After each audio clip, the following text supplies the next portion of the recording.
I will be sure to do so, Stratos.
The tournament should begin in just a few moments, guys.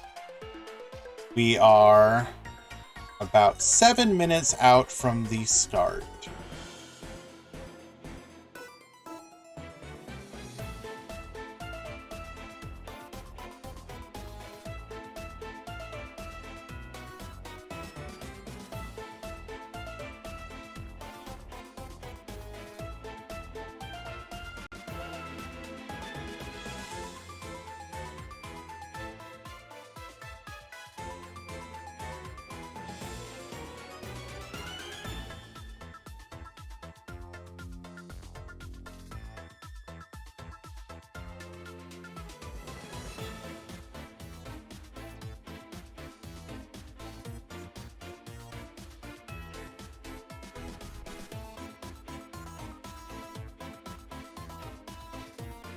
So I'm currently testing a new audio setup.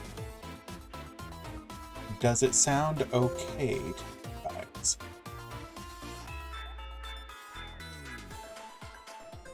there any audio cutting in and out?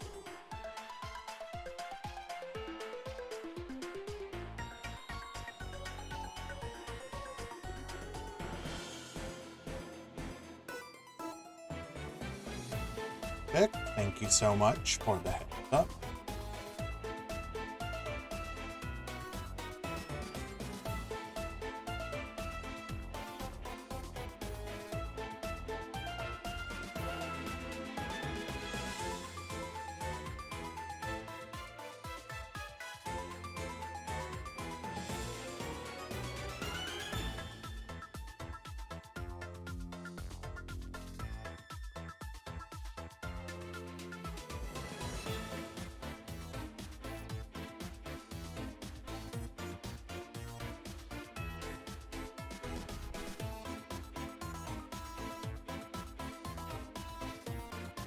Nice.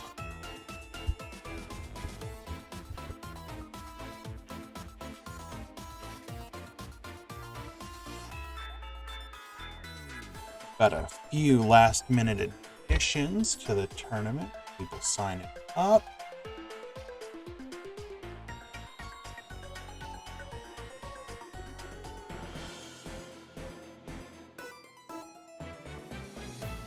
Looking like it'll be a 4-round top 16. Perfect.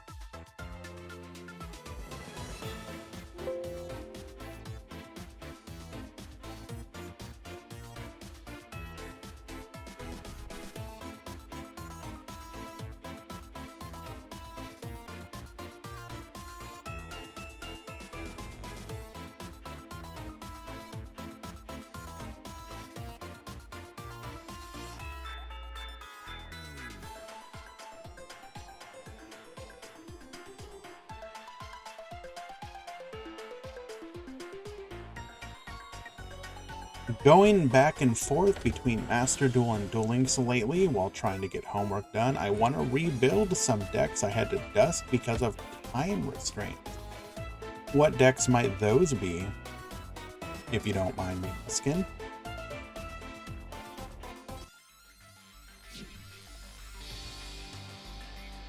Anguish, hopelessness, and pain merge into one. Bow before my mech lord, humans.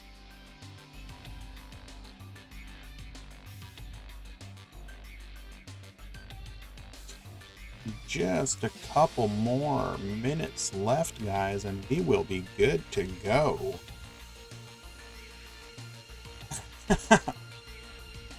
I'm sorry, appliancers. We want to talk about that one?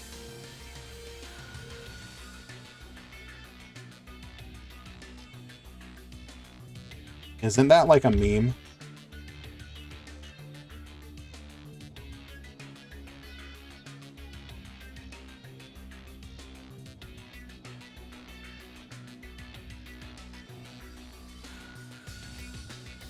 Oh.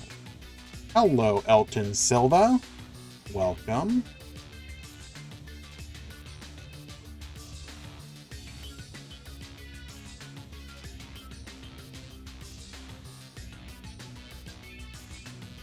Just 1 minute left until the start of the event.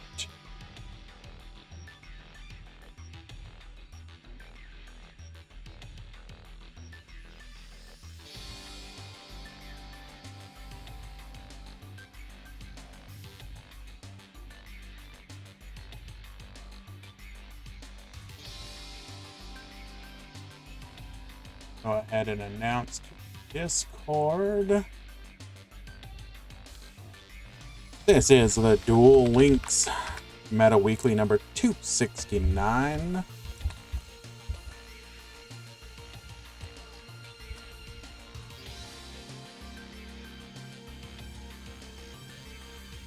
Funny number is funny. Alright, we have announced to the Discord. Perfect. Oh, don't get me wrong, like, some of my favorite decks are absolute memes as well. I just, I don't think I've ever heard of the deck actually doing anything, which is why I was asking. Alrighty. Looks like the drops have gone through. We're gonna go ahead and click the button. 8, 16, 2, 40.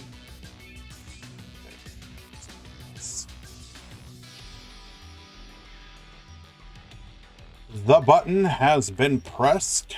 The tournament has begun.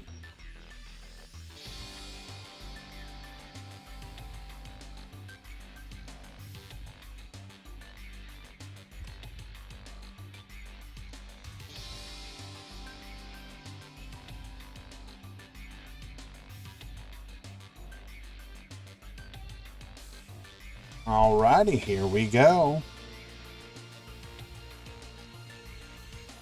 Dream Mirror is definitely one of those archetypes that's like cool in theory, like the theme looks neat.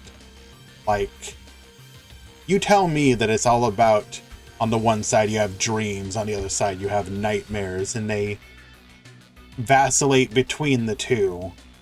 And then, in actuality, it doesn't do anything, and you're just sad. That said, unironically, they could probably be okay in Duel Links if they got their boss monsters.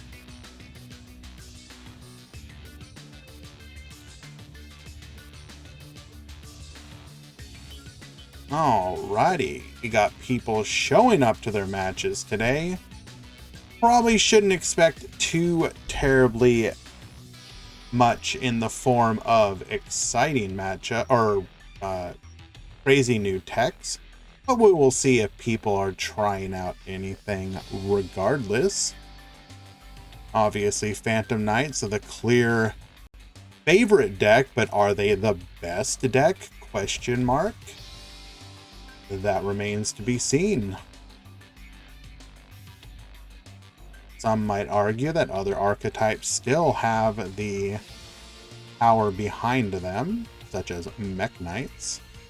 Oh my lord, that is a lot of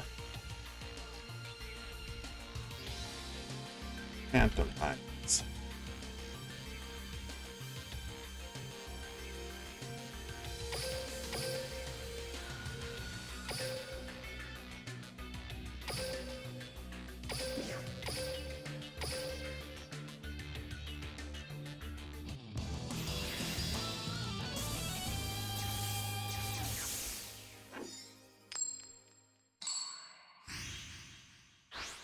Alrighty. Duel. We've got our first match of the day, Saiyajutsu at the top. Who appears to be on some sort of ritual deck. Hello, Nico Senshi. How you doing? No bubble today? I'm not sure I understand what you're talking about, Rookie's Barber. Can you clarify?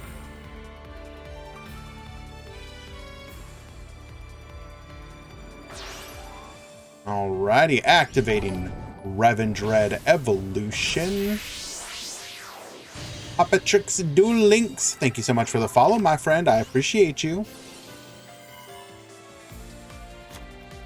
Oh, right, the bubble. That bubble. Please, I do not want you to bubble. Absolutely not. We do not want that to happen. So we are going to go ahead and go into the Vampire Sucker. Very interesting that we're going with this so early. Not going for the Revenge Red Slayer. And also, oh, thank you so much for the Prime subscription, my friend. That is very kind of you. All subscriptions and ad revenue do go to the prize pool for the events that I host. So all the support is much appreciated. Thank you. Going into a Vendread Battlelord, we are able to draw a card off of the Vampire Sucker, so that is something. And I did mention this before, guys, but if you are unaware, Papatrix Duel Links does, and I apologize for butchering your name there, does do some really cool YouTube content. Definitely go check it out. I highly recommend it. The next generation of Duel Links content creators on YouTube, he is amongst them. Will we see a Revendred Slayer now?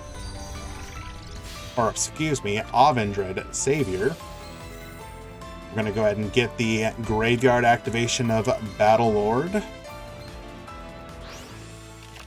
Adding a Executor and dumping one to the graveyard. We will be able to use the Savior's effect here if we wanted, but we've already got the Origin, which will allow us to bring out the Executor from the graveyard.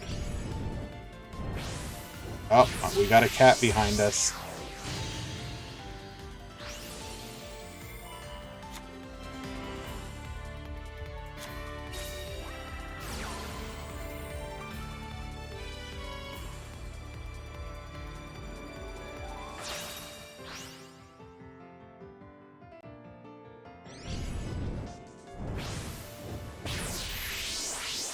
With the Revenants, we will have a second Executor, which can also banish a special summoned monster. Oh my goodness. Okay, well, this should be fun breaking. Can we do it?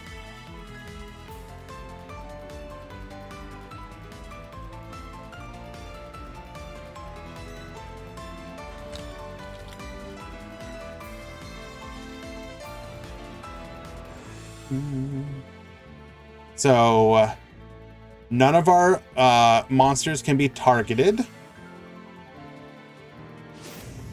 Our executors are protected by the Ritual Cage as well. Ritual Cage is protected by the Executor. Avendron's Savior, while not protected explicitly, does have a good combat trick. Now, the issue might be...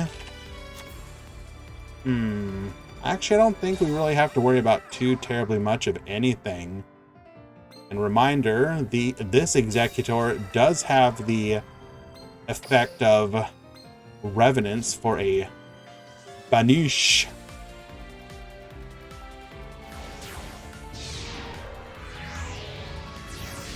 Come forth, the Phantom Knights of Breaksword, get Baboostin.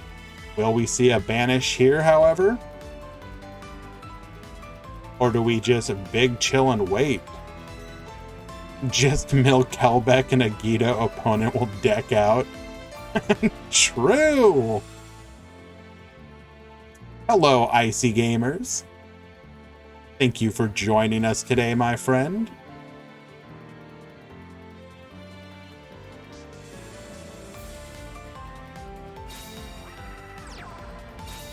Setting 1, setting 2, setting 3. Are we just gonna go to the battle phase?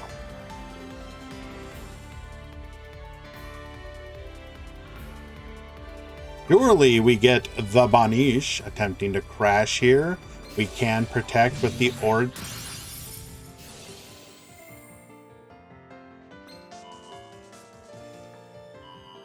Wait, do we not actually have the... Was I not paying attention? No, we don't have the banish because we used it from hand. Never mind.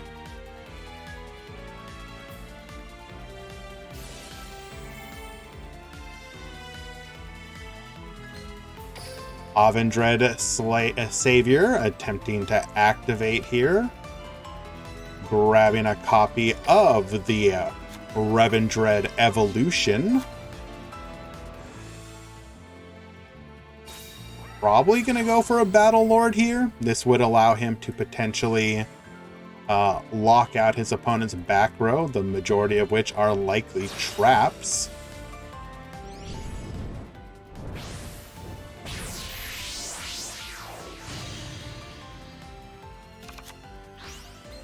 There is the Battle Lord.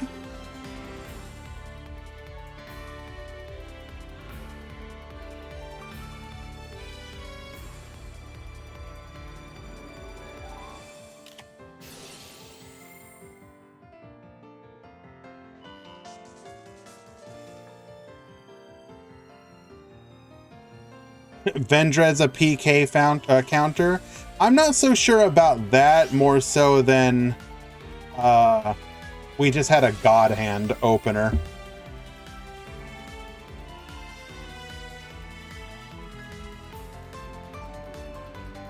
So we did have the Ice Dragon's Prison. We were able to banish the Executor. Attempting to bring back the Executor. We will be able to protect with the Origin here. Executor back to the field, can no longer target again. Here comes the activation of Battle Lord. Likely declaring traps, but at this point I'm sure we've activated all of them.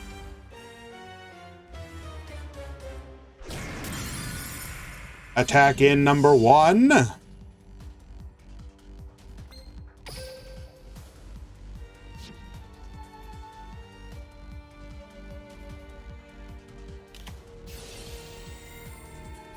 It is the Book of Moon, but I don't think it's going to matter because attack 1 and attack 2 is all we need for lethal game number 1 going to Saiyajutsu.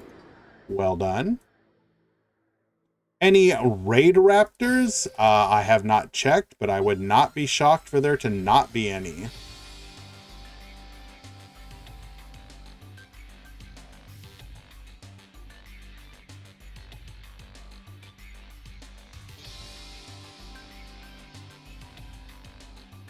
Raid Raptors have not been exactly performing, and people are likely going to be on much more standard deck lists in this event.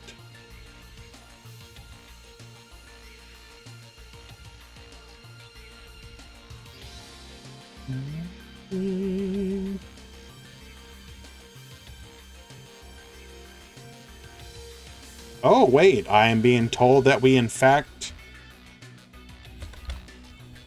do have a Raid Raptor.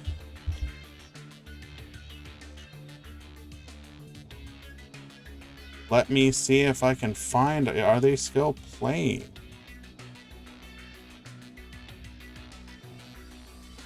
They are. So, we are actually going to go ahead and duck out of this one. We will come back to it after the Raid Raptor match. But, yeah, let's check this out.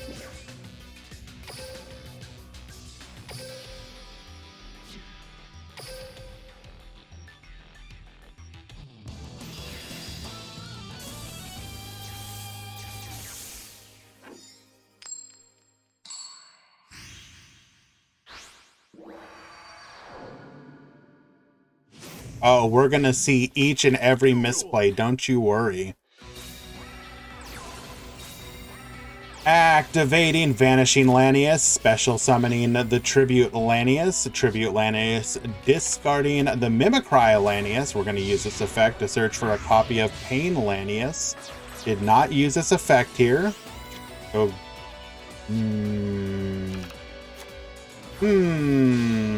okay. We could have made another play had we summoned the Pain Lanius. We would have been able to go for the Stinging Lanius, get another body on the field, but we will be able to go into an Evil Czar Solda with one back row. Back row is going to get eaten up. It is a TTH, which will do nothing as we have no monsters on the board. Let him cook, absolutely. Stranger Falcon to the field. Going into a Rise Falcon on top of that, activating Raptor Rising. Gonna get a copy of Rank Up Magic Raid Force, Compulse to the hand, Forbidden Lance to protect, although now we are in a bit of a pickle, as we could not use the Rank Up magic. Chalice is gonna negate the Solda, and we will just get OTK'd. Okay. Nice. Game number one going to Con.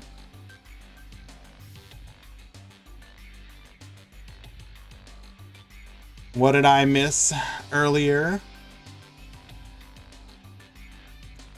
ETRG saying, yes, I am Shun. Okay.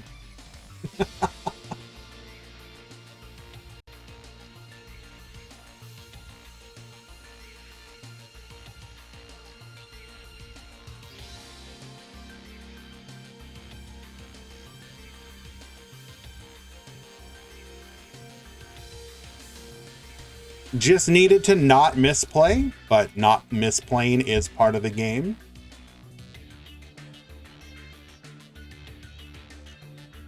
I will never understand the current release of Raid Raptors. No big monsters. Raid Raptors don't typically have big monsters inherently. Their gimmick is like stealing the power of other big monsters, kind of. Or rather, they just hate they hate special summoned monsters in general, which is why they can have trouble as a pure deck going first. They don't really have by themselves good defensive monsters.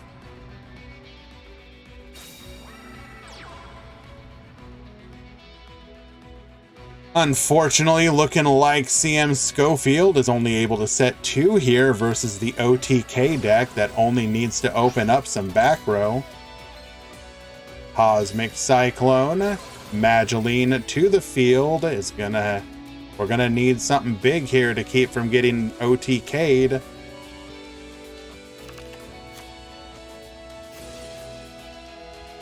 Shun just turbos Ultimate Falcon towards the end of the anime. True. Come forth, Petting Cessor. Do we have the TTH?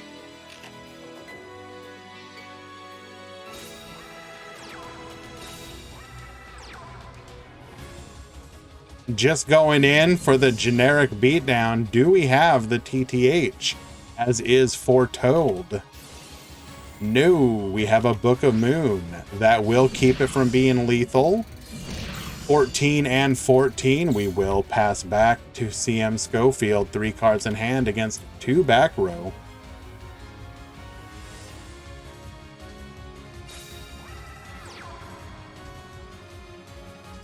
Vanishing Lanius to the field. Activating its effect. Shadow Imprisoning. Bro. I mean, of course you're going to be running this in a meta full of PK, but bro, come on.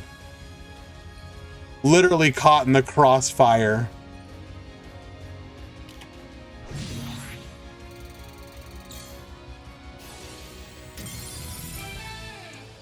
Yep, sounds about right.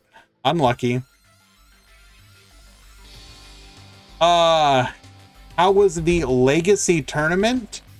It was a lot more fun than I was expecting, Icy. While it is a relatively small pool of cards, and you might argue, people could argue that the meta is relatively solved, it was actually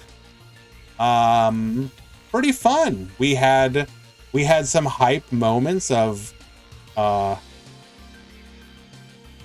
basically rooting for people. I mean, obviously as the caster, I'm not actually rooting for anybody, but we had a grand finals that was Harpies, which was clearly the favored best deck of the format.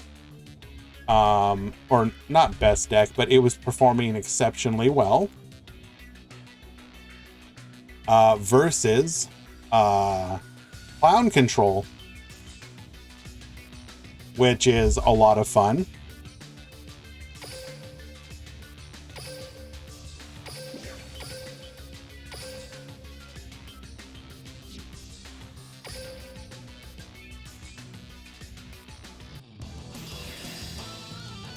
And it ended up being a 2-1 where Harpies just barely managed to win. Clown Control almost took it.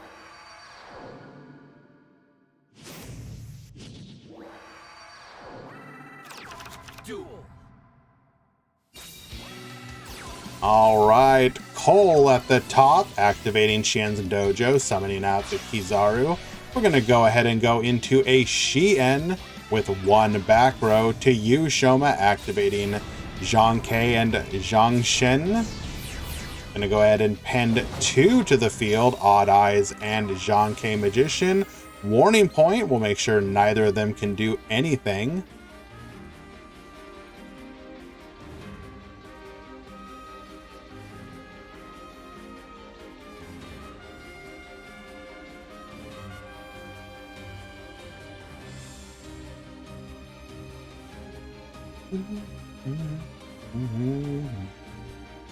Odd Eyes in best of 3 is not good, too fragile. I mean, maybe, but people out here either playing what they like or seeing if they can come up with a deck that can go against the meta. We should appreciate people who want to put in a little bit of effort playing the decks that maybe we don't want to ourselves. Activating another copy of Shien's Dojo. What can 6 Samurai do against 2 Beat Sticks? Well, we are playing Yusei, so we're likely on ties.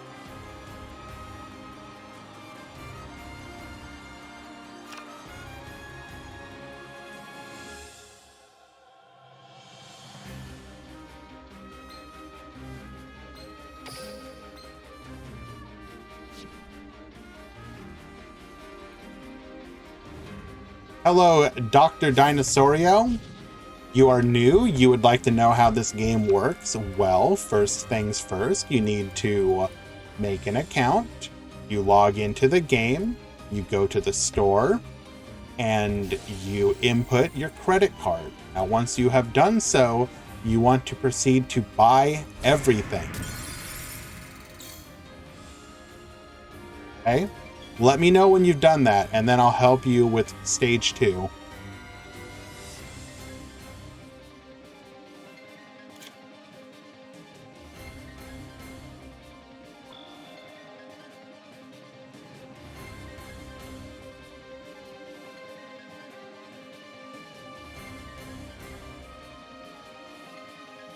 I only have my mother's credit card. Will that work?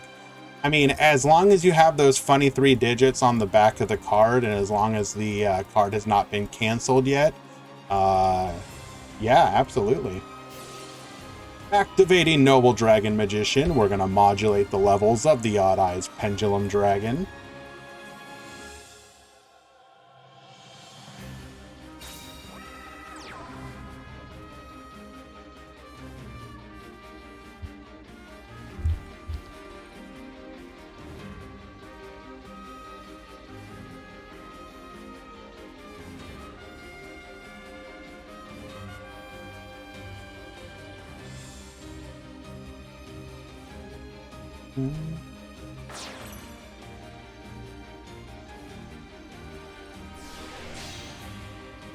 Gonna go into the Odd Eyes Meteor Burst Dragon. Have we penned summoned yet? No. So we are bringing out the Jean-K before Pendulum Summoning. Interesting.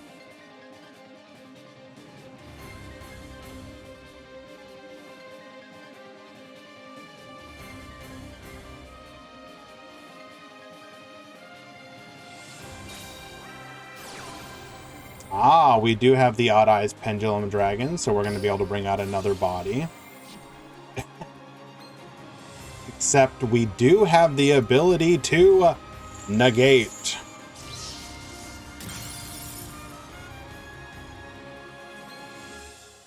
Look at that nice spell card.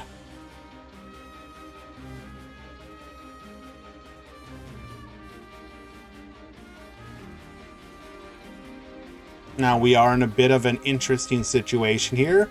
Going to the battle phase means we cannot activate any monster effects, so we will be able to take out the Anishi, and had Anishi tried to activate, we would have been able to protect, or negate rather, with Jean-K Magician. Let's go though! We have an additional copy of Anishi to the field. Why no Xyz? Because we would then get bounced. As long as he keeps Jean-K on the field, he can ensure that his opponent cannot negate him or cannot bounce him.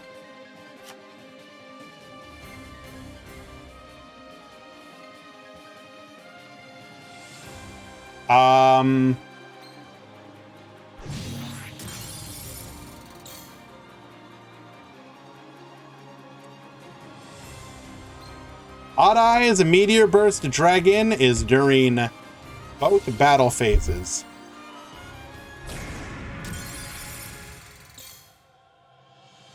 Taking 2,000 damage for no reason. Let's go!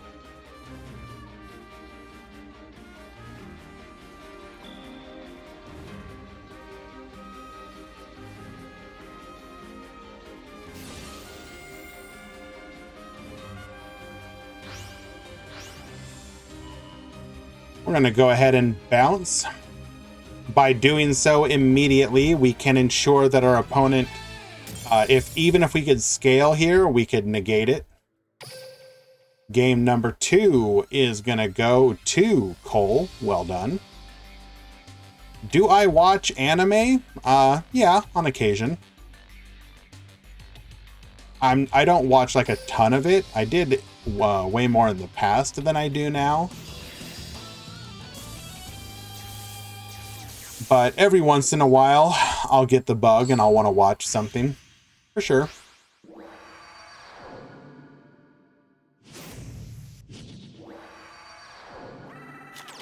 Duel.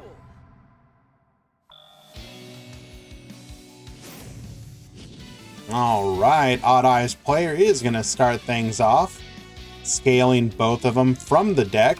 You love to see it. We're going to pen 1, 2, and 3.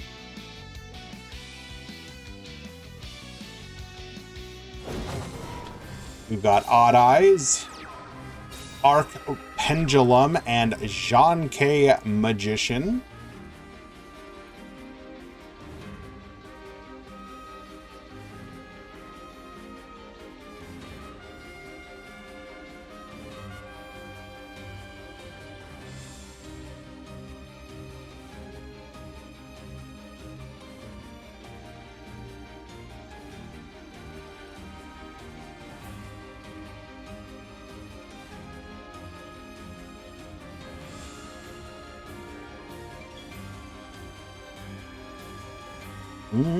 Like right now, I would say the one that I'm currently, and I try and say TTH like Rye.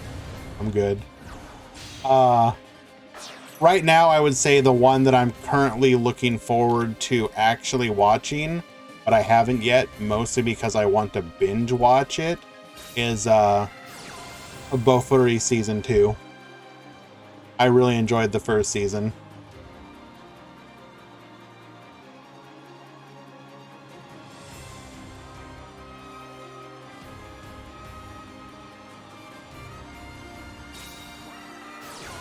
Reinforcements of the army.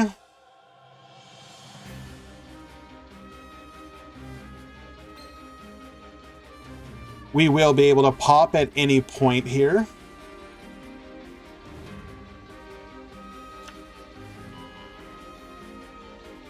I'm not sure what that is, Dr. Dinosaurio. Can you put the full name?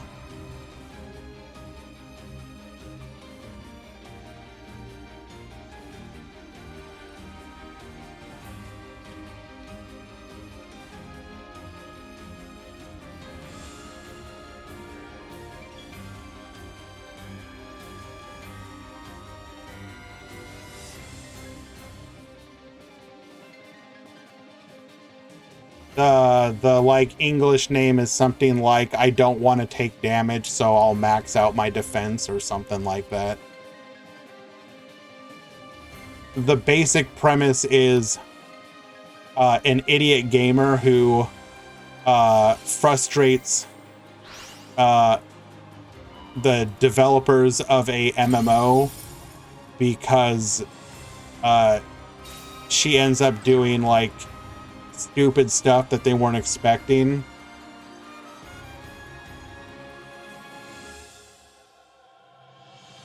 But they can't just straight nerf her because she's become like the face of the game. So they're like desperately trying to figure out a way to like power her down without pissing everybody off. I thought it was a neat premise because it took bit of the isekai premise-ish, and then didn't really put like some big... It's like Digimon? No. It's closer to something like Sword Art Online, where they're playing in a MMO, basically. Except there's no like big world-ending stakes. It's literally just like, hey, we have this person who is breaking our damn game. How do we stop her?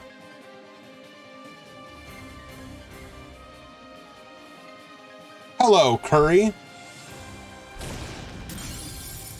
Taking out the Doom Rider.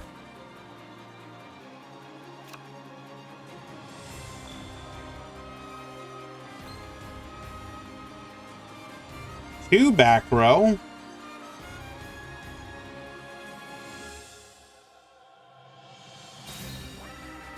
We will activate the Book of Moon here, which means if we had dual wield, it is now turned off.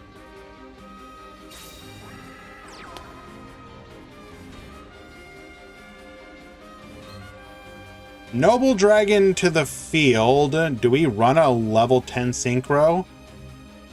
Monka W. Barone is coming. And where is the bug exactly?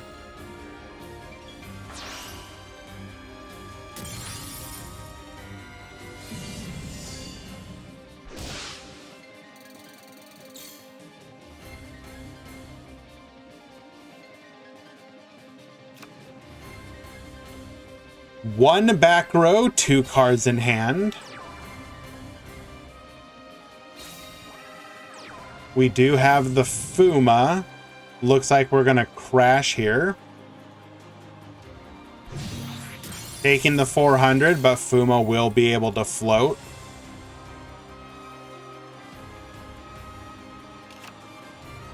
Going into a copy of Kizaru. Kizaru will be able to search for another monster. Get us some of that precious card advantage. We will then be able to take out the Noble Dragon Magician.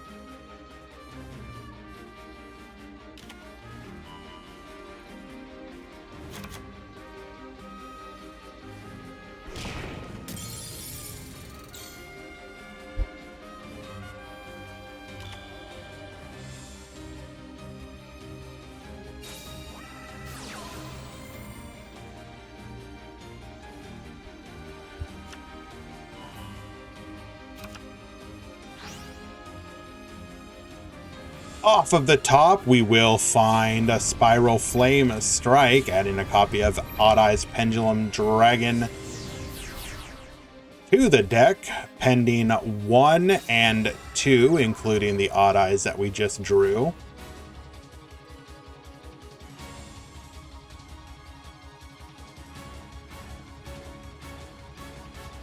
Do we have the Dual Wield?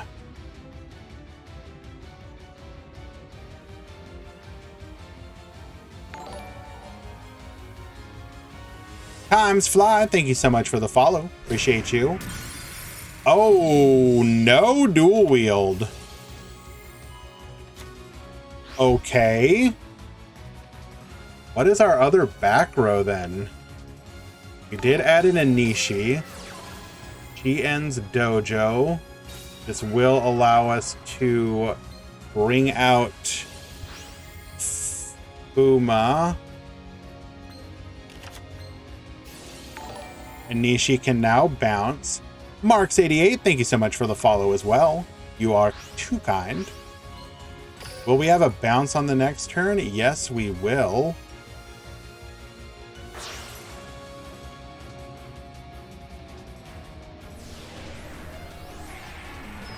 Yo, is that my boy Quantum Cubes? 48 days until Galatea. No.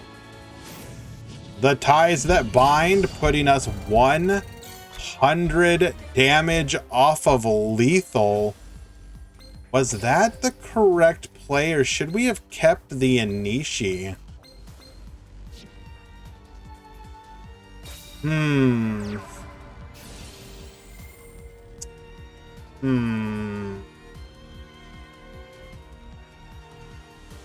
mean, we would be able to just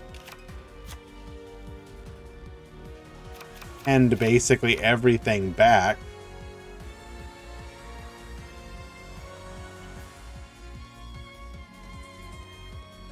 Rand Main died. Like the state? What happened to it?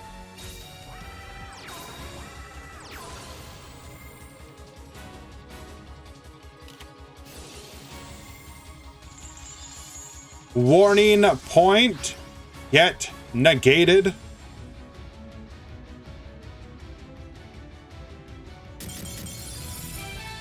Scoop it up, because we will win on the next turn.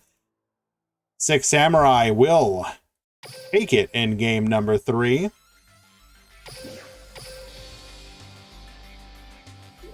Didn't we already pass Quantum's birthday?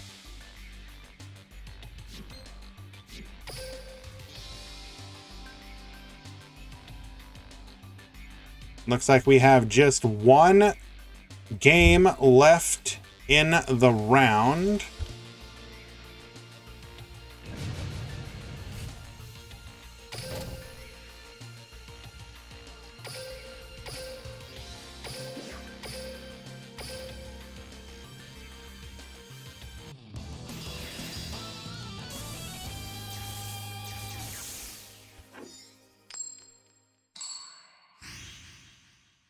Just have to ban the phrase happy birthday. Easy.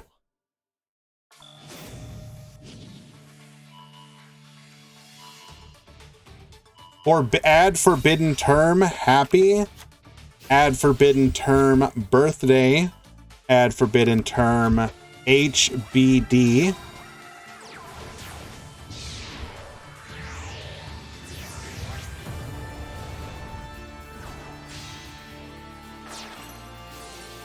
I banned the word rouge and people still find ways to say it.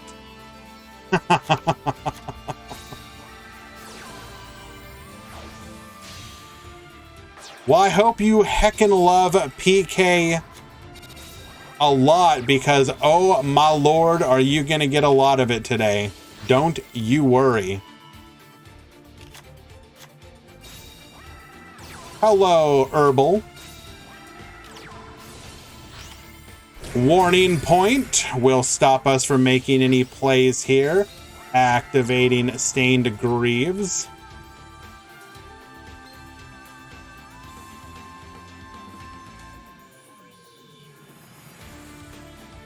How do you prepare for the Phantom Knight Mirror? What are your techs? What are you running? Are you side decking?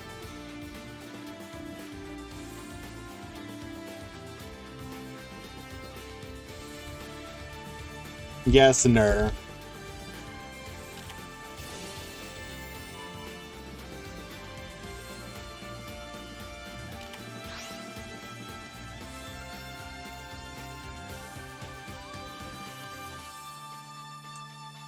A Book of Moon is all it's going to take to end Tomioka's turn. Unlucky. You just break sword the Requiem and they lose.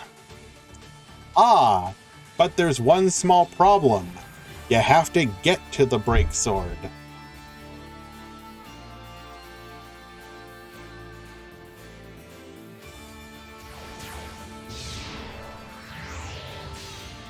Forth the Leviair effect.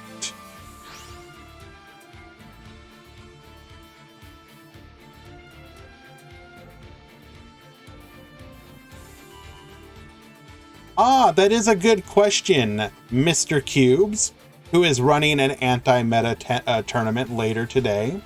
When can your many fine followers and tournament entrants expect the anti-meta tournament to have any decks that people can play? Because I'm pretty sure they are to the point where they can basically play Gene Warped Warwolf Turbo, and that's in danger of getting hit on the ban list next.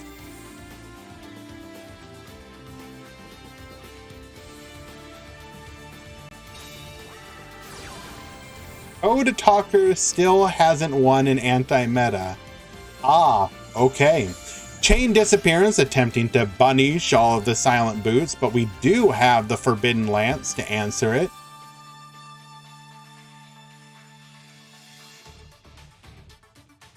Because they can't play Lady Debug.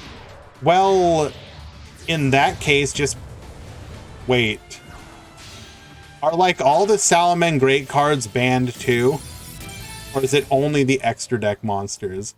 Tobio winning as he simply out-resourced his opponent.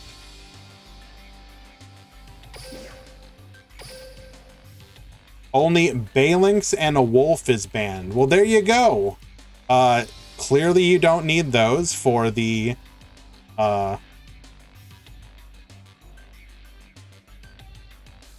deck to work, and you just go -1 Lady Debug. Easy.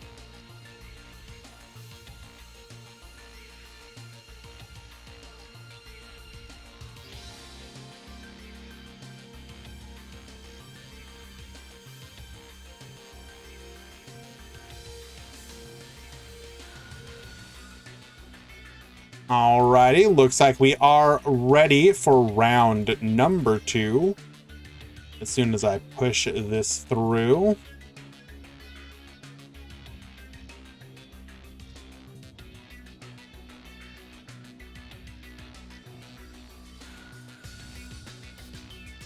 just need to wait for the matches to populate.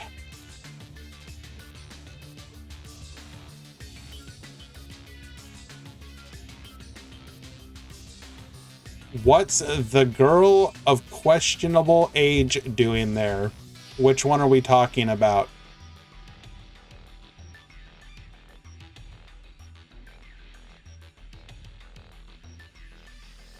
Do you know if the DLM tier list update is today? Yes, it is, Quantum, and I believe it should be out in the next hour or two. It shouldn't be too long.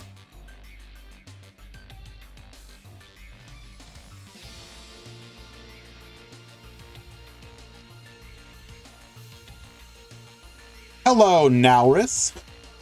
So good of you to join us today, my friend. Yeah, I would like to know how the cop is underage.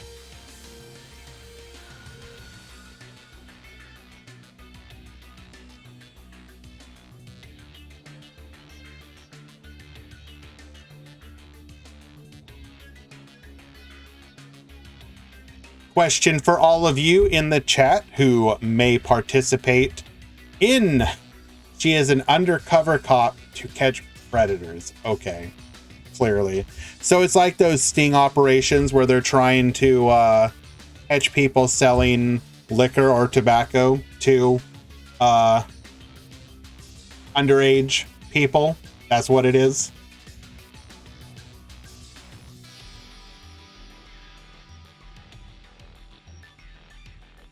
Reseline coming into the chat to say, I hear you are a trap trick fan nowadays in TCG.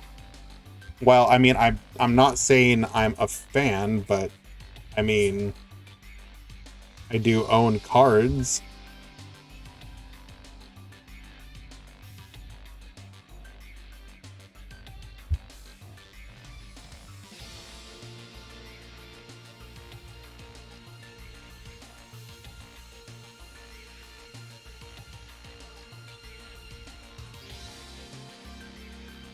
Monka W, please don't call the police.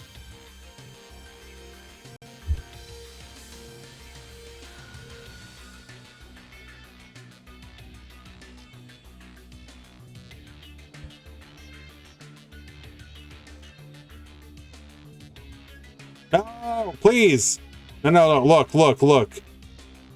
Please, understand. No. I'm good. Oh, wait, no, that's the wrong one. Hold on. Here we go, this one.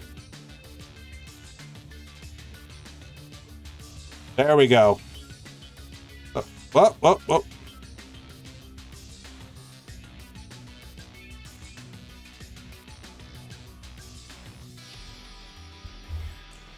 You want to buy a trap trick structure? I mean, I bought mine for like $11 each or something.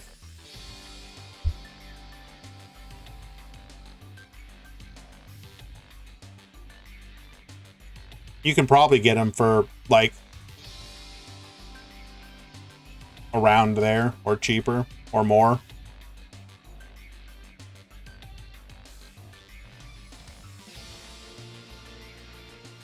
I would spectate you, but I have to spectate Darkness Light.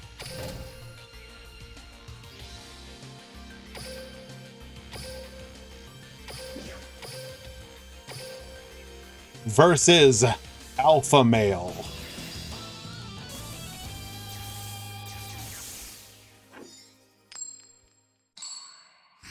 I happen to be a trap deck enjoyer. I don't see the problem.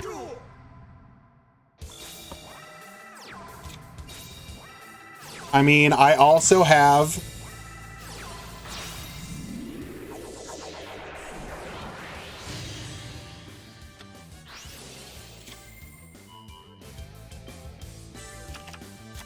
Fractal Effect.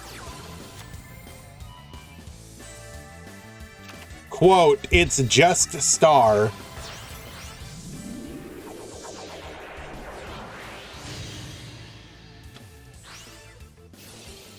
Invocation, returning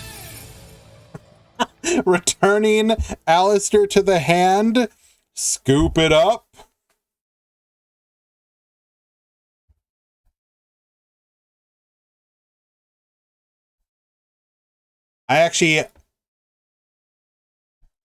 So we used Super Quantum Red Layer.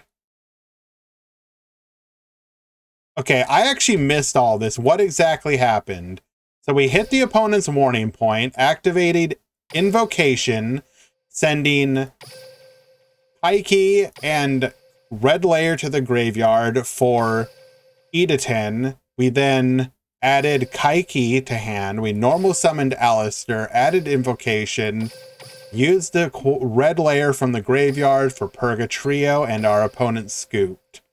Easy.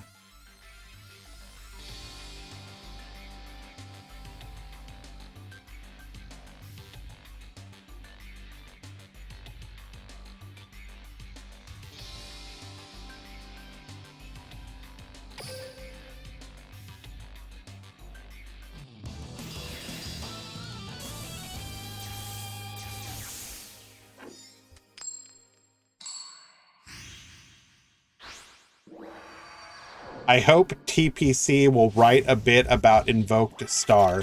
If they don't, Quantum, be sure to go into the comment section of the article and ask very directly and maybe with a little bit of anger why they did not do so. They don't really respond well to like generic, like just like polite questioning. You really got to get in there and be forceful. Activating Invocation.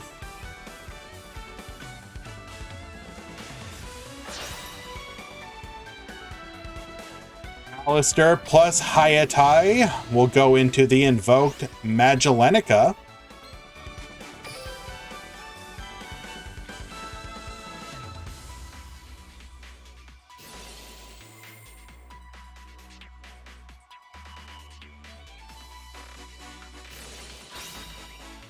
Oh no!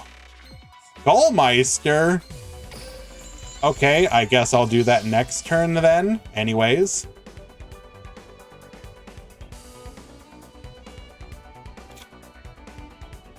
So we just have to worry about a Magellantica and one back row. Iblee to the field. What is he citing Skullmeister for? Phantom Knight?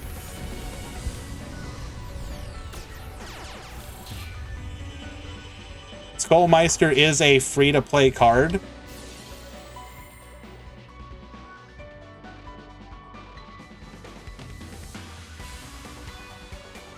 For Mayakashi. Docky's man, I feel like you might be biased on that one. Thoughts?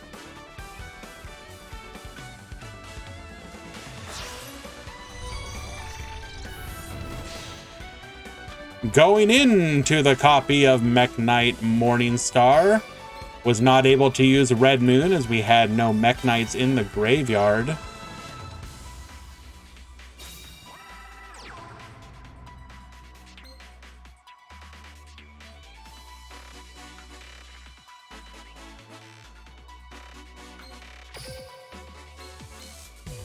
Well, conveniently, we do have an easy out to Iblee as we run a bunch of level 5s that we can distribute over it.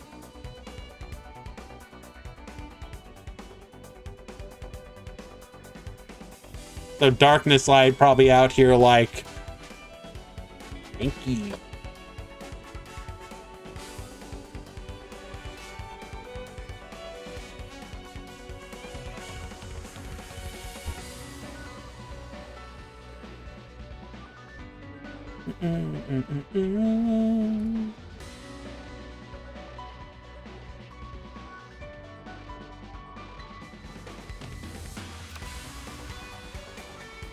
M.I. Heisenberg.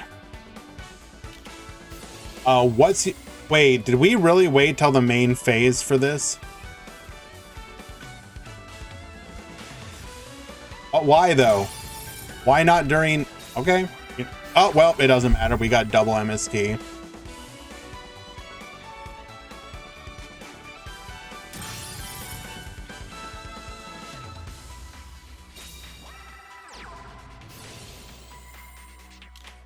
Alistair the Invoker to the field. Do we run a Link that we can do something with?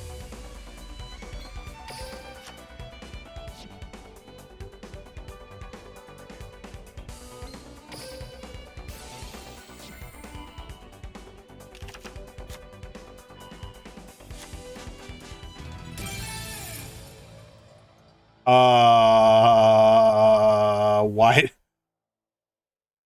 What?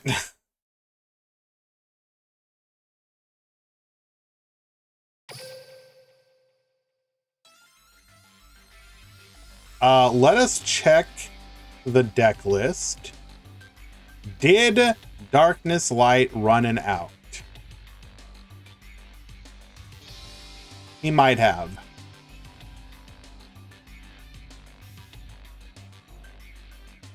All right, well, congratulations, Darkness Light, who is now 2-0 with Invoked Star Warrior. You know, I'm kind of happy for my boy. He has been waiting a very long time for this to happen. He's like, finally, this is my meta.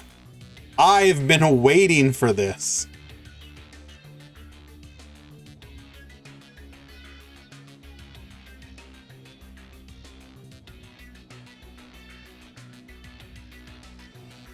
Let us see if we can find a match.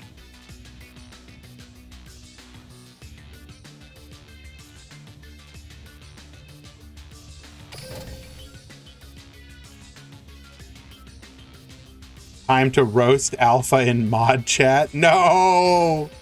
No! Come on, Alpha Male tried. He did his best.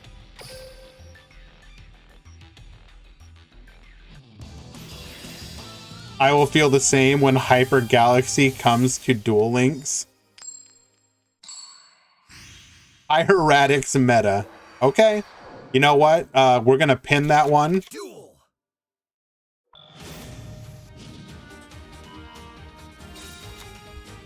That's right, Dipsilon is on TG. We're gonna start off by normal summoning a Screw Serpent, special summoning a Booster Raptor. Come forth, TG Star Guardian. We're gonna go ahead and return the Screw Serpent. We will then summon out the Screw Serpent. Screw Serpent gonna special summon the Booster Raptor. We will set to and pass. Our opponent is on Phantom Knights. We're gonna go into the Break Sword. Break Sword, get poppin'. Star Guardian says no. Why are we Elfo Manning exactly? Why do you think we would have an Elfo Man?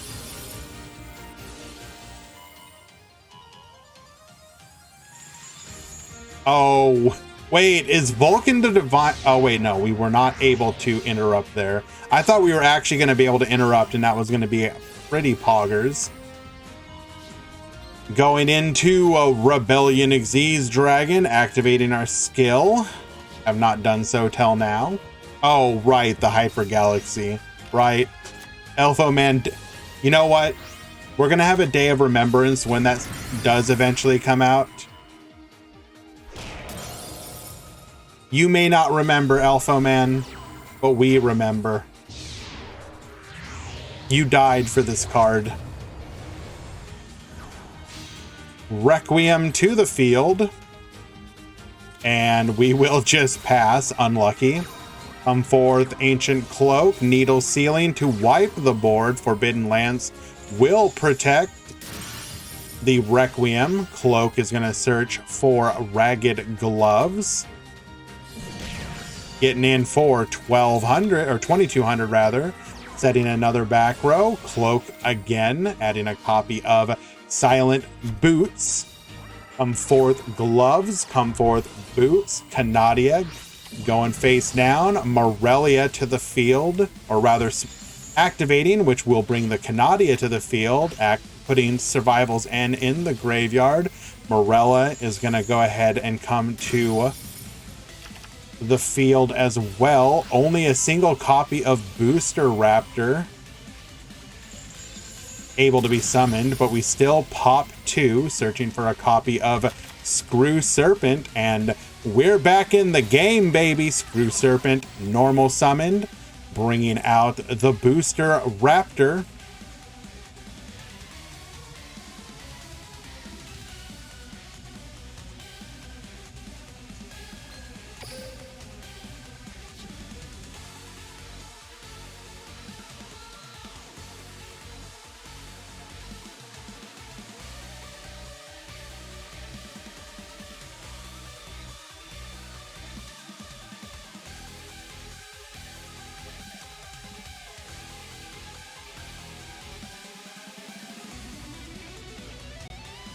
What's happening?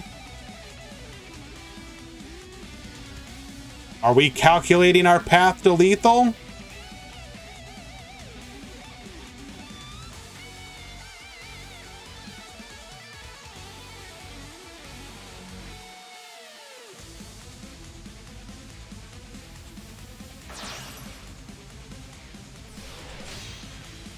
TG Star Guardian to the field once again. TG Star Guardian gonna activate.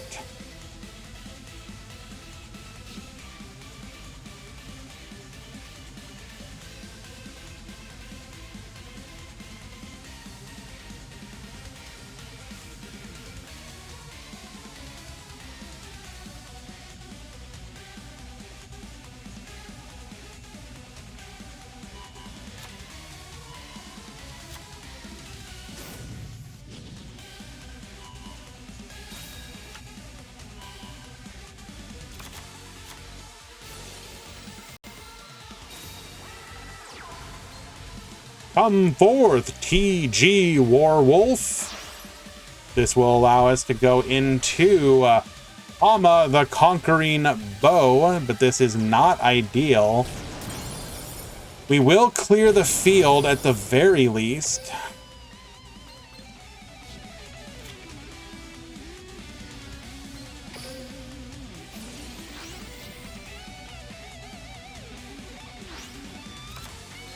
Sending a cloak to the graveyard. This will be the third and final cloak. What can we even search for? Another gloves? Yep. We are fast running out of resources.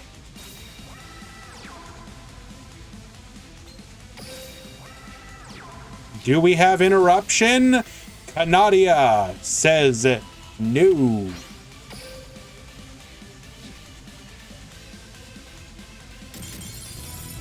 All right, we were able to hold on by the skin of our teeth, coming out ahead with a 1-0 lead. TG takes game 1.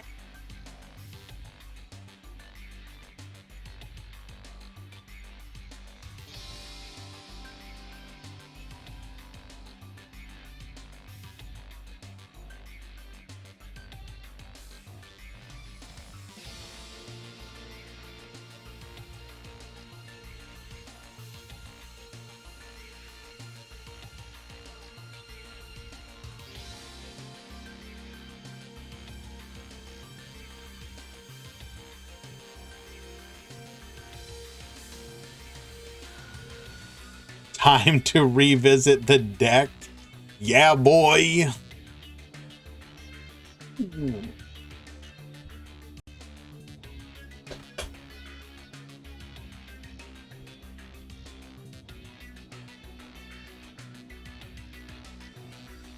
My feeling when opponent use cards to interrupt opponent.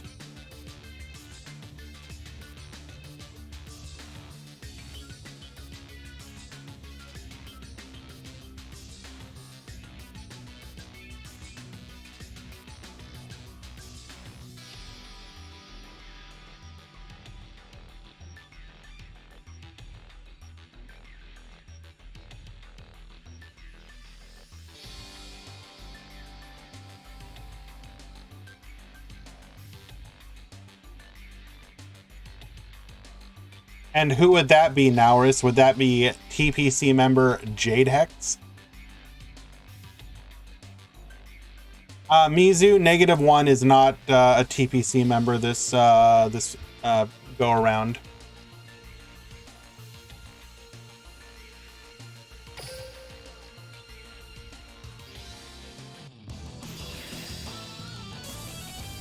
Jade is the TPC manager, so that's close enough in my opinion. And he offers his own opinions from time to time. Duel. How do I feel about Rose Dragon's demotion? I mean, sure. I still think Rose Dragon is a perfectly fine deck. There's a big difference between the absolute top tier and a deck that you can absolutely clap with if you want to. For example, I've been playing the heck out of Mech Lords. Is Mech Lords a tiered deck? Absolutely not. Am I still going on like an 18 win streak on the ladder with it?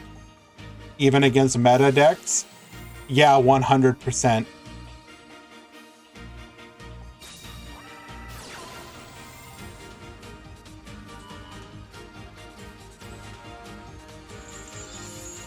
Chain Disappearance is going to get interrupted with a Book of Moon. What do code talkers need? There's no way we are getting access code. I mean, code talkers have clearly proven themselves to be a deck that works best when splashed with any other engine that can support it. I would actually argue that code talkers are doing perfectly fine right now. Do they need anything at all? Probably not. Reseline, correct me if I'm wrong. Wasn't it Mech Knight Code Talker that won yesterday's, or not yesterday, but Saturday's big DLE event?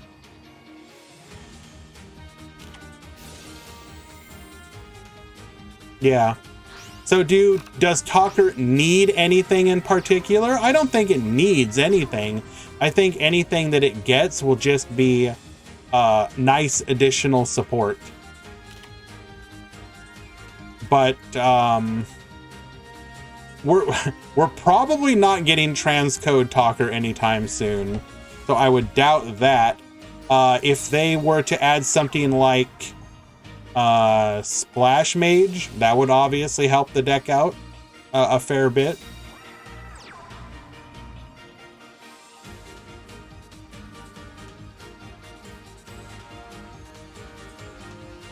Is a Dipsilon on TG? Yes, he is. Give you the list. You can find it yourself by going to duellinksmeta.com, going to Battle Phase 449 article, and it should be the top deck. But here is a link.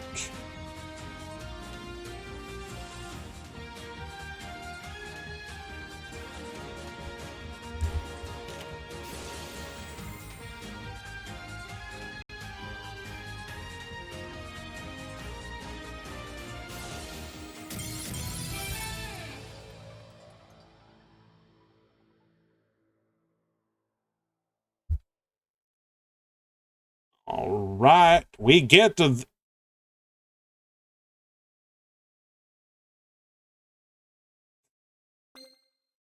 all right, just built different, I suppose.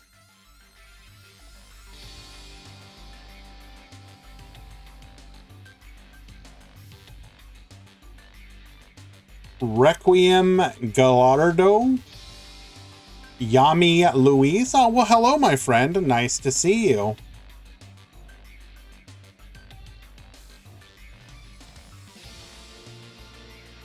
So in Master Duel, Morphtronic G-Golem is a viable, unaffected extra link generator. Okay, cool.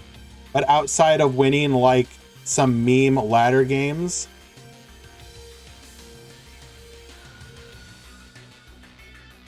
are you actually going to do anything with that deck? Or is that like me saying, like, I don't know, I'm playing combo Harpy and I'm locking everybody out turn 1 with you know, huge extra board using like Galaxy Tomahawk and whatnot. Broken.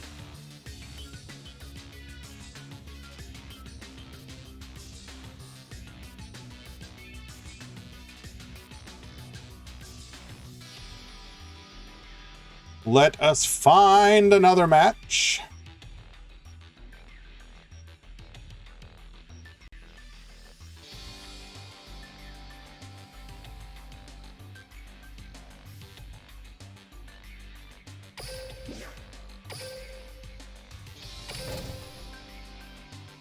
Do I play Master Duel? A little bit, yeah.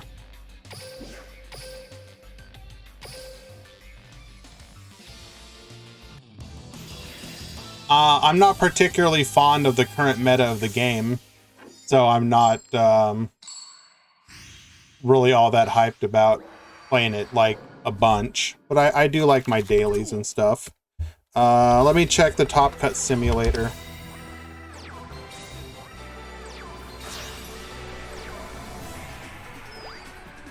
Or top 16. A couple Wilhans.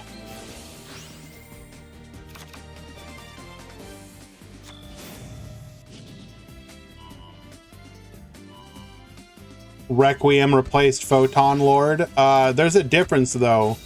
Photon Lord is significantly, sorry,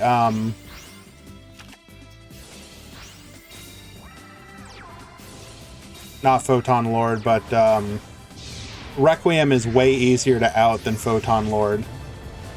You heard the Duelist Cup is starting in 2 days? I believe so. Let me double check the Master Duel Discord. I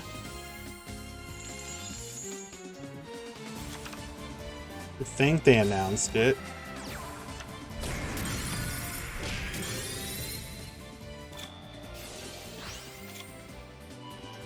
Do we have another bounce here? Yes, we do.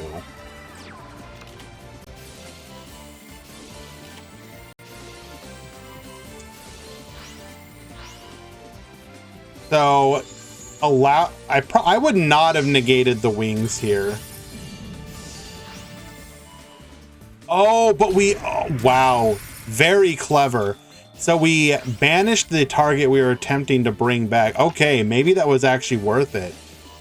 Ice Dragon's Prison. We're going to go ahead and activate our Tien once again. But that's fine because now we can make our plays here. Break Sword, get poppin'.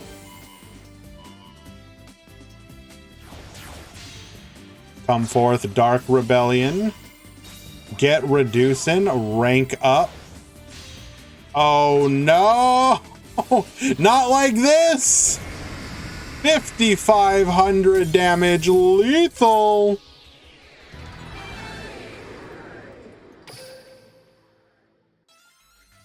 Well done.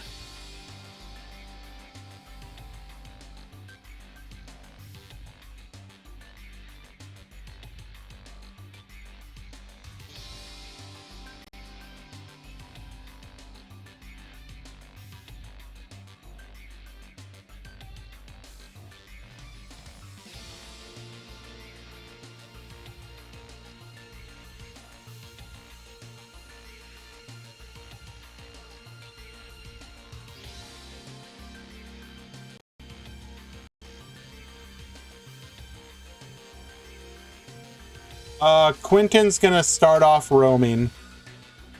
Quentin's likely an unlock next month.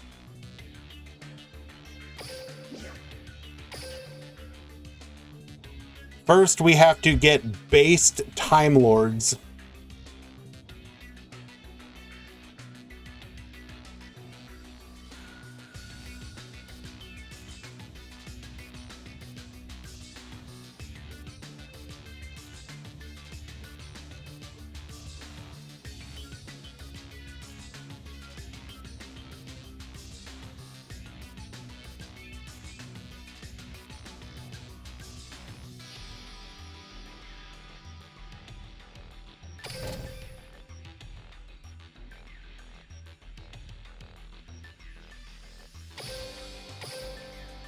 So yes, if you actually look at the voice lines. Hey, what's going on here? How is this dual room ID invalid? Did your match already end or something? Like, what's going on here?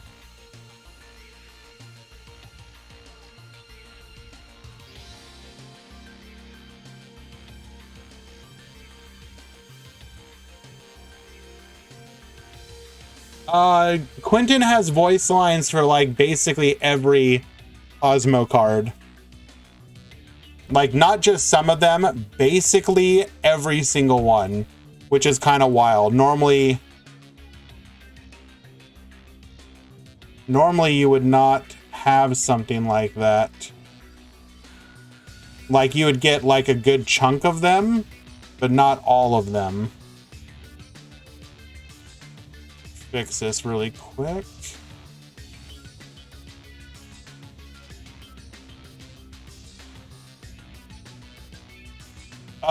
It would be, you know, unironically, it would be very nice if they would start going down the route of giving skills for decks that were not necessarily played by people.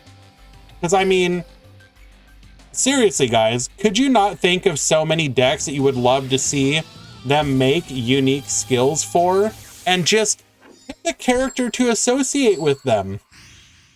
I mean, depending on whether or not we're ever going to get Sherry or like Noble Knights, like, why not just give Noble Knight skills to like Leo because he's an equip-based character? That would be fantastic. Why not?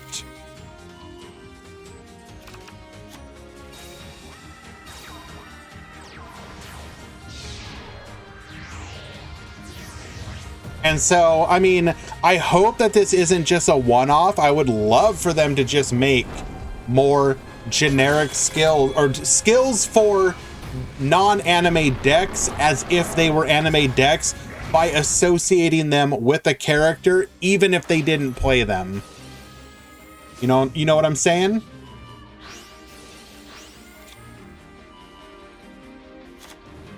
Quentin's voice is shite. I mean, sure. You could also just use Japanese voices. I think his Japanese voices are fine. Give Orcust to Aigami? Sure, screw it, whatever. I don't know if that makes any sense whatsoever, but sure.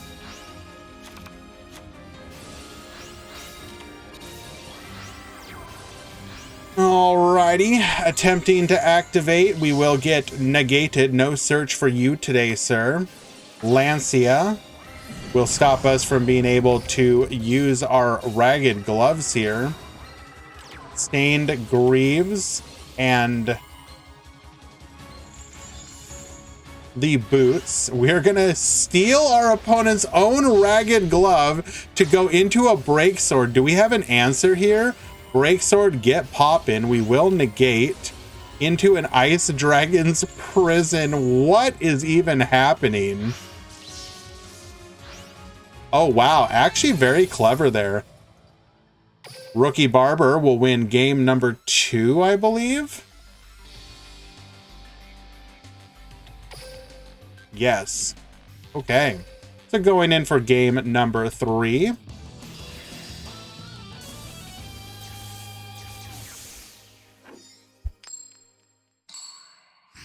Like how Callan has voice lines for Trishula. Well, unfortunately, that's not for anything cute like, oh, we're going to make it so that he has like an ice barrier skill. Although, give him an ice barrier skill.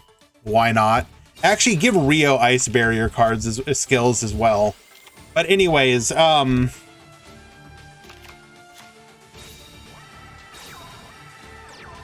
just there's so many decks that you could do that for. But again, like, you know, the one that just comes to my mind is Noble Knights could actually be good if you just gave them a Noble Knight specific skill. The deck already works. It just needs a little support to push it back into potential contention. Give territory of the frogs to Rio? As in what? Like we make everything level 2?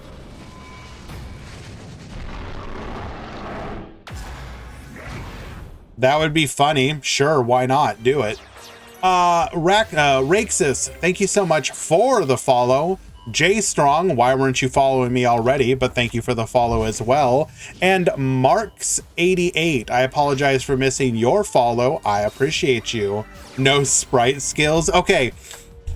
Are there any ways that you could break if they were to add sprites to the game? I'm not saying that they should because obviously it's busted AF, but in the same way that Territory of the Shark breaks, quote unquote, breaks Dweller by letting you put heavy infantry onto Dweller for the pop, is there anything that you could do,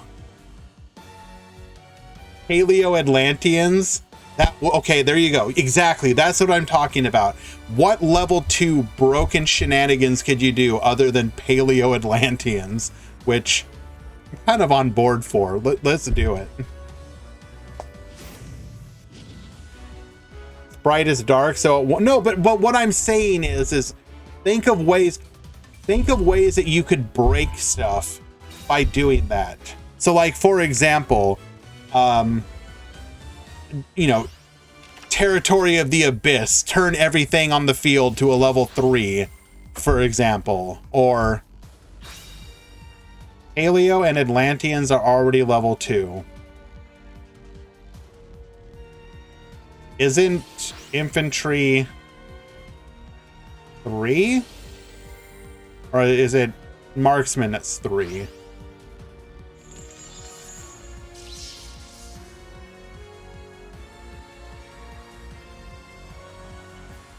Marksman's 3, okay. They won't even give Yugi a decent Dark Magician skill. Well, because the reason they won't do that, Dragon, is because Dark Magician as a deck already works and can be pretty oppressive. Now imagine making that oppressive deck, like, consistent. Do you really want to do that? We all remember when Dark Magician, you would basically go second against Dark Magician and just lose because, well, I didn't draw my MST. Guess I die. A Colossus skill for Mokuba that works in a deck whose monsters are only thunder. That's a great idea.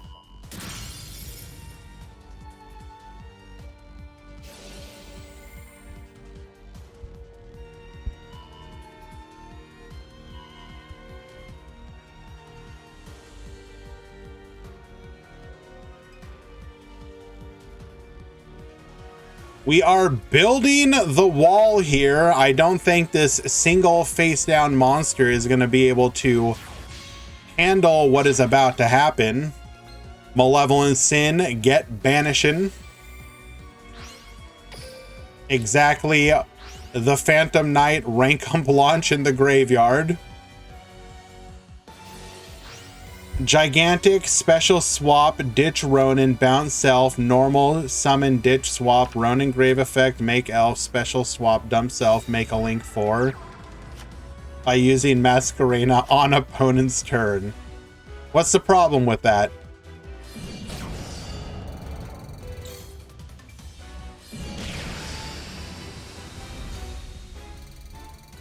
Alrighty. Rookie Barber winning game number 3, and that will be the final game of the match of this round, if I'm not mistaken. Let me double check. Yes. So we will very swiftly be moving into round number 3. Wait. We are disputing. Okay, they fixed it. That was about to be a big... Make sure to report your match correctly. Oh my god, you are literally the last one.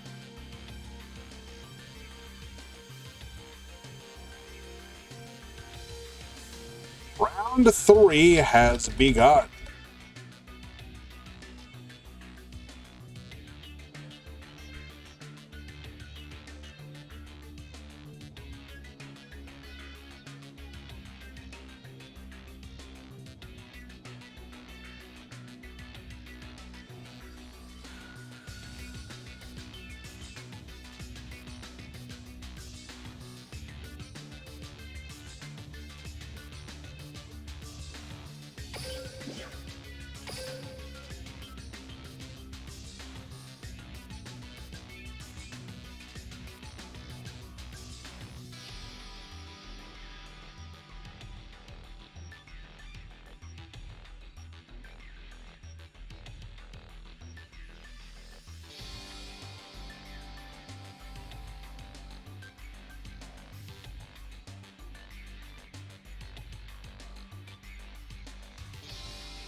You know you can very easily ignore those and support the many tournaments that we do, Dr. Dinosaurio, by simply subscribing or using Bezos' own money in the form of a Twitch Prime.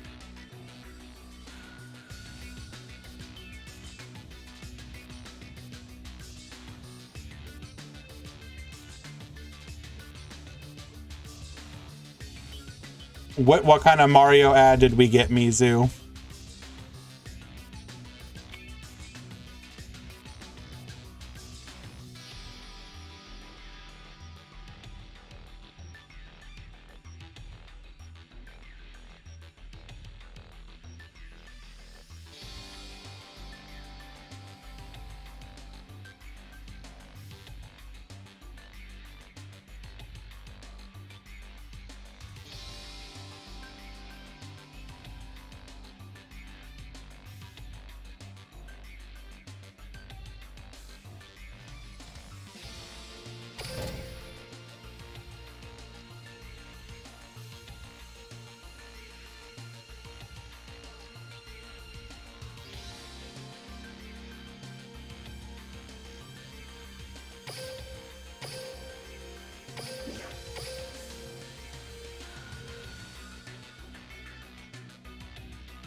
Is it Paulina or not, is it Paulina or Daisy that's in Donkey Kong?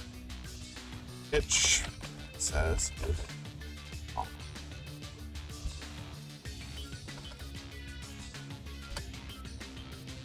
it is Pauline.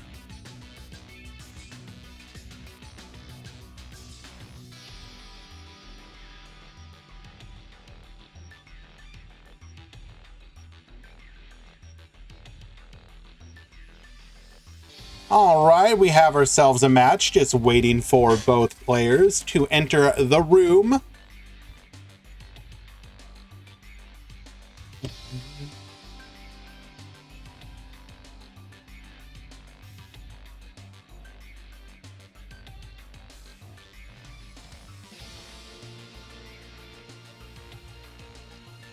Hello, Safadine. Wait, hold on, Mizu. Are you saying that, quote-unquote, my fursona is Bowser? I just want to make sure I understand that correctly.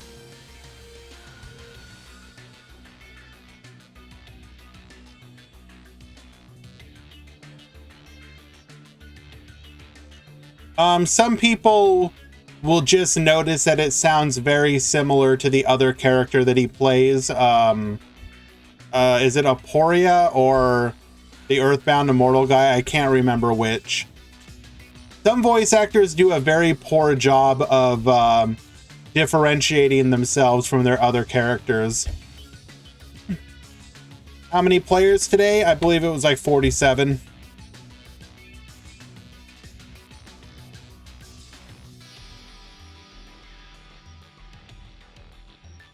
I named my Mechlord deck Destroy All Humans. Is there something I'm not telling you?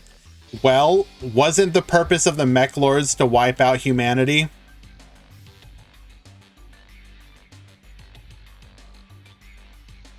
You hope the Meta Weekly will be free. It is free.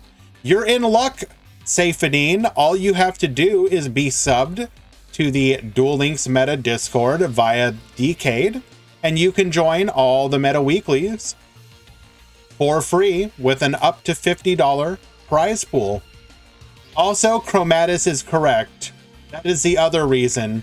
So Mechlords wiping out humanity and Destroy All Humans is a fantastic game. Combine the two, there you go.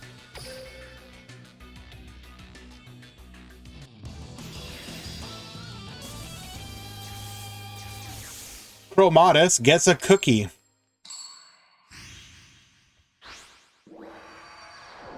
Am I looking forward to Time Lords? Absolutely not.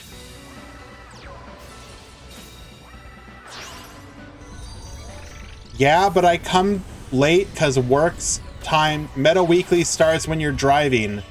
Couldn't you just miss round 1 and then make it and play and just sweep in rounds 2 onwards? Safadine?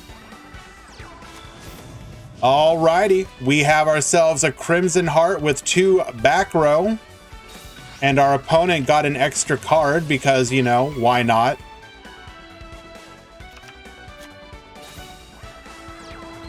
Summoning Ragged Gloves to the field.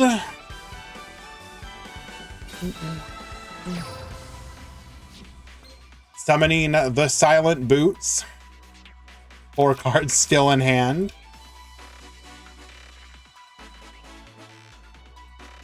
Why would anyone look forward to Time Lords? Okay, so here's the thing. I am always going to be excited for any new archetype coming to the game just because it has the potential to switch up the game, right? You introduce a new deck, a new archetype. If it ends up being good, it will shift the meta. That is always exciting. It doesn't matter what the deck is. It is fun for an initial period of time to see the chaos that is thrown into the meta when a new deck is introduced. The downside, however, is Time Lords are a really dumb deck. Either they're absolute garbage or they're oppressive. There is no in-between. Good luck making an in-between. What are you gonna do? Have skills that make it so the Time Lords? What do you mean, no?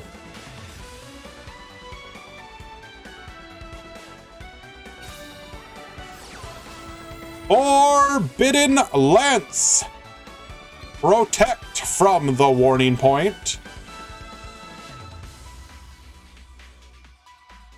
Sign of Harpies changes the concept of metagame. Okay, you're like 5-heading me right now, Mizu. What are you talking about? What do you mean changing the concept of metagame?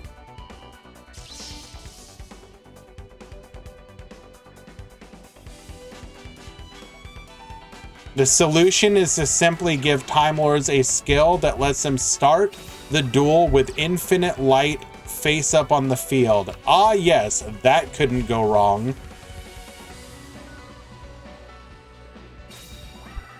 E-Hero, I disagree. You have decks such as Starry Night, which are what I would call an extremely strong rogue deck. By no means is a deck like Starry Night like broken.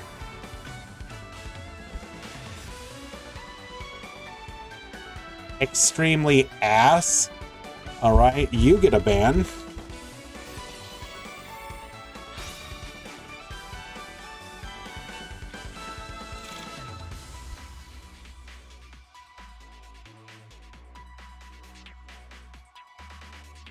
I would also classify a deck like Mech Lords as extremely strong rogue.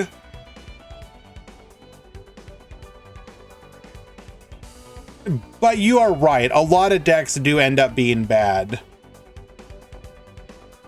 Starry Night is on the same level as Ice Barriers. Sakadetsu, I do hate to break this to you, as I know you are a big fan of Ice Barriers. You love that archetype. They are your, you know, your precious and your beloved. They are a bad deck.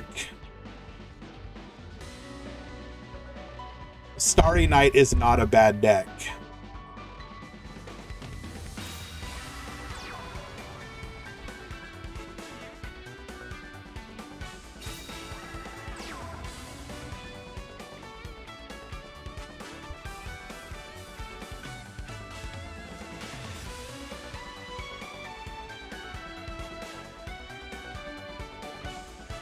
I play the decks that are like me, trash, but sometimes good.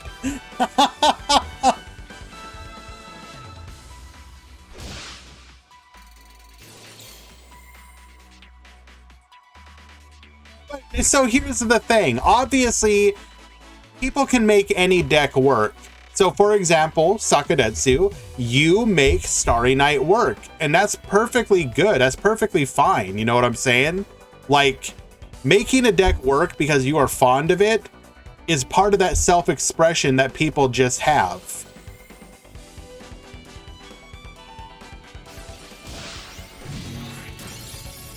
Did we really not protect ourselves? Oh, we didn't have the link. Okay. Or the link spell. Did we really not add? We should have added Corobane. Why'd we add Licorice? I guess we wanted to be able to reuse Candina.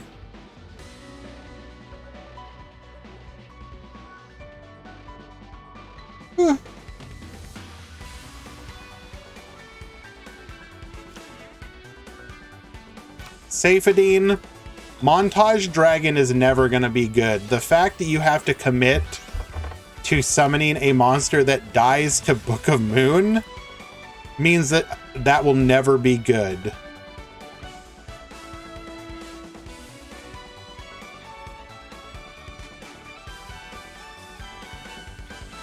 Oh, of course, just have Lance in your hand. Easy.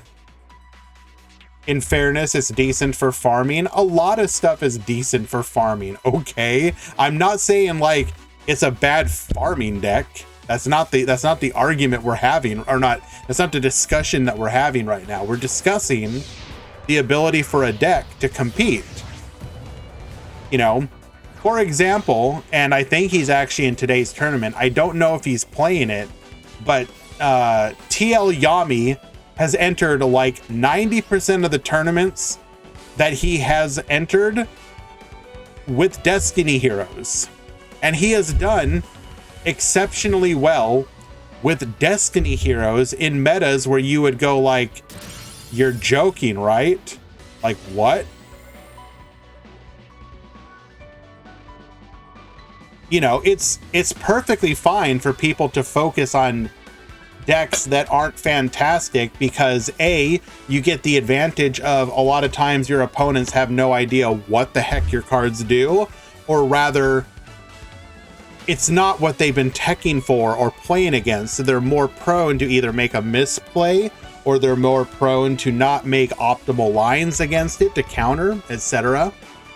Or maybe they just don't have the ability to. Like, you're the kind of deck that a person goes like, yeah, I lose to that kind of deck like 60% of the time just as a default, but that's okay because I do not expect to face it. And then you face it and you're like, well, damn, I rolled the dice and I lost to that one.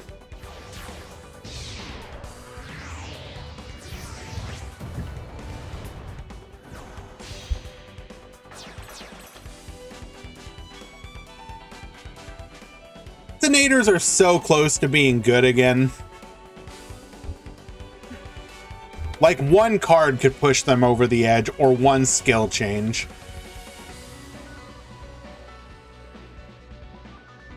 Shout out to anyone who was watching me on Sunday get absolutely rolled by Jack Atlas himself, by the way. The king, the master of faster, showed up to my stream himself and said, "You've been going on too long of a win streak here. We have to end this."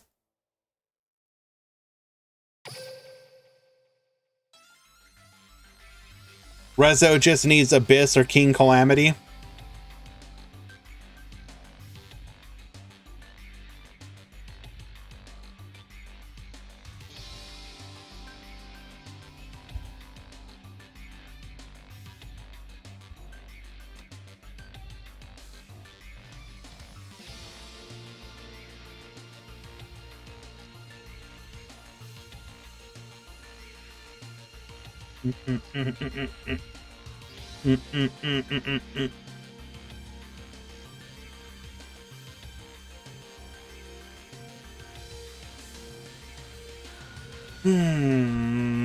I think we could get Abyss.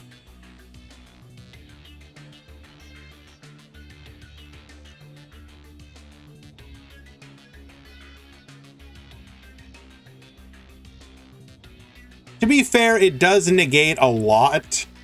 I mean, it can negate any face-up card, but so like you go to book it and it can like negate it.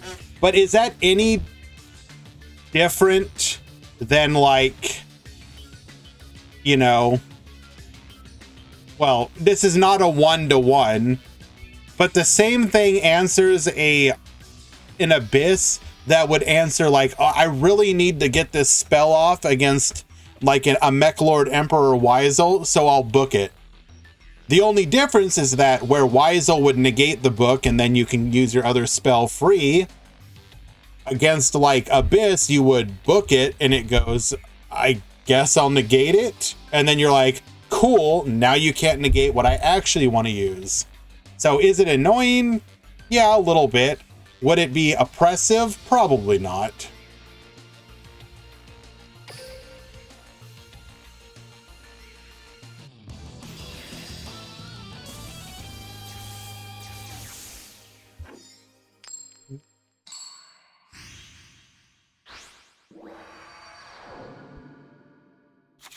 Duel!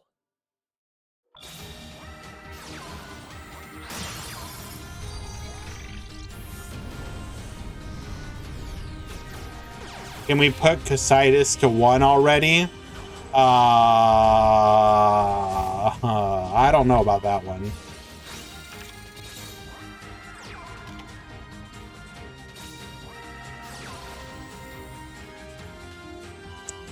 Okay, so let me just make sure I understand, Con.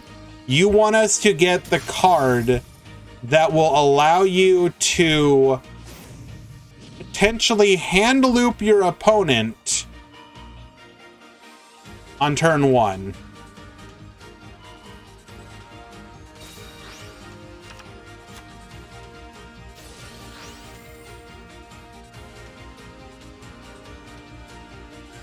Quote, we have plenty. None that would be consistent.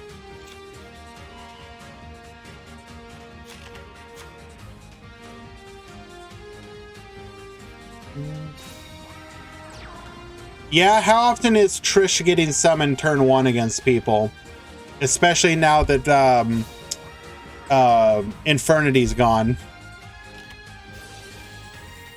Pain disappearance. Do we have the Lance? We do. This is no bueno. We're just dead here.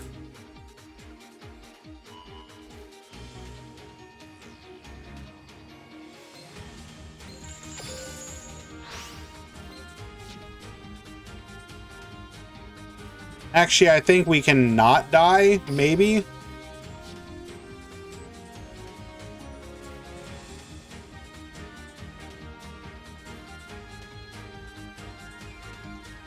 We'll see if we can actually do it.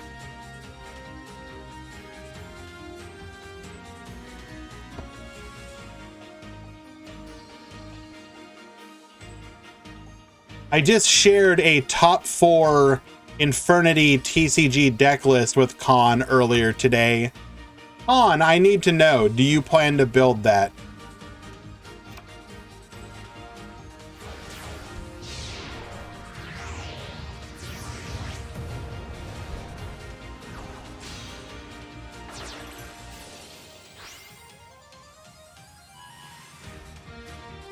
I don't think Casitas would do basically anything. Almost every deck can get...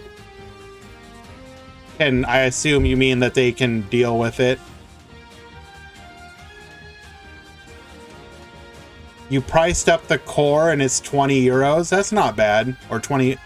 I don't know, 20 pounds, sorry.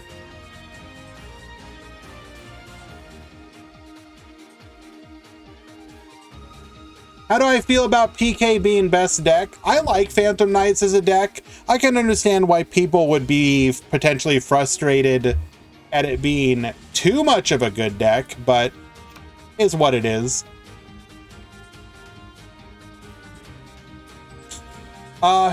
Phantom Knights feels like the kind of... It's like a fair tier 1 deck.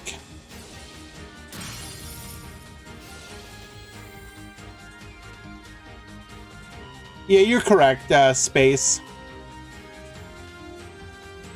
So, we pop.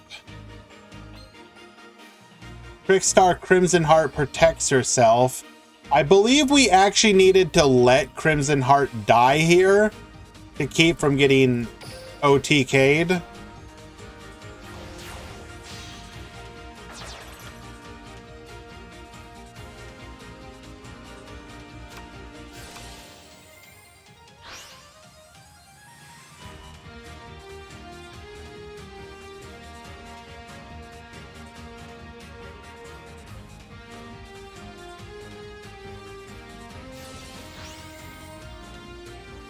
The biggest problem with anything with resonators wandering is the fact that it's very easy for you to get dark locked.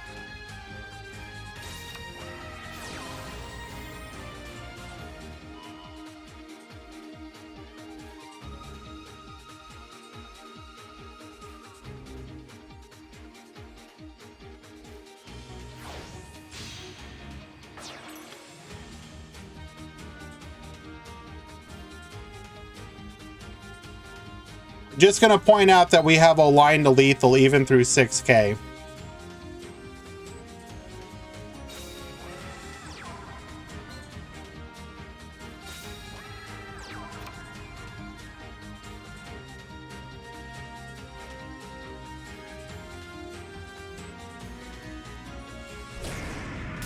Ah, well, we didn't go for it. Okay. Maybe we were worried about the hand trap.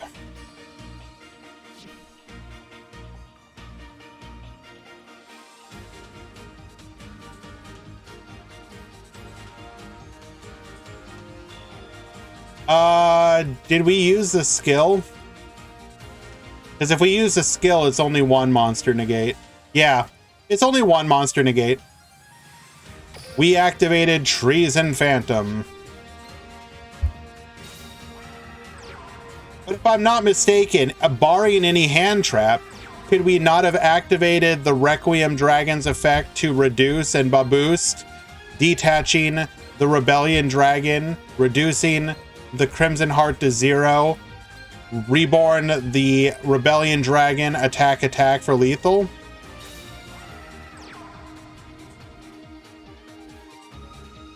Only the second effect? Am I just blind?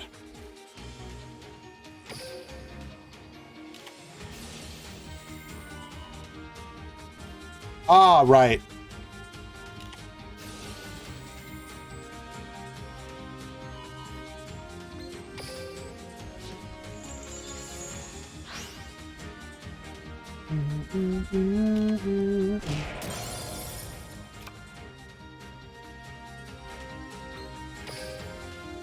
Not sure how we come through this.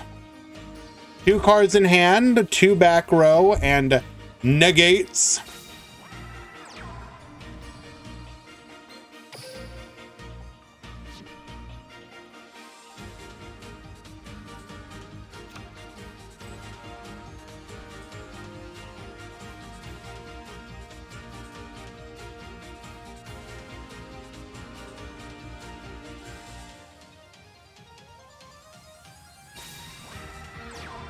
So I believe the DDD inclusion on the tier list is specifically a nod to how well they've been doing in league play.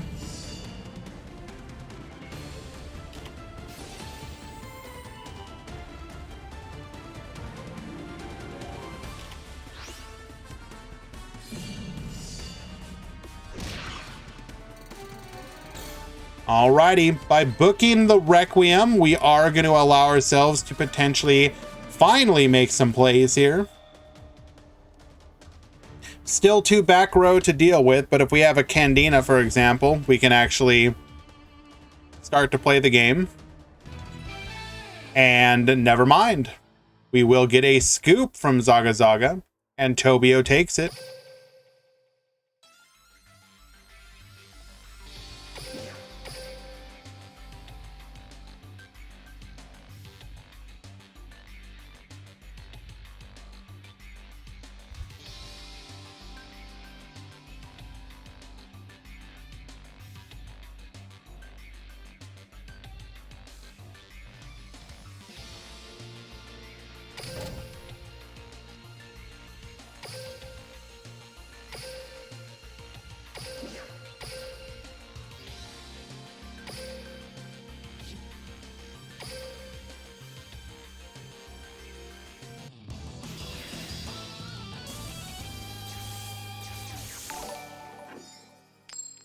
Origani, thank you so much for the follow. Appreciate that.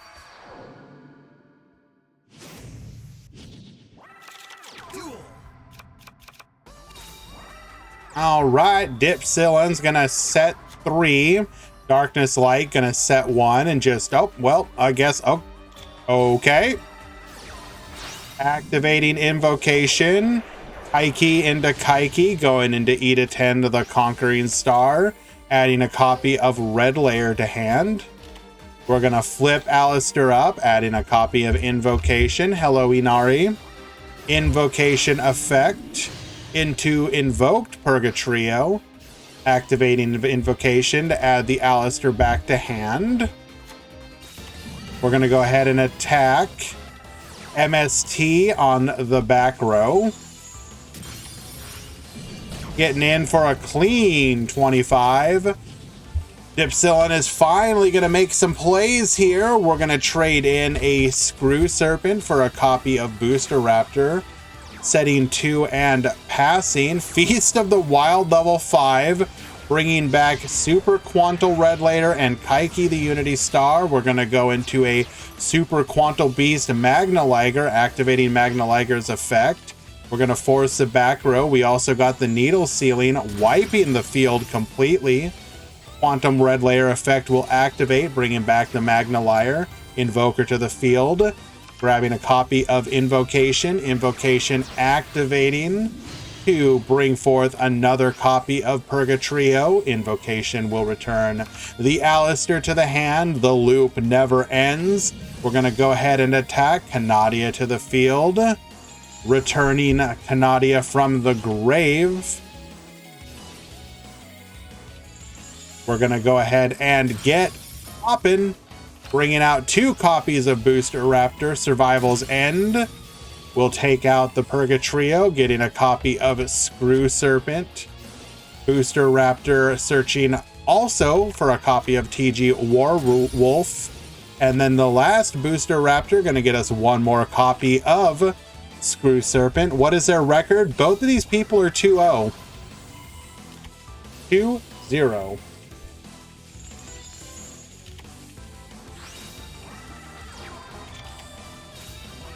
Normal summoning Alistair. It never ends. Adding a copy of Invocation. Are we out of Purgatrios? Are we really only playing 2 Purgatrios? Monka W?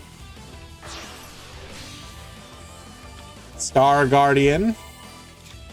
And I think we are just, yep, dead.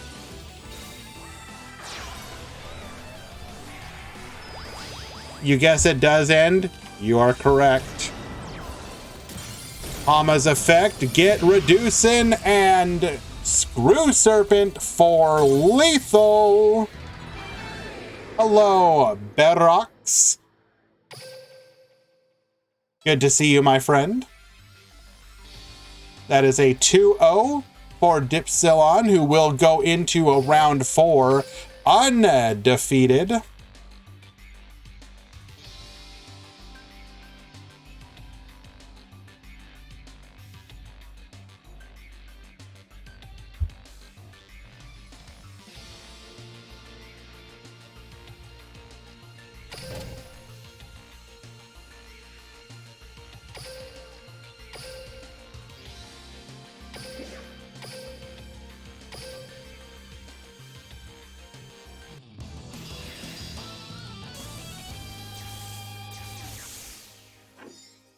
We have a game number 3 between David Magri and Luffy. Duel.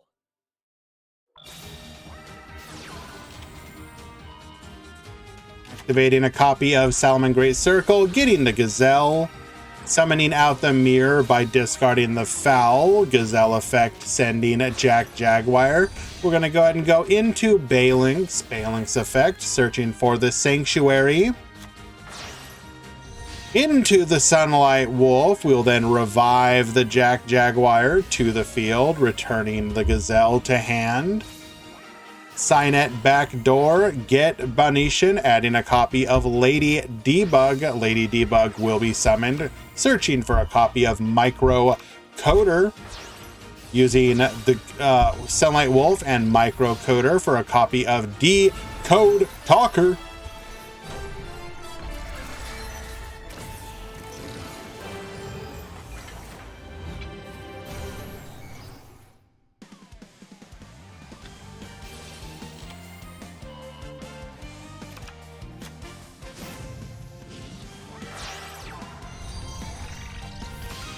Come forth, Firewall Dragon, activating Recoded Alive into the shooting code and setting 1. MST, taking out the Signet Backdoor. Dark Hole is going to wipe the board. Oh my goodness, activating Treason Fan. Just get sacked, it's that easy.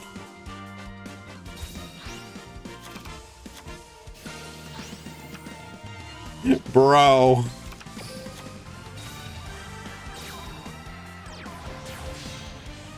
Come forth, Dark Rebellion.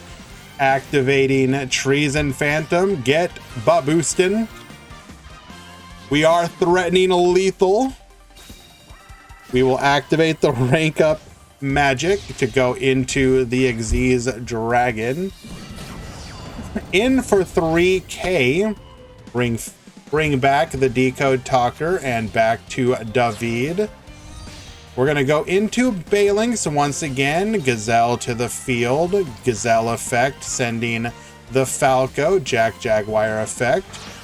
Bring forth into the Sunlight Wolf. We'll activate Falco, returning Falco to the field. Jack Jaguar to the hand once again, activating Lady Debug. This will get Negate.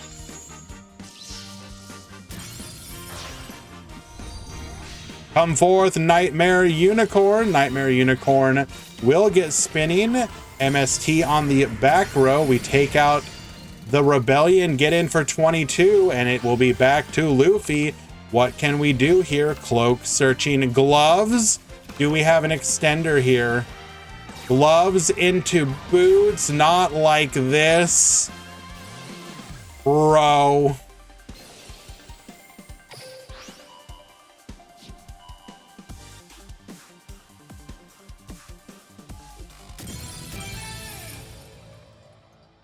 Yep.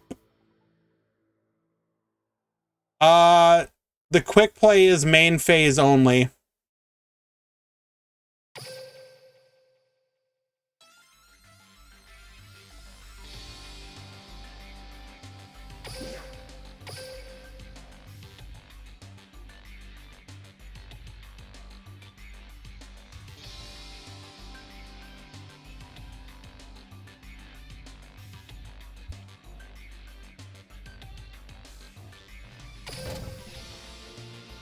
Both of those players were undefeated, so they both still, well, one of them will top and one of them can top fairly easily.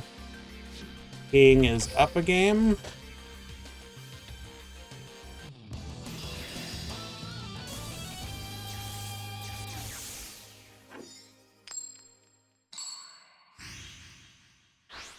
Why specifically are Konami cowards? Duel.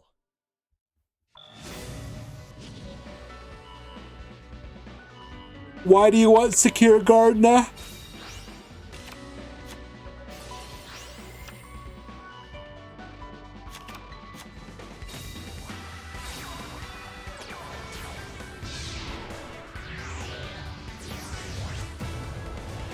Hello, Mulcom. The tournament's been going well. It's pretty breezy.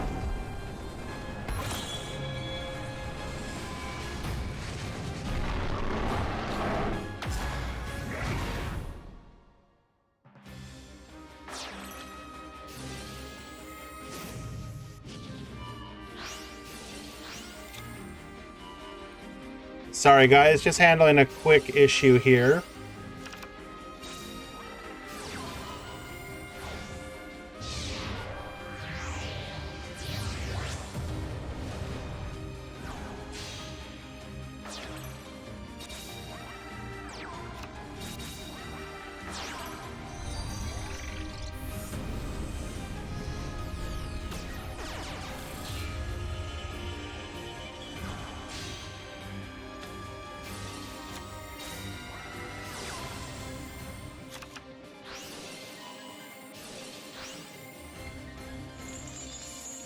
Any Spice?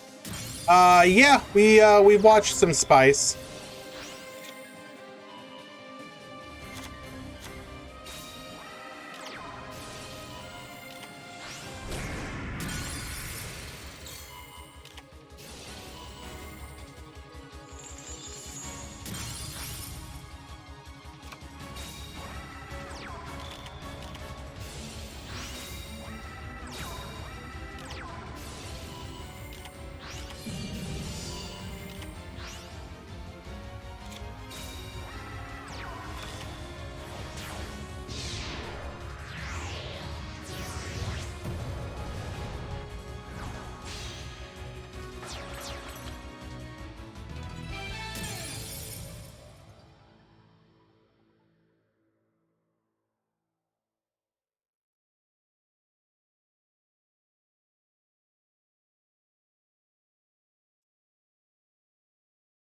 Okay, sorry about that, guys.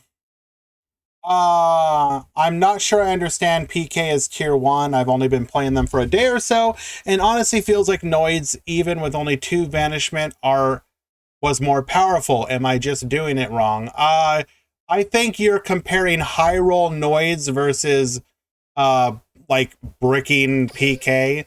PK, so Infernoids may have a higher high, but they have a much lower low. So if the spread on Infernoids is like 1 to 10, right, where you can absolutely get dumpstered, and 10 is like your opponent can't break your board no matter what you do, like they monster gate and get like 14 monsters in the graveyard, etc., etc. Phantom Knight's gonna be more like a 7 to 9 deck. Yeah, the high is not as high, but even if you don't open great, you're still gonna have like a baseline of strength and protection and back row and plays that you can basically always do. Or even if you want to get even more, like a little lower, like a 5 to 6 to 9, etc. Basically, the floor of Phantom Knights is much higher, and the ceiling of Phantom Knights is like close. Anyways,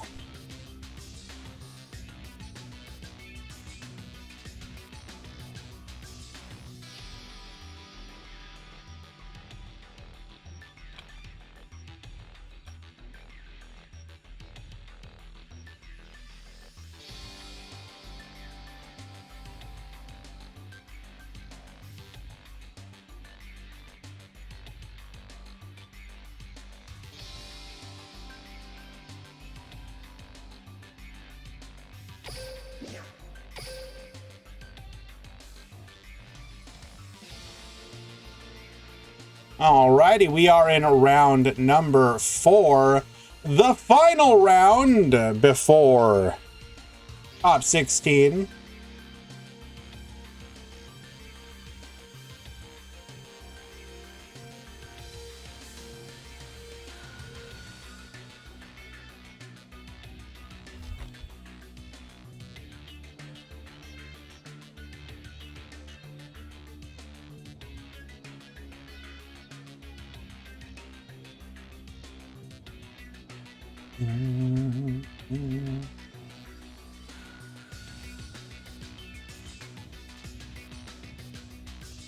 We are moving along pretty quickly here. I do appreciate that. A little over 2 hours for the Swiss. Well, okay, we're going to be a little bit more, obviously, because we have one more round, but we will end the Swiss rounds pretty quickly. I'm happy with that.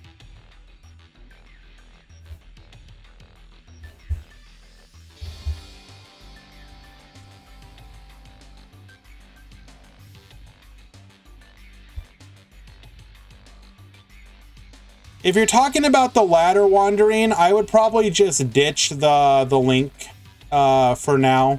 Your odds of getting Iblied right now are fairly low.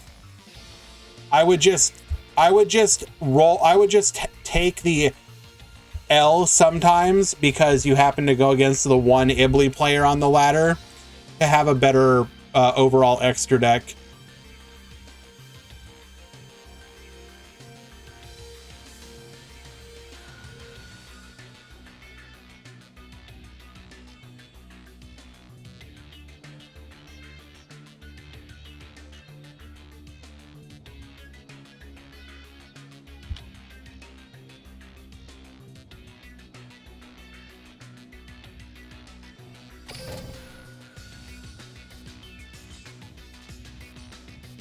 Would I third break sword then, or a Thanatos?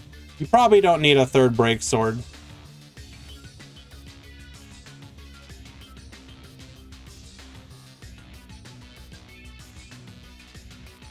The classic don't play CC, it's trash vibes. That's not what I'm saying. If you expect Ibli at all, then sure, but like, no. I can't, like, literally, I kid you not. In the last, like, 50 games that I've played, I haven't been Ibli locked one time. So, like, who cares? If it happens, it happens. Congratulations. You won the lottery.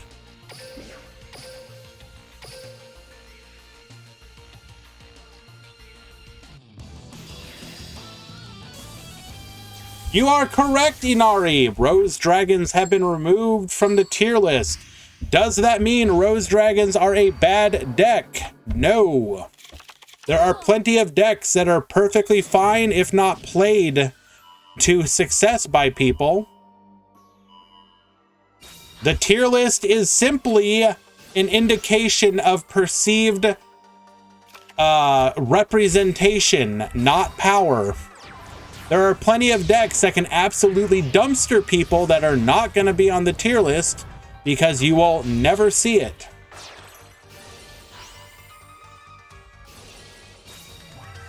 And if you want to feel good about it, Inari, I want you to go to the tier list icon, scroll to power rankings, click on that, and you will see that according to the power rankings, in tier 1 you have Phantom Knights and Mech Knights.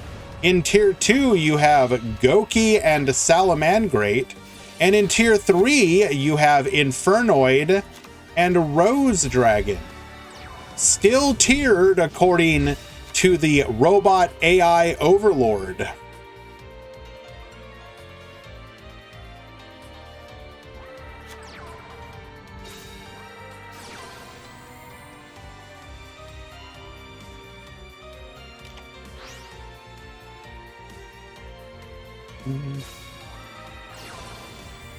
So wandering, that's not going to happen. The Discord isn't active enough. Maybe in the future when people are actually active in the Discord outside of tournament days. But for now, we should keep our expectations realistic. Do look forward to seeing how DLE's first attempt at a TPC style goes. Should be fun. I did enjoy Rye's Rye reports whenever he would do them. Even if I didn't always necessarily agree with some of them, it was fun. I just like hearing other people's opinions.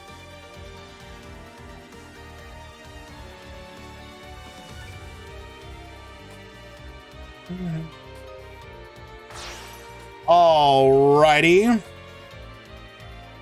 Are we going to wipe the field?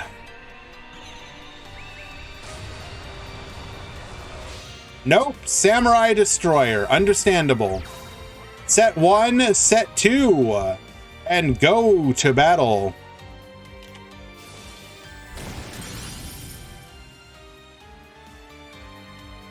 The best tier lists were Gnaw and HHC back in the day. Are you talking about on the HHC Discord? Or are you talking about, wait. HHC is, I'm going like boomer memory here. Was that the user? Or was that MHC? Why am I you know who I'm talking about, right? Hey, Craig. Right, it's, yeah. Thank you. Yeah, I remember Craig, for sure.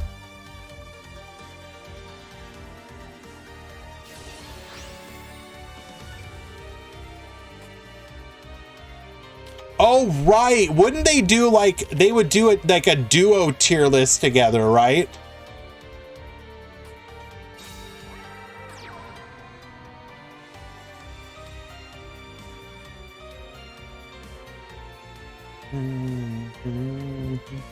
Yes, the podcast style streams. I really enjoyed those. I am an avid podcast listener. I have a lot of time at work where I'm just doing like menial stuff where I have the ability to agents in tier 3, whatever, man, let's do it. I have a lot of free time to listen to podcasts, so I definitely enjoy those style of things.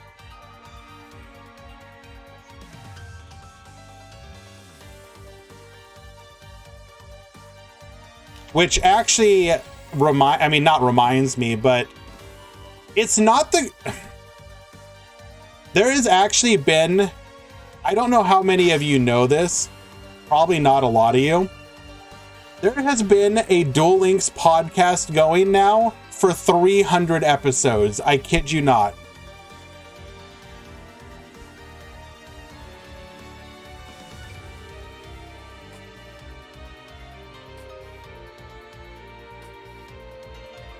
It is Green Ranger. He does the Duel Assessment podcast. Literally 300 episodes.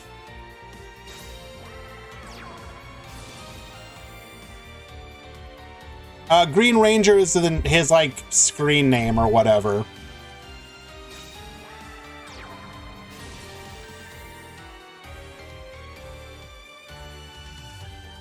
He used to do a duo podcast. He had another person that was on it with him, but that person actually quit the game and like went back to Hearthstone.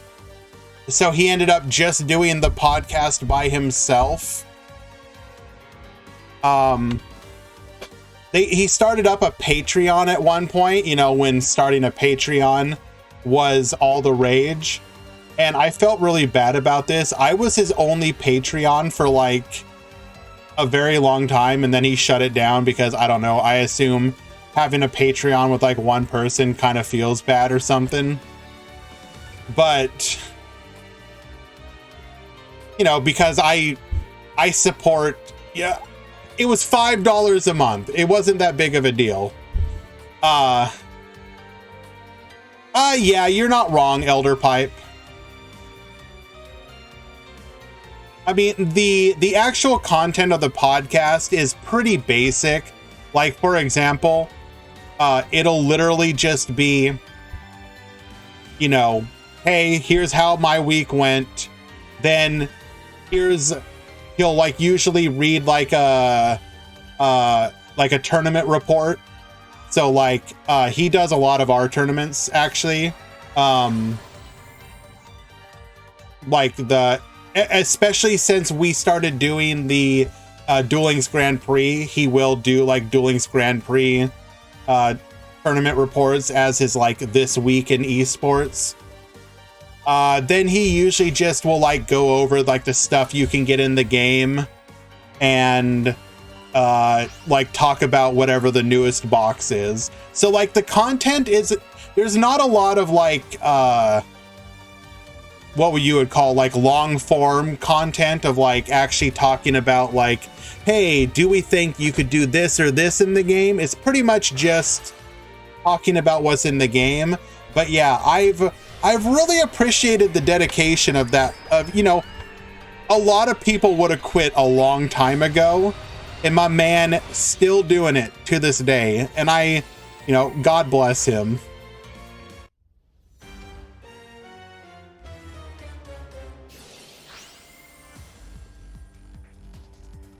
Alrighty. Are we actually gonna be able to do anything here? My man getting... Hey guys, weren't we just talking about Rose Dragon leaving the tier list? And now we're watching the Rose Dragon god themselves, Alia, absolutely farming, or at least currently farming, what's in Luffy's grave? Oh, he's got everything he could want. He can absolutely come back.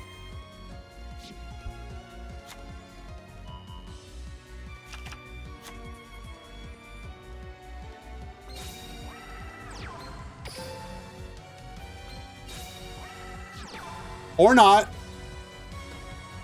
Honorable Sudoku. Wills BM, thank you so much for the follow, my friend. I appreciate you.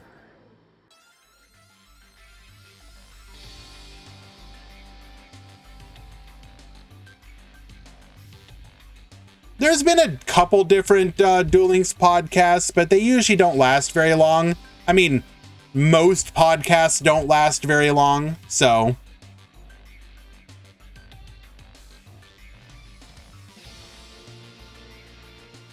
probably one of the most interesting ones to watch.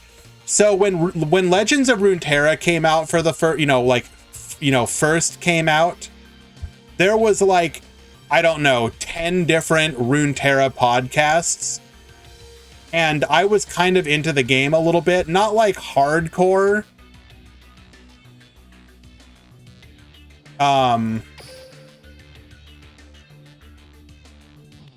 Actually, you would be surprised, Ohimi. I think Yu-Gi-Oh! In general is really hard to do podcasts for, outside of like YouTube, like 20-minute like discussion videos or something, that kind of style of podcast. If you want to do like your traditional like 60-minute to 2-hour podcast or whatever, yeah, Yu-Gi-Oh! Is not really conducive for that sort of thing.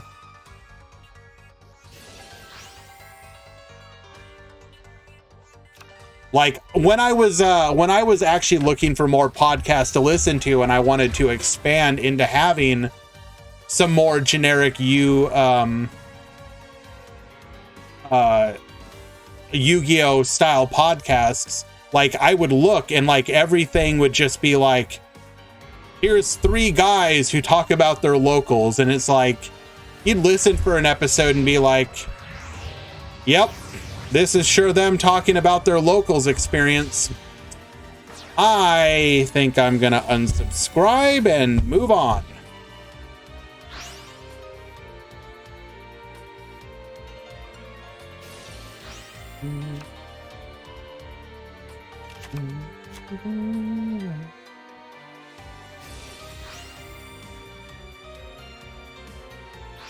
Dumping a copy of Cloak to the graveyard after making the Xyz Dragon, we will rank up, have 2 potential back row.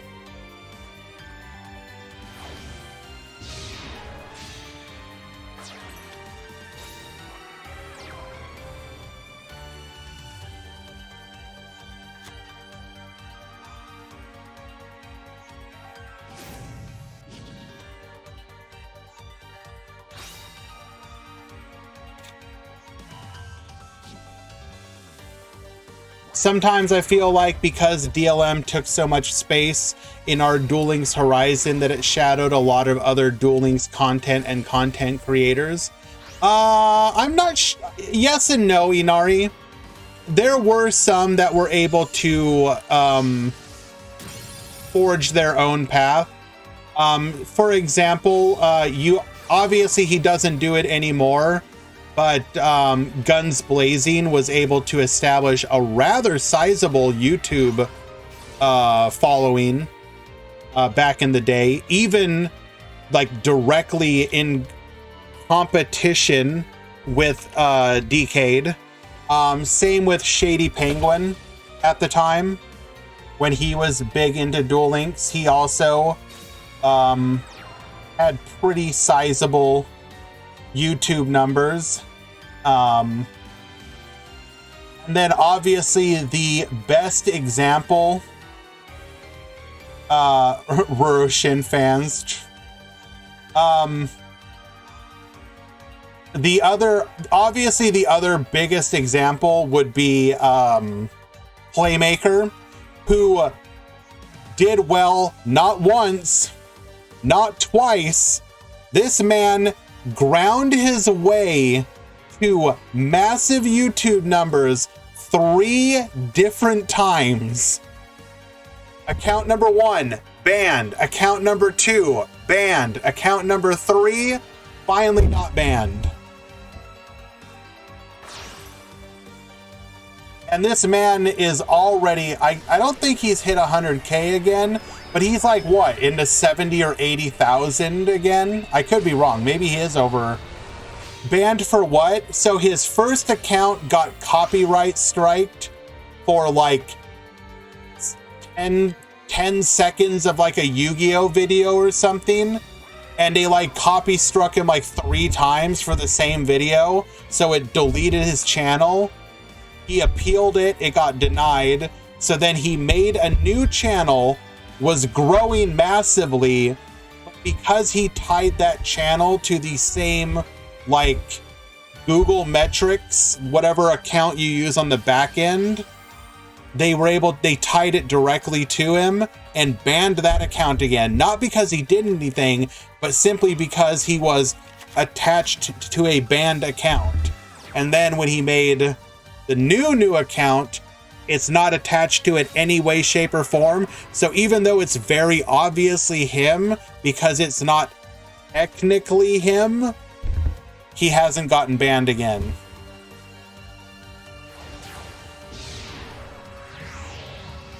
I can't remember how much his second account got up to, but it was pretty large when that one got banned.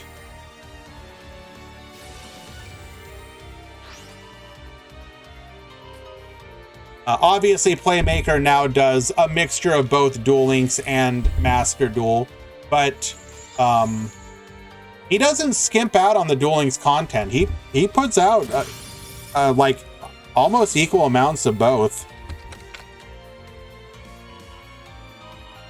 or at least I think so. It's usually whatever is currently new in the meta or newly released. So like if we go look at his account right now, so he has Duel Links video, Master Duel, Duel Links, Master Duel, Duel Links, Master Duel, Duel Links, Master Duel, Master Duel, Master Duel, Master Duel, Master Duel, Duel Links. Like, it's a pretty, good spread.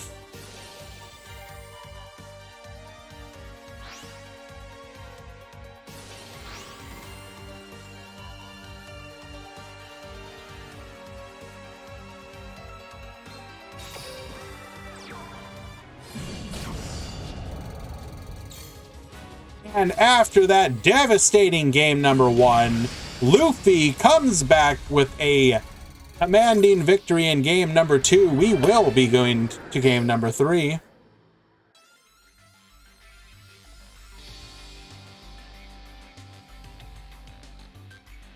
Yeah, Guns Blazing was a very interesting case because obviously he stopped to focus on his like real life game making or whatever. And then he came back a little bit and then he stopped again and then he came back for Master Duel and then stopped again. But like, one, my guy, where's your game at? Release the game. I want to know what your game is. Show it off or whatever.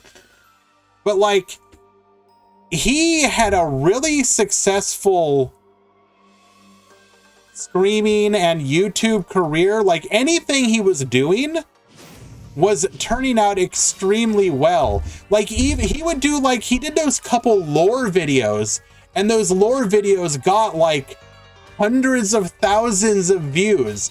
My guy could have literally just done lore videos on YouTube and would have been like bigger than like Team Sam level. Like his videos were insane.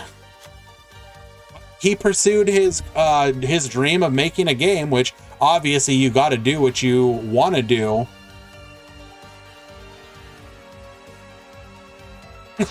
Don't ask a woman her age, a man his salary, guns blazing how his game is doing. Fair. No, he did really good work on the lore videos. Don't get me wrong. I enjoyed them. The quality was fantastic. I'm sure they took a lot of time, but at the same time, I'm sure those videos also did exceptionally well. You don't like his lore videos? Well, you're wrong, Elmaz, and that's fine. You're allowed to be. But the point is that they did exceptionally well.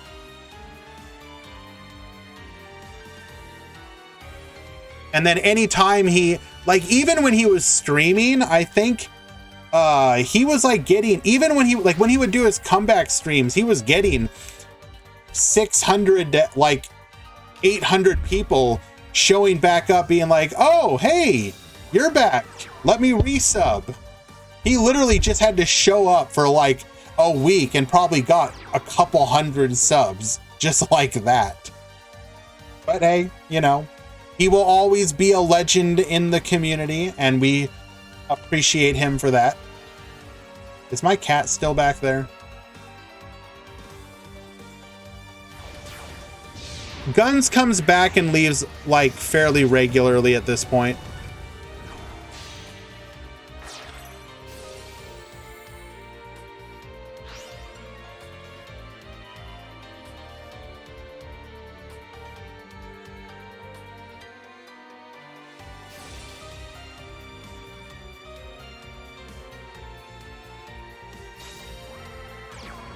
Yeah, no, he was on point with his sound effects. I definitely agree. I appreciated him for that.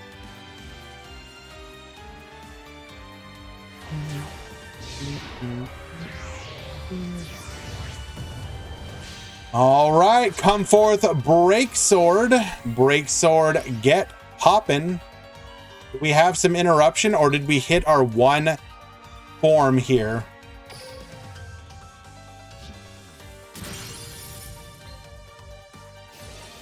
Hitting the Basil Rose.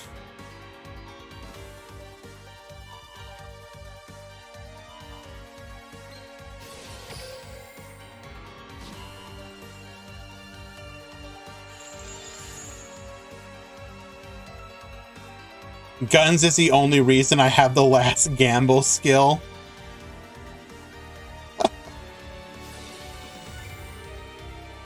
Only just realized it's Meta Weekly number 269. Nice.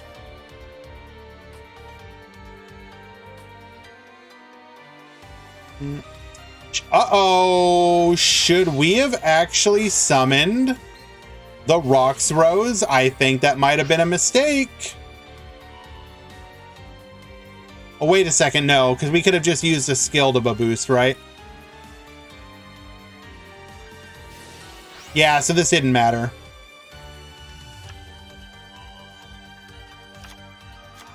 Sonic Boom.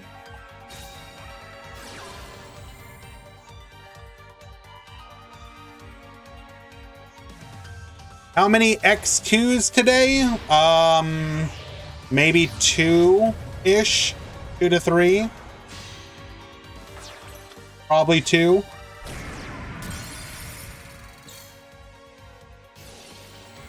Yazi gonna get floating, but we're gonna go ahead and negate.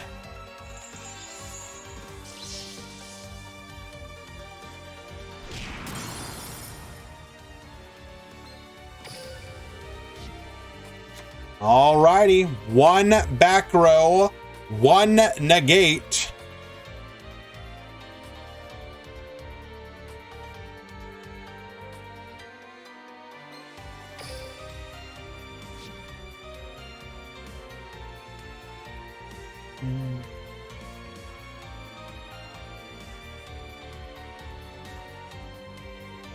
Oh, whoop, mod call.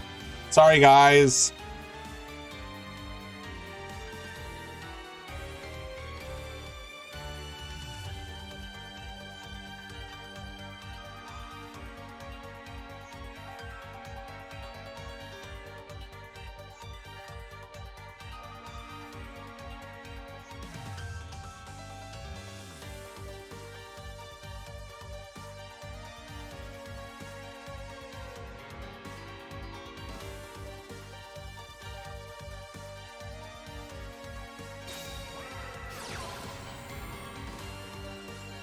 Okay, there's one piece of the puzzle. We've got the lance, though. That negates the piece of the puzzle. Show me a second book, and then White Rose Dragon. We don't have it.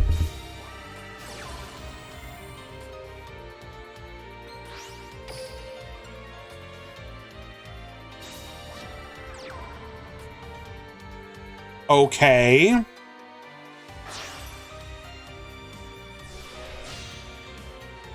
Yazi to the field, number 2.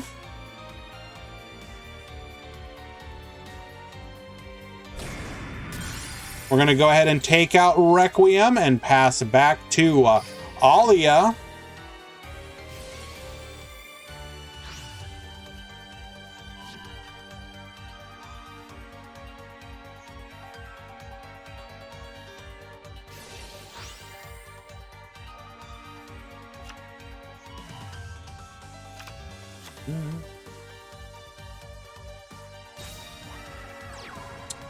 Oh no, we're gonna be able to boost here. That'll put us above the Yazi.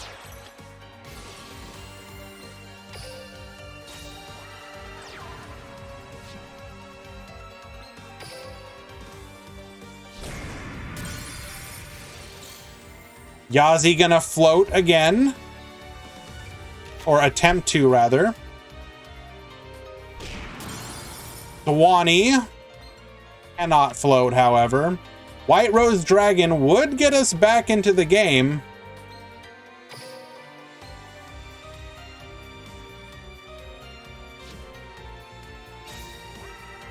That is not White Rose Dragon. Back to Luffy, and barring... Well, I don't think it could be anything because...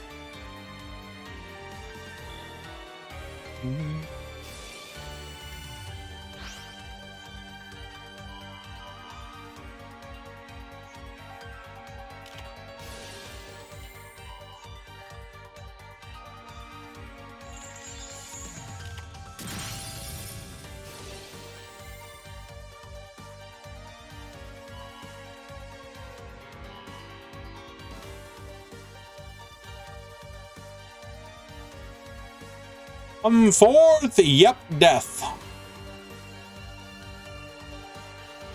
Doesn't matter what we go into, we have lethal rebellion, Baboost, wings, Baboost,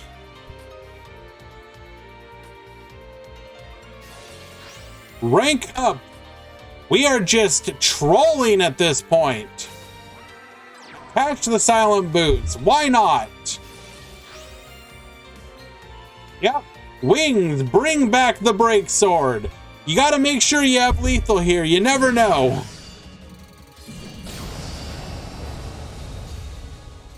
And farmed for 4,000 damage. Luffy winning game number 3. Well done.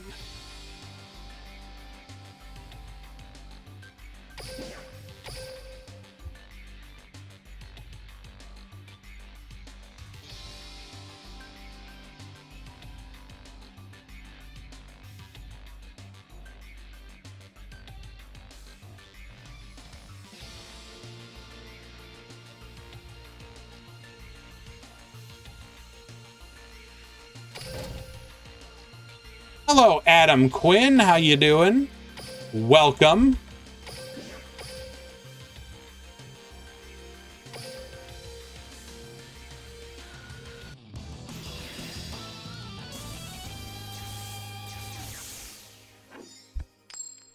For the flexing, can I give the win to Alia? For you, done. I got you. Play some Ark. All right, guys, sorry, the stream is, or the tournament is canceled. We're gonna go play some Ark. I'm gonna have to download it first.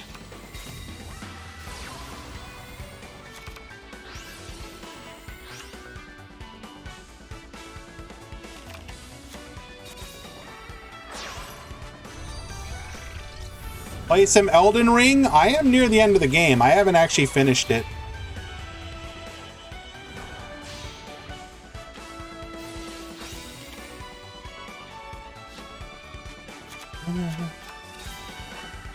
All right, triple back row. God, would Neo have loved nothing more than to go first. Ring of Destruction. End phase, Book of Moon.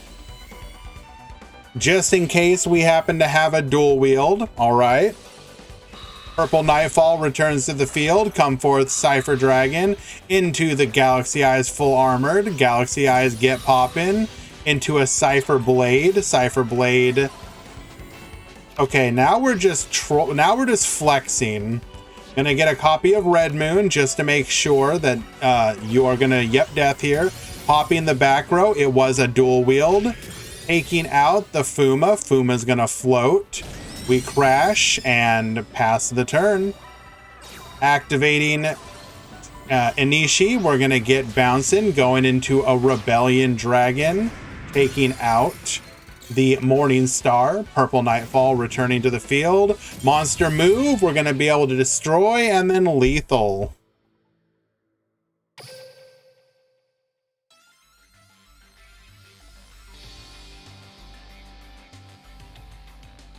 Can you uncancel the tournament? I'm eating and need something to watch. Done.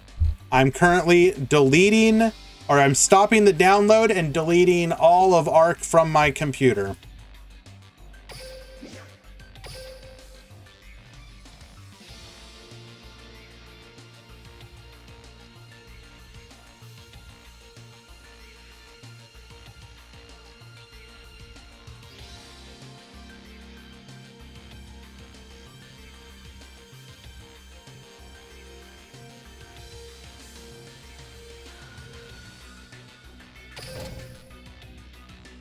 Can we go back to Ark when Quantum is done eating? Absolutely. As soon as Quantum is done eating, I will begin downloading it again. Can I cancel Quantum's food? Yes, absolutely. Quantum, please get rid of your food.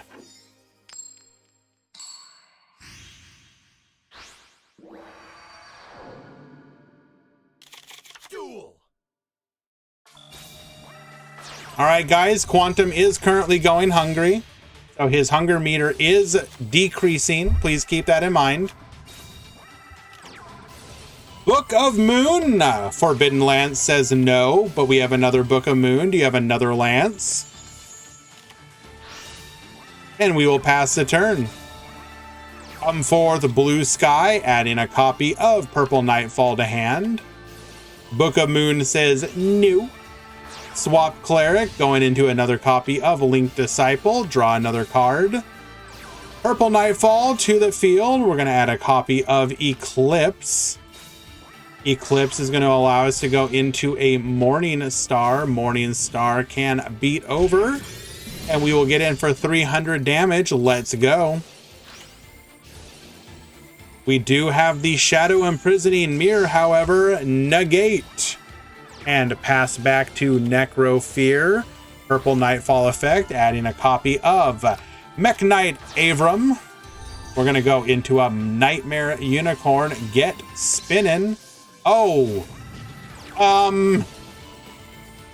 we activate Unicorn's effect under our own Shadow Imprisoning Mirror. Okay. I didn't want that monster. You know what? Cards in hand bad. Cards in hand bad.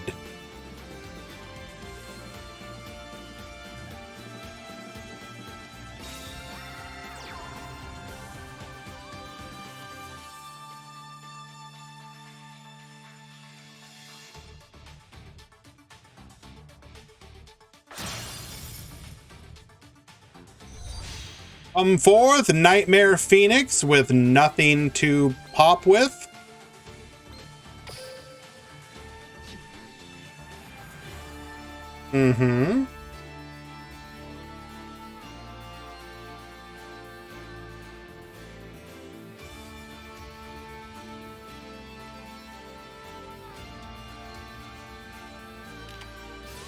Forbidden Lance.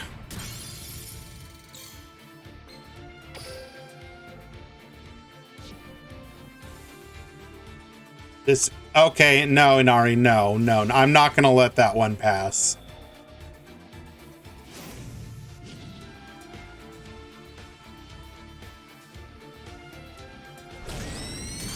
All right, well, under Shadow Imprisoning Mirror, I don't believe there's realistically any top decks that are gonna get Che out of this, but I mean, we're free to try, obviously.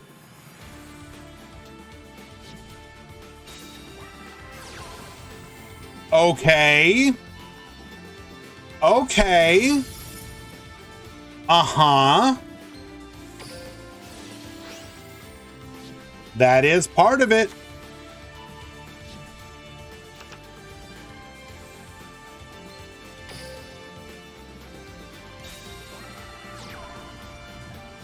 Doesn't matter to back row. They're dead. Don't worry about it.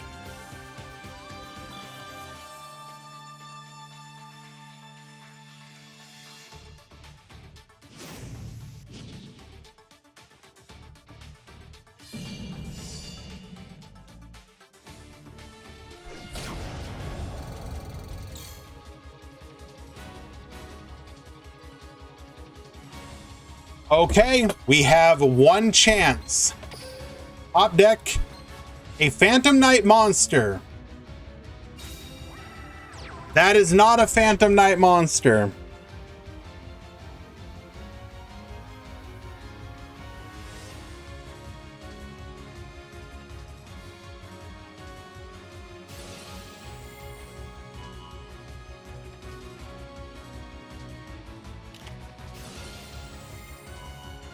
Wings.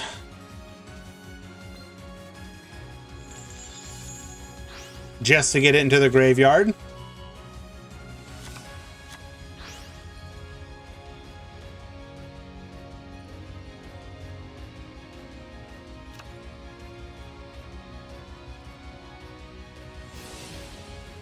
Returning to the field, we have a column. Can we activate? Do we want to activate?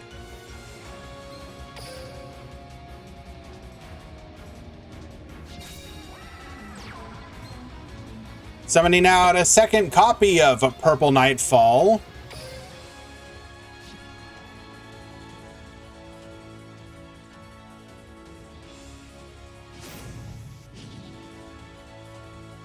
Baboost! Book of Moon. We do survive the turn, but then again, we're in the same predicament as we were before.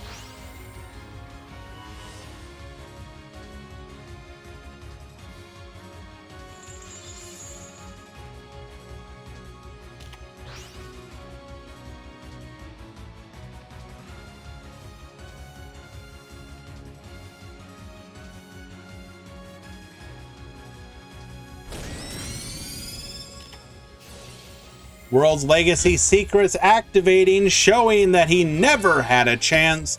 Necrofear will win game number 3, and that will be the end of the Swiss rounds. Hang around just a few, and we will have the top 16 ready to go.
Khan, I'm specifically putting you against those people.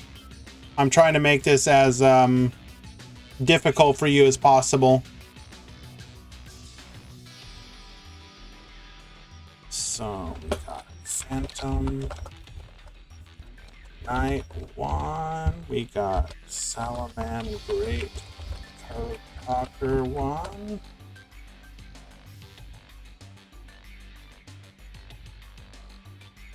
We got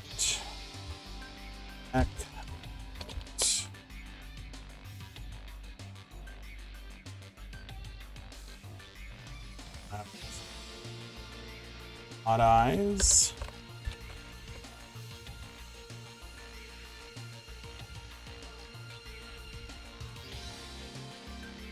We have Mermail Atlantean.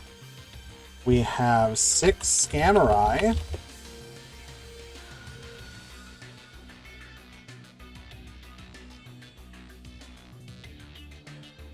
We've got TG.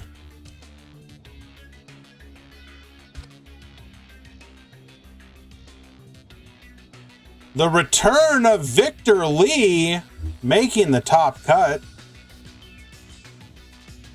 We've got Rose Dragon.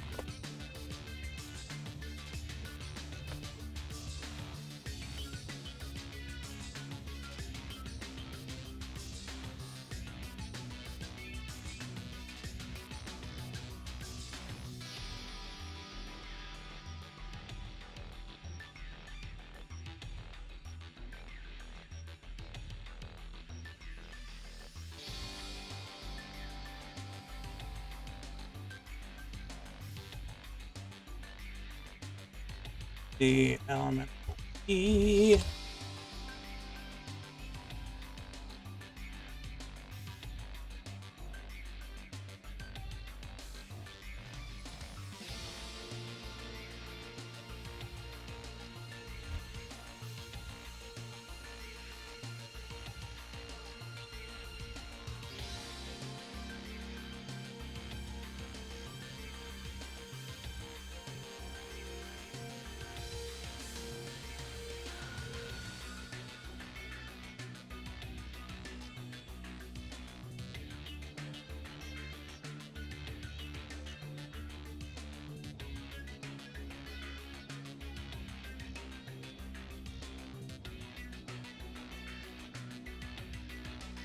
Alrighty. Was just doing the breakdown real quick. Thank you for your patience, guys.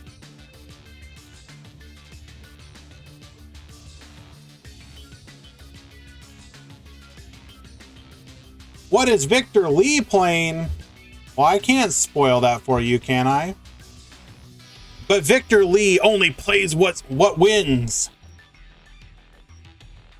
He won't play anything else.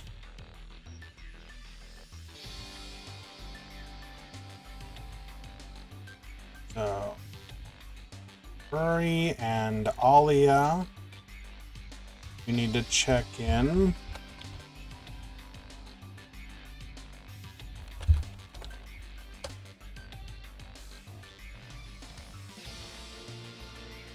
Alrighty, guys. In the top 16, we have Phantom Knights, Mech Knights, Madolche, Mermail Atlantean, Odd Eyes, Rose Dragon, Salamangrate Code Talker, Six Samurai, and TG. Anything of those you guys would like to watch as our first match?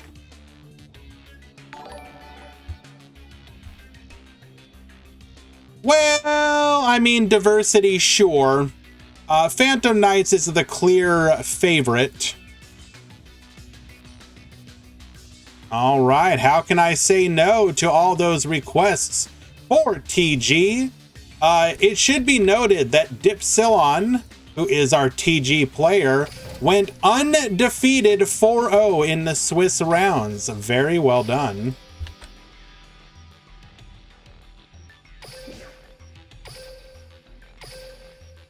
But I'm sorry, but your winning streak comes to an end here because Lamau pal, you're facing the person who will win not only this tournament, but also your mother's and sister's hearts. Victor Lee at the top, Dipsilon at the bottom.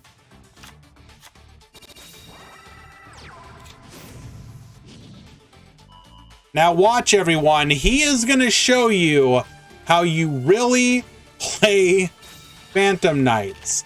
These are going to be nothing but top tier, uninterrupted, flawless plays from the king himself. Needle Ceiling, Forbidden Lance, after extending, oh no, wipe the board. Come forth, Fragile Armor. We're going to go into the Rebellion Dragon.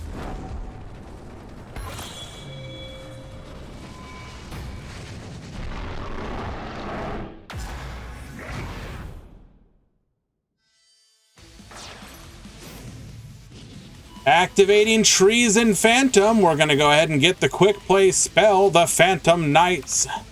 Rank up launch, activating to go into the Requiem Dragon, attacking in. We will Canadia, allowing the Booster Raptors to successfully get a copy of Screw Serpent. Screw Serpent to the field, resummoning. We're going to special summon the Warwolf into a Star Guardian, bring back the Screw Serpent. Screw Serpent special summoned. We will then go into a copy of a Hama. We're going to attack, attack, attack, lethal. And just like that, Dipsilon winning game number 1 in a powerful and commanding show of Synchro Force. That's the wrong one.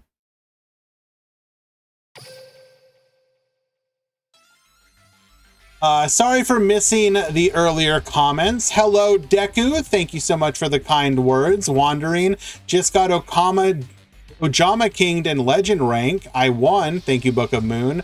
But I did not see that coming. True. Alia topped. Yes, indeedy. Had a request for Rose Dragon. Sorry, unfortunate, but we are watching this one. The Rafin Ha God, thank you so much for the follow. Appreciate you. That is very kind of you.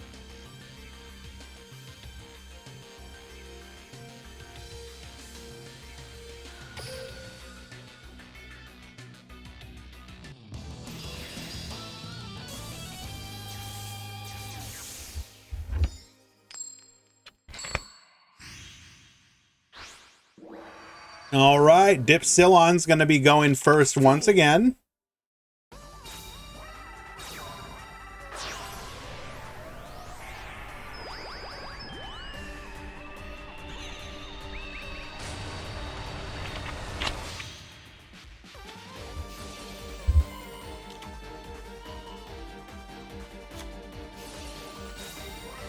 Star Guardian, Screw Serpent, to the field, pass back to Victor. Book of Moon on the Star Guardian. You will be making no synchro plays on my turn.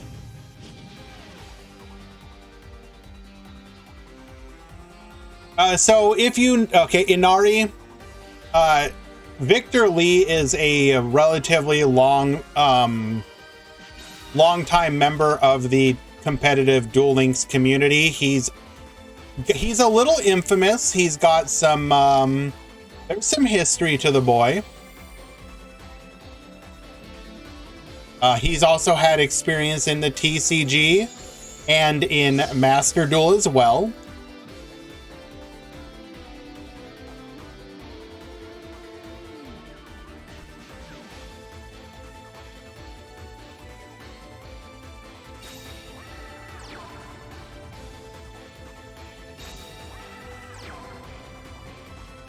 We are going to set one, set another, and pass the turn. We're going to go ahead and Morella here. Oh my goodness. Are we going to be able to take out that back row? Yes, we are. Activating Survival's End. We're going to pop the back row, pop the Booster Raptor. Getting another copy of Screw Serpent. And I think this is going to be a quick and easy wrap up for Dipsilon. Oh my goodness.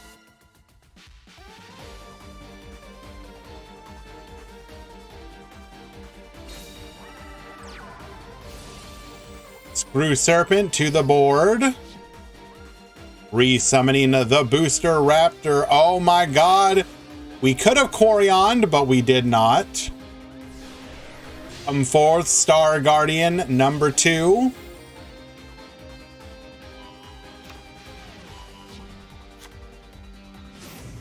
Oh, are we gonna Trish him?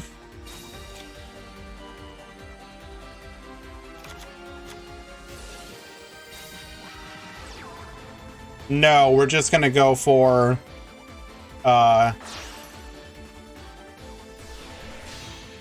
Hama.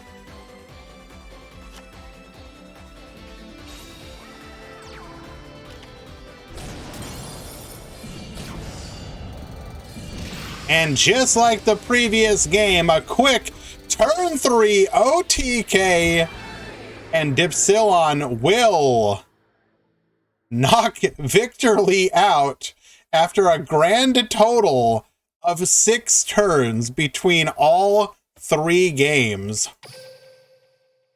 We Master Duel now. Damn.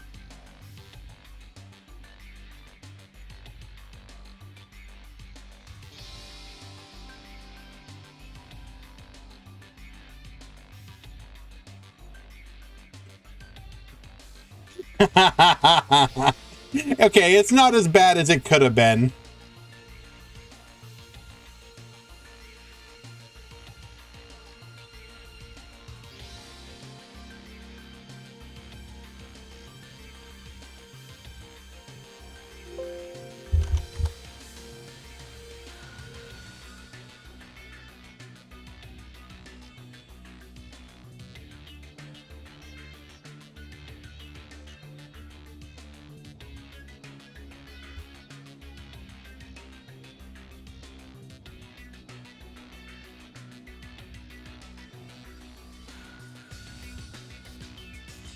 Understandable. Alrighty. We had some requests for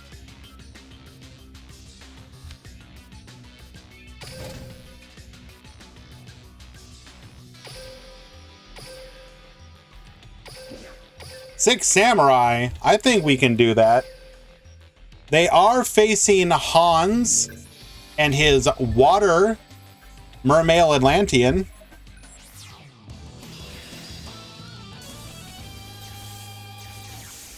We're going to go ahead and watch the replays first.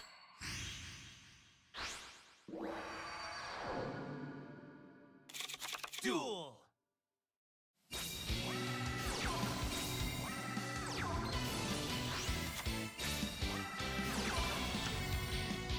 Alrighty, getting a draw one. Able to find what we need to get into a legendary Six Samurai Xian. One back row. We're going to activate Abystius and Dragoon. Both activating. Is Clown Control in top 8? Clown Control made it to the finals. What are you talking about? Deep Sea Diva to the field. Are we going to get hit with a dual wield? Yes, we are.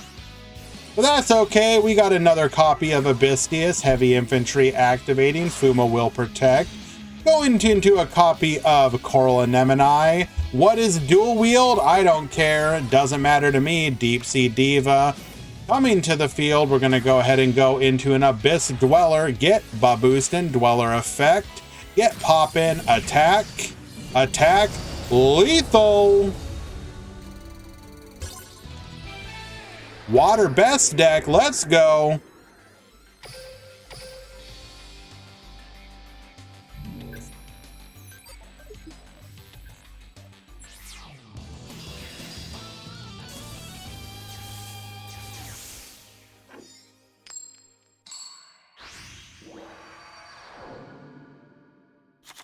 Duel.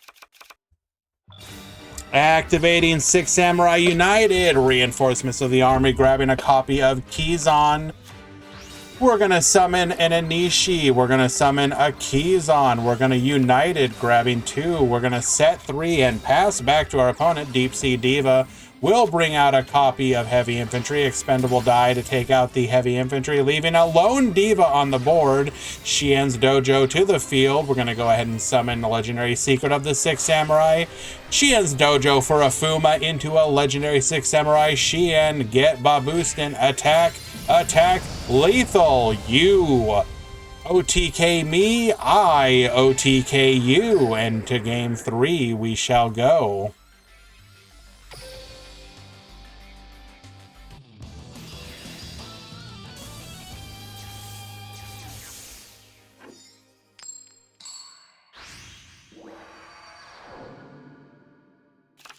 Duel. Six Samurai United, 1 and 2, summoning a copy of Kizan. Draw 1, draw 2, not as devastating as it could have been. We're going to activate Abystius, discarding Dragoons. You'll love to see it. Deep Sea Diva added to the hand. We're going to be able to add, or normal summon that Deep Sea Diva. Ice Dragon's Prison activated. We're going to banish, but that's fine. We'll just go ahead and summon out a Heavy Infantry. Summoning out a copy of our Marksman. We're going to go into the Dweller. Dweller effect, get poppin'. We're attacking in. Marksman summoning out a Dragoons. Attack in and... Okay, well, who can OTK harder? Apparently it's Hans. Game number 3. going to Mermail Atlantean, and they will move on to the top 8. Well done. Unfortunate, Cole, but you did exceptionally well making it like you did. I appreciate you for entering these events. Everyone who enters these events, in fact. You guys make this what it is, and it is always a delight to watch virtually every single one of these matches. Y'all are some real ones. Let us go ahead and find another match.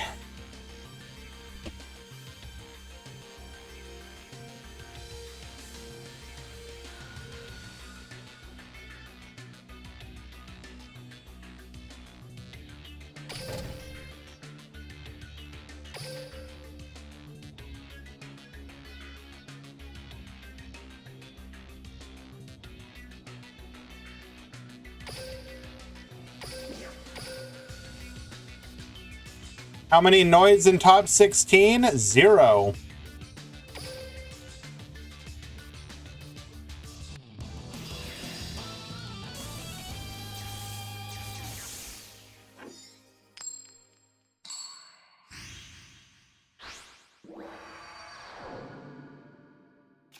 Duel!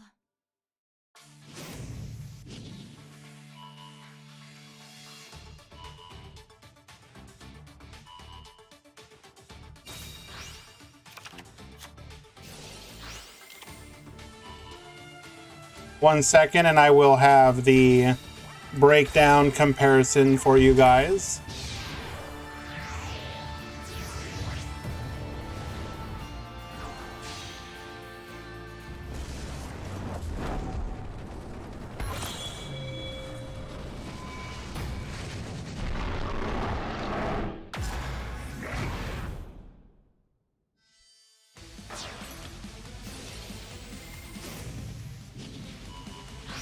So here is the overall breakdown.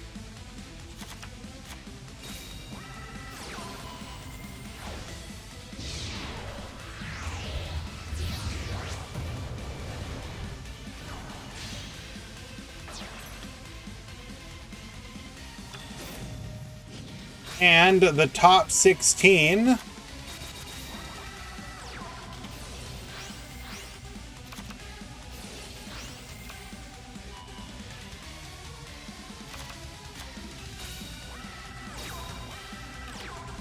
Is Dark Magician released yet? No.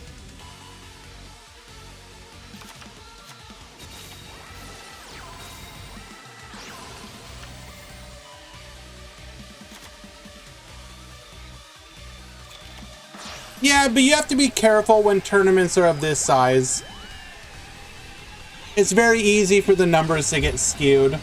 If you look at, I mean, don't get me wrong, PK is definitely going to be a lot of representation.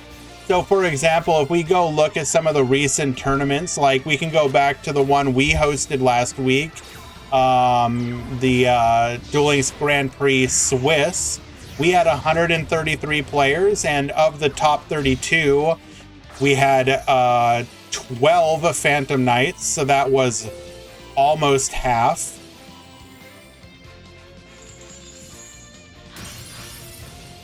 You know, so for example, here is the pie chart of our event from last week. That is a lot of Phantom Knights.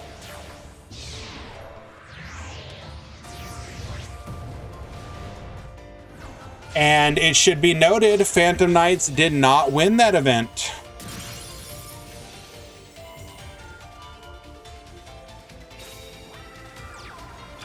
If we look at the most recent DLE big tournament, while it was single elimination, that does not change the fact that it had a lot of numbers. So you can look at that for some information, and their top cut was, I mean, that looks pretty similar to what we have going on, other than we're missing 2 Code Talker. So we have 1 more Phantom Knight, 2 less Code, or 2. So Code Talker in this case would be Mech Knight. So we have a bunch more one-ofs, but the number of Phantom Knights is roughly the same. So Seems to be about in line. Rose Dragon will win this match, going on to the top 8. I saw people on Reddit saying we're going to get an Odd Eyes structure deck in May. Is there any truth to that? It could be possible. I believe that Konami has a history of releasing certain characters' structure decks, and I believe it's because Odd Eyes is like next in line if they were to do that, but don't quote me. There may have also been some information in the data files. I'll have to ask Brad, but I believe that he has hinted something similar. So, is it confirmed? No. Is there a strong likelihood that it could happen? Yes.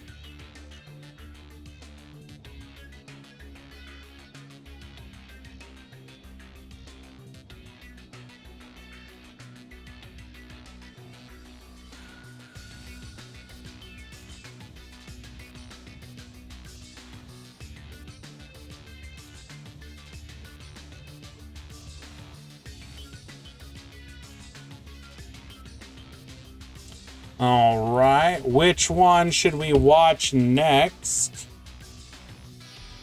You are boring.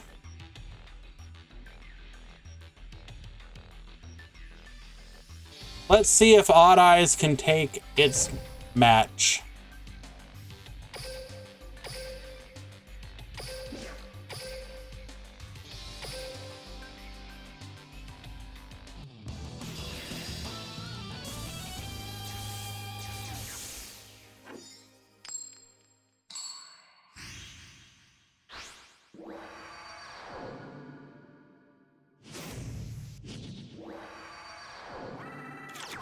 Duel. Wait, hold on. Excuse me? We just hard passed. Shoma. Okay, if there's anything that the Odd Eyes deck at least does well, it's have a turn 1 play. How are you bricked up that badly, my guy?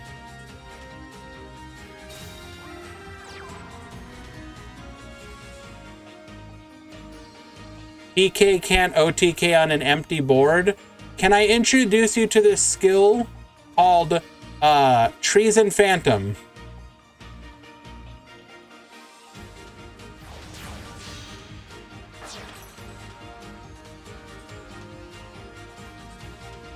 Is this Odd Eyes? Yes.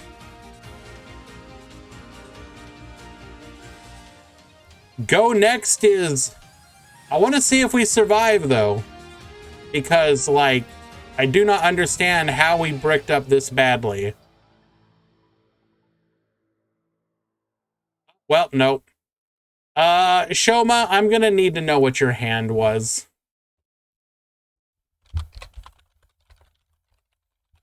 Was it like... I'm trying to think of what you would play if you had nothing. Is because even if you opened like... Even if you opened like any level 4 monster, you would set it. I mean, I guess it doesn't matter.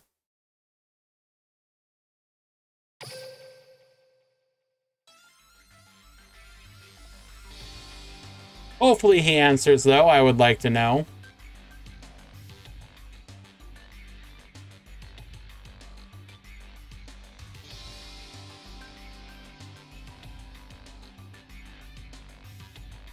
Why don't we go ahead and give Khan the streamer's curse?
Chocolate a mode to the field, activating to summon out a copy of Mageline. We will then go into a copy of Glass Souffle. We will set 3 back row and pass back to Alcoholic. Alrighty. We're going to use Treason Phantom, revealing 2, sending the wings back to the deck to dump a cloak to the graveyard. Cloak effect activating, grabbing a copy of Silent Boots. Special summoning 2 to the field. Dark Rebellion hits the board. We will activate our effect to Baboost.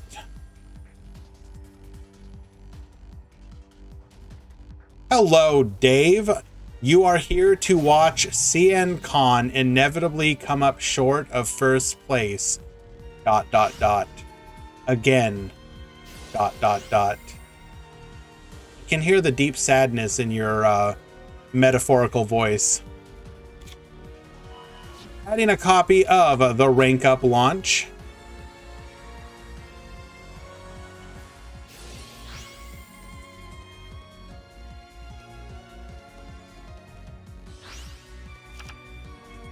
Dump in a copy of Cloak for the following turn.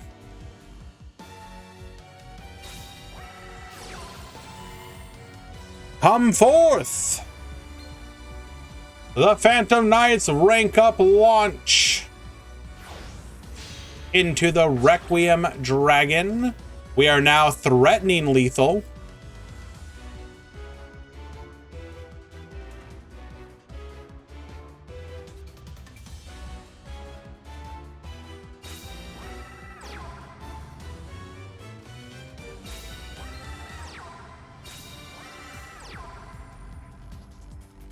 Setting 3. We're going to attempt to take out the Glass Souffle. On pulse, get out of here.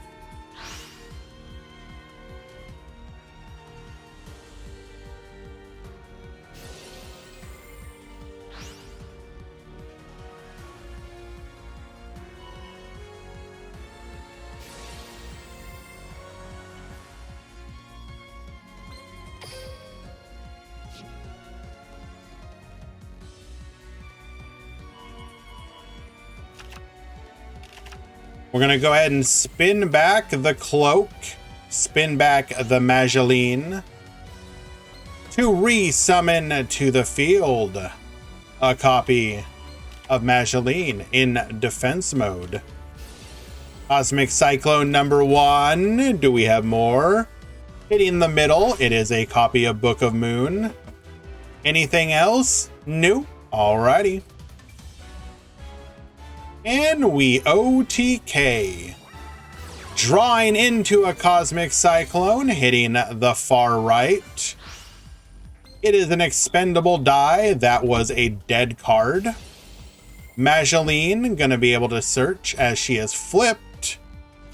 Another Madolche monster from the deck. And Khan will get the scoop from his opponent, winning game number 1.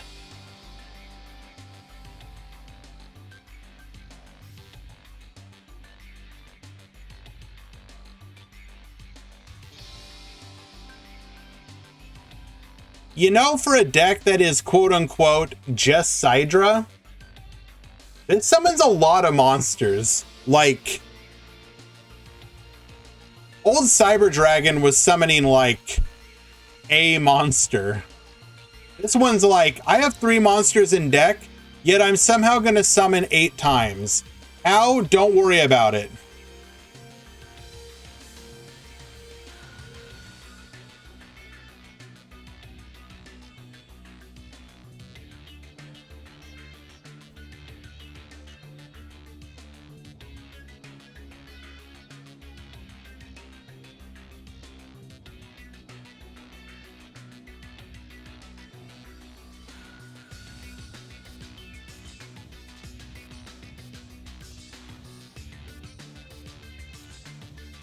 Nibiru next main box to counter tier 0 Madolche. True.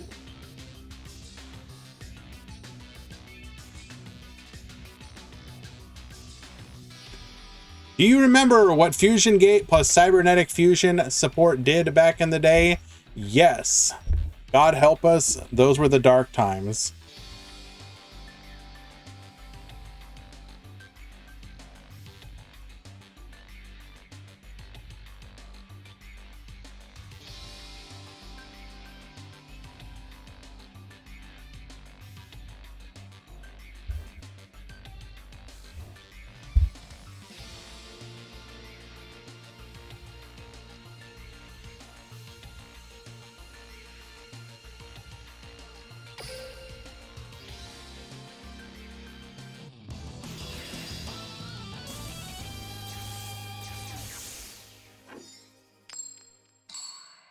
Alrighty.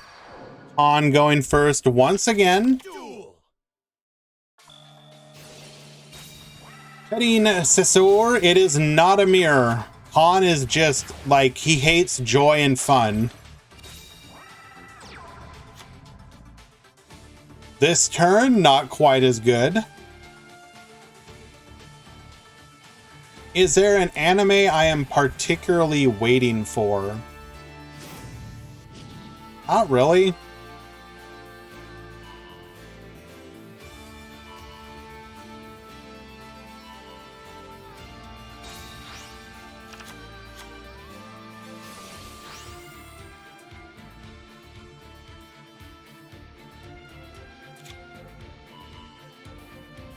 I can't even think what I would enjoy, like, in particular. Like, I would have said, like, the remake to Legend of Galactic Heroes, but then that came out and was not quite what I was hoping for. So maybe a little bit of a disappointment there. If they do another Macross series, I will be on board for that. But God only knows when they'll actually do that.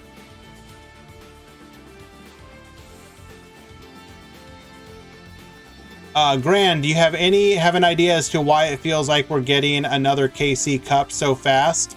It's just what they do. We've always had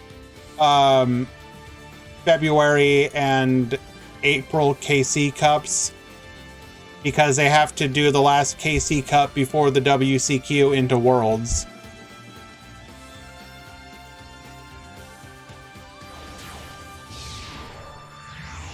Do you have any idea when the 25th anniversary of Yu-Gi-Oh! Will be released in dueling since it was data mined? I don't believe we have any concrete information on that, but sooner rather than later, probably.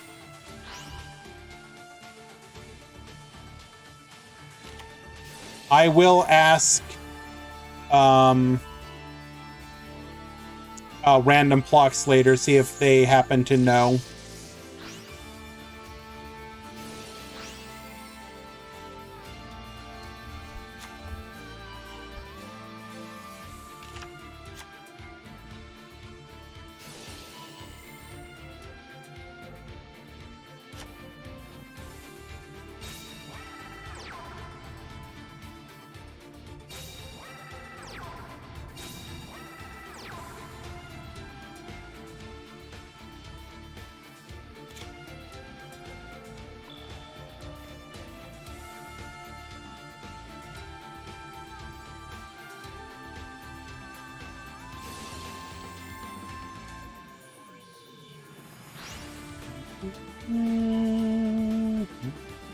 Alrighty, triple set back row.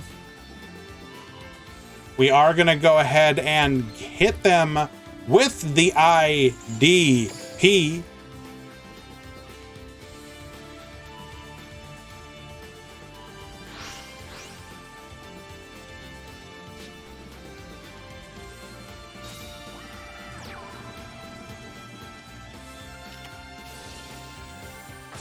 Expendable die. We're going to go ahead and hit that back row, and this is going to be a quick wrap up, I think.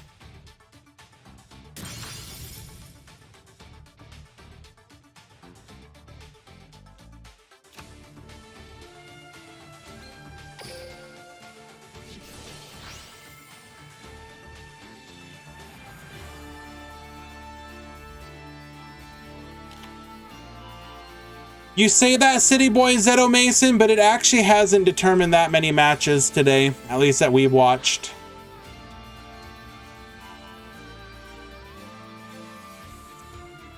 Set you up in Top Cut. Let's go take a quick look. What happened to our boy Pilot? Okay, so Pilot makes it to the finals, 4-0.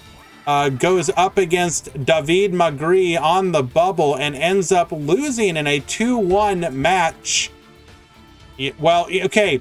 Counterpoint, Pilot, you should know, never go undefeated in Swiss. It means you're always going to lose in Top Cut. So really, am I to blame or are you? Makes you think.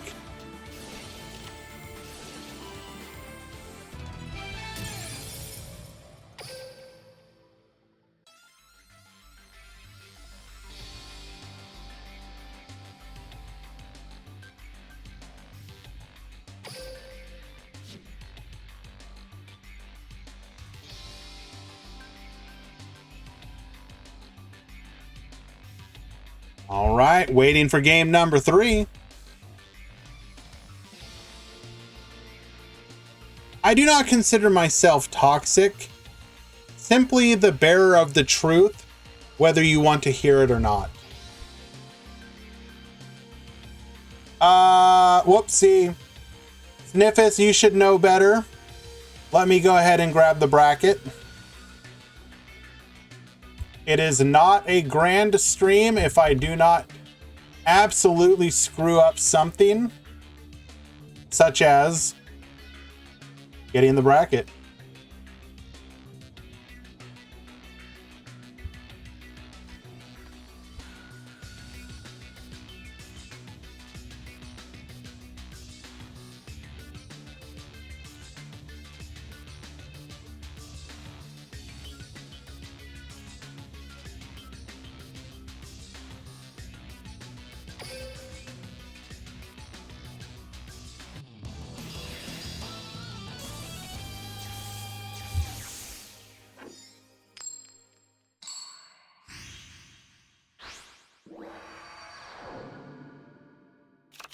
Duel.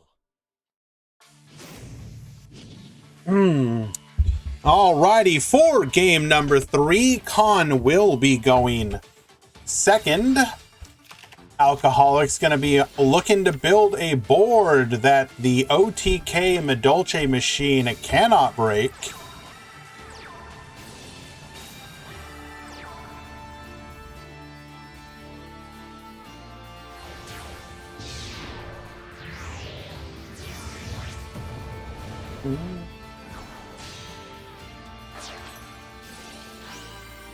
Alrighty, only one back row aside from the launch.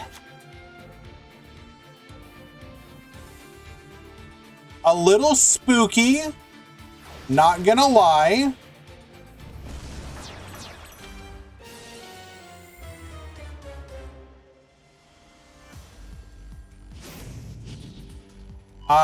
There's no way he doesn't have at least one back row.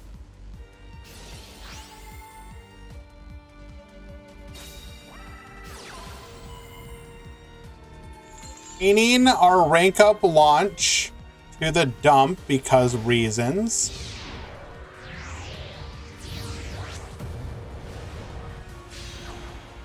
Going into the Requiem Dragon, dumping the wings. Do we have the back row? All right. Let's hope that doesn't get MST'd or Cosmic, am I right?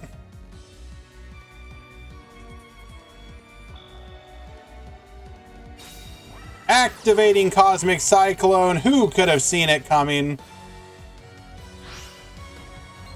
The Bluffed Dark Hole. Book of Moon. Well, all right. Would you like to extend your hand, Alcoholic?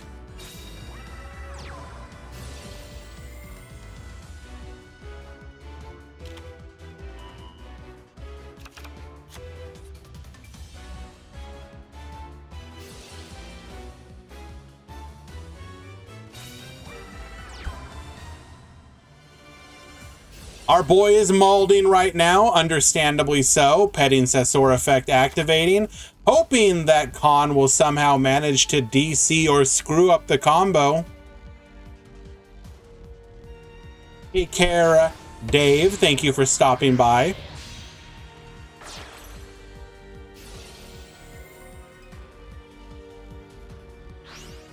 Does Wings save him? No.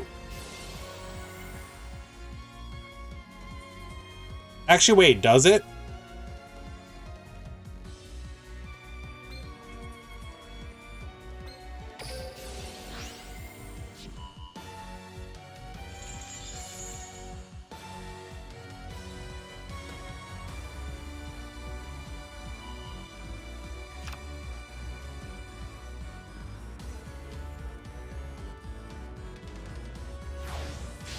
Rank up into Chocolate a la mode.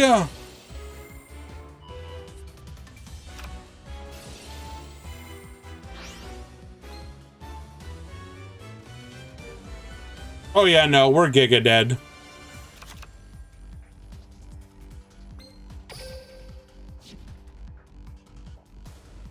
Come forth, my queen.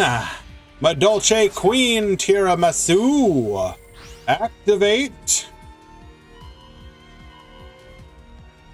I've never seen anyone more dead in my life. Chocolate a la mode number. Activation number 2. Come forth. Mageline, set 1, and still 2 back row. We shall attack. Attack. Attack. Lethal. Damage. And Khan shall win game number 3, moving on to the top 4.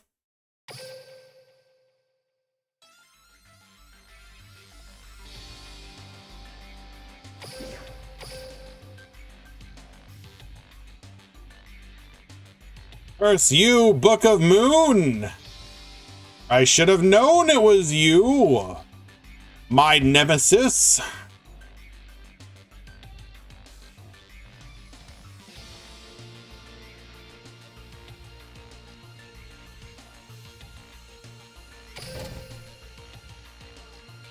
Madolce is now in top 4. Yes, indeedy.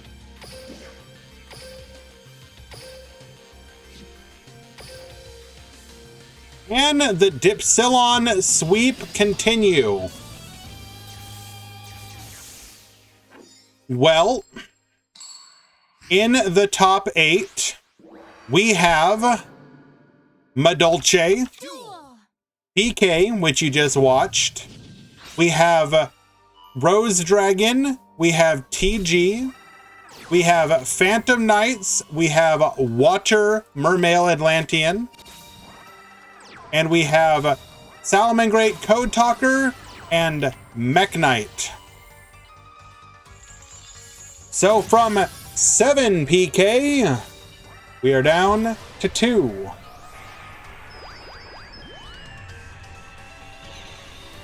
PK Fire is the lesser played version. Is pure PK better? Arguably, probably. PK Fire is a personal preference thing, though. Some people play it, do well with it, and enjoy it.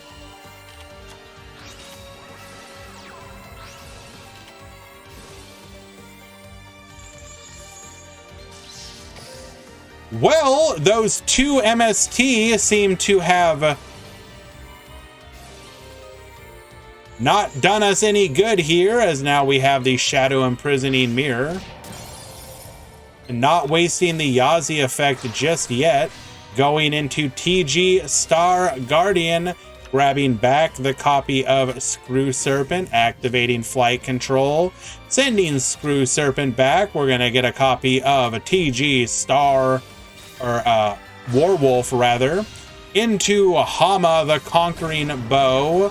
We're gonna take out the Yazi. Yazi will be negated. We will attack in for 2,200, leaving Alia on 1,600, and a single card draw. To be fair, we are on turn 7 and 8 cards deep, so, I mean, we've had a chance to draw it. Lightning Storm one time. No. Rose Dragon, and then Lethal. And EG Sweep will continue into the top 4 as Dipsilon 2 owes Alia Unlucky.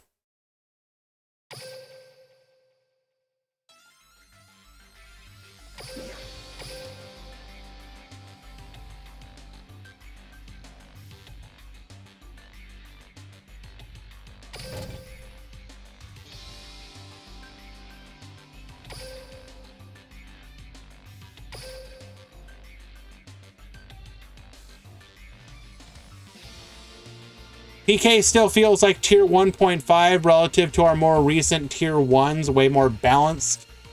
Yeah. Phantom Knight's numbers are because of the relative cheapness of the deck to its power level. TG and Madolche in top 4, correct.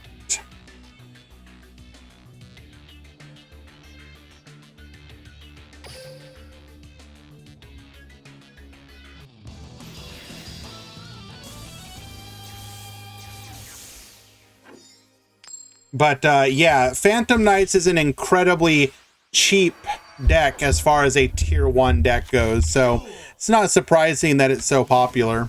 The vast majority of people already had PK, and all you needed to do to be able to play it again is go into the box one time, dig for your Requiem, and then buy the rank up bundle.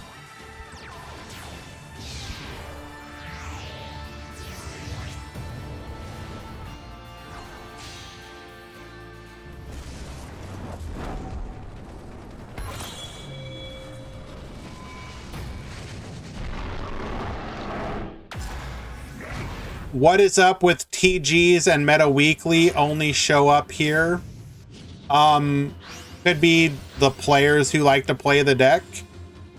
In addition, with the Meta Weekly, because you're typically looking at a player pool of around 50 to 60 people on average, you have better odds of making it to the top cut overall.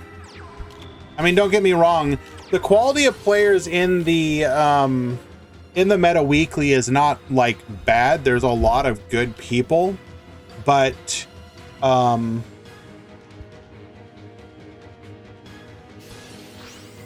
to put this? There's almost a quality where you know you're gonna face more meta decks and less jank, so your odds of losing to the random jank are lower in a tournament full of established players. Whereas if you play against, you know, like just random, oh no, bro.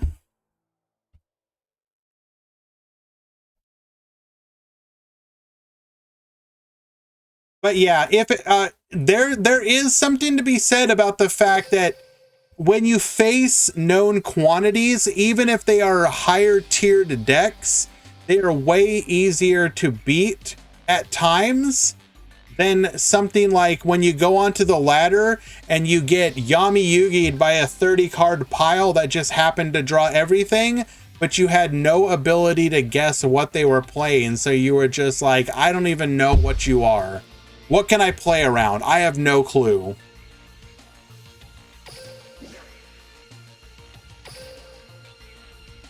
Water looking nice, Swag says as Water gets 2-1'd.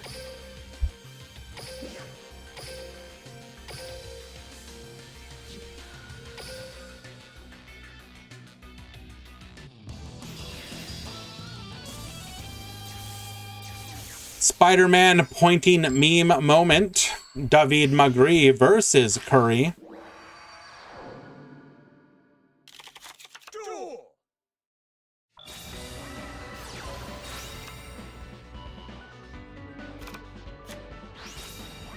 Alrighty, Lady Debug, adding a copy of Salamangreat Gazelle to hand. We're gonna go into the Balinx. Balinx effect, adding a copy of Sanctuary. We are gonna mirror, send the Sanctuary. Falco to the field. Mirror, resummoning itself. We will then go into the Sunlight Wolf. Rather, Gazelle's gonna go first, dumping the Jaguar. Then we will use the Jaguar into the Sunlight Wolf. We will be able to activate Signet Backdoor, grabbing us a copy of Microcoder. Going into Decode Talker. Microcoder adding a copy of Crosswipe. We will then be able to activate Code Talker Alive, going into Firewall Dragon, activating Code Recoded Alive, getting the Shooting Code Talker, setting 1, and passing to Hurry. We have, at minimum, 2 interruptions here.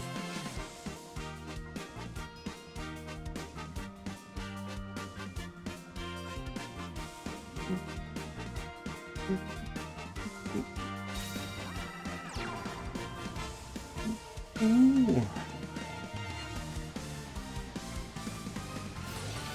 Firewall Dragon negate.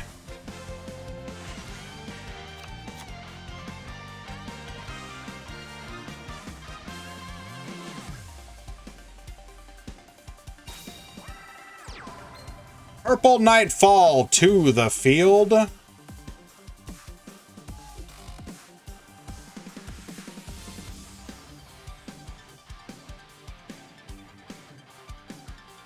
Have card descriptions on the top left always been so little?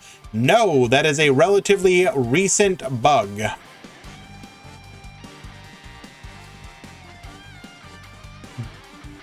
Jimmy coming in, just came in to say, bork you, not respectfully, get borked while doing a live stream.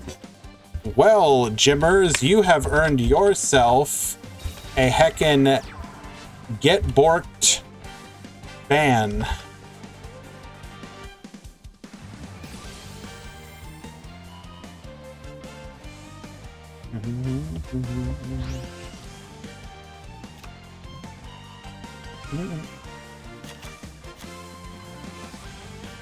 That's right, I did it. Ain't taking it back. Now what? Meknight Blue Sky activating its effect. Will we do anything here or allow it to go through? We will activate Crosswipe, popping the Meknight Blue Sky.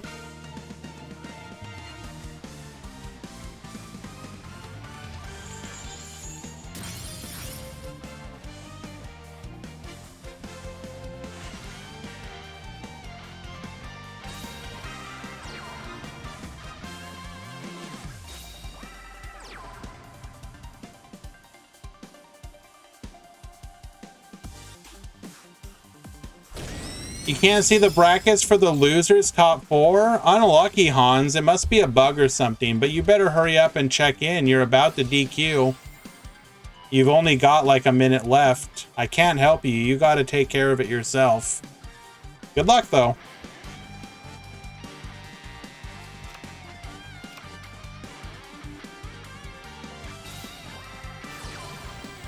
Salaman Great Circle. What can we even do here?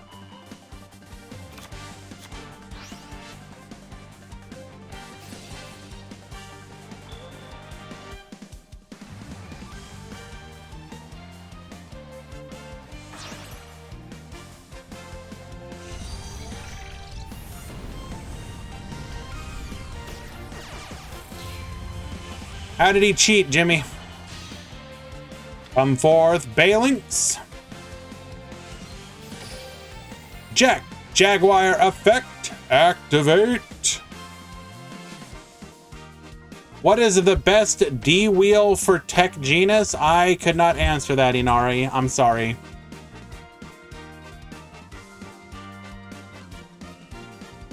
I cheated because I timed you out? Unlucky.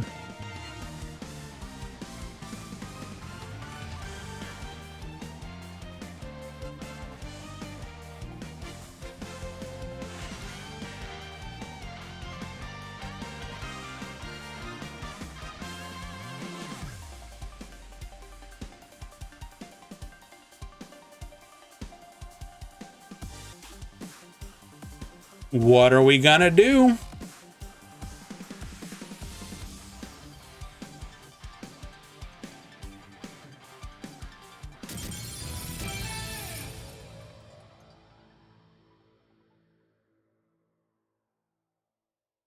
Either a DC or we scooped. One of the two.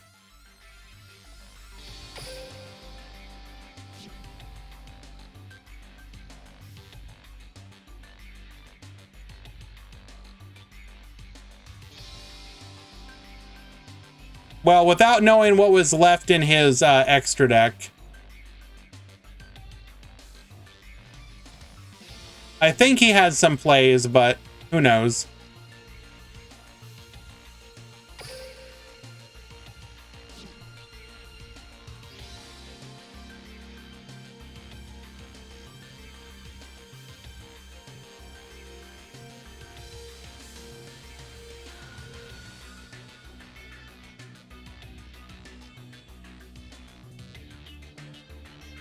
That is just how you show affection, Sniffus. You should know this by now.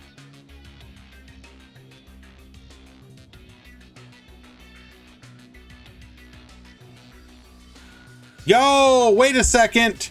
Drama? I need you to surrender right now and begin working on the BNP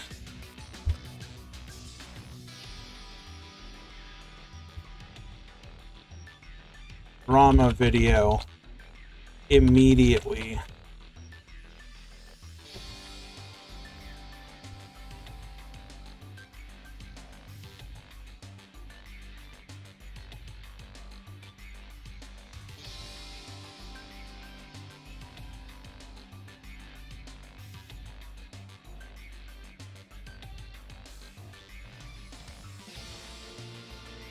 Hello, it's my boy A2.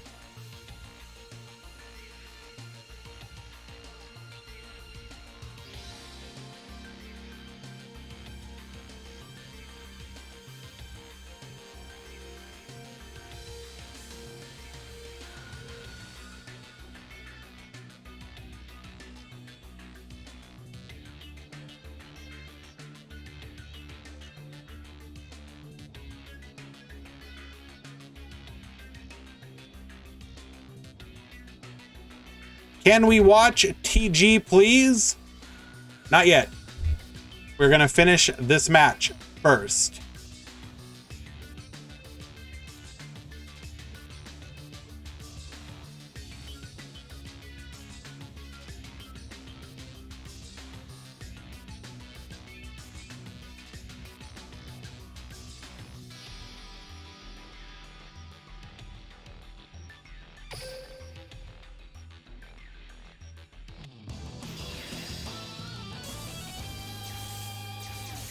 I can tell you this much. Dipsilon is currently up 1 game against Connor. Duel!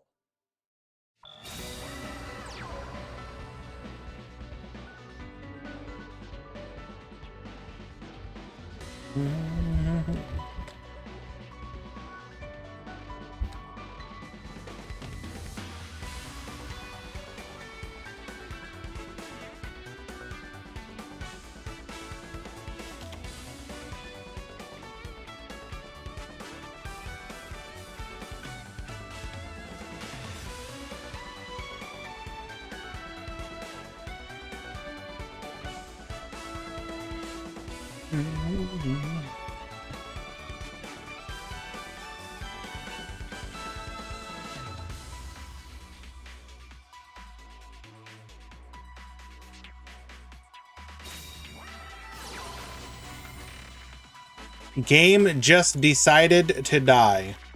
Unlucky.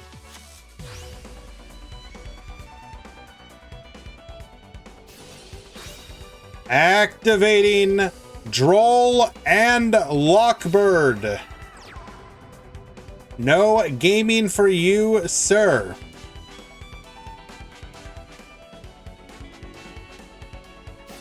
RTGs are still alive. They are. They are currently up a game in their top 4 match.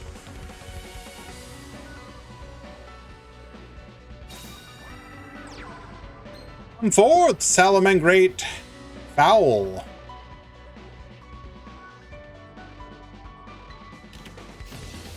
Warning point is activated.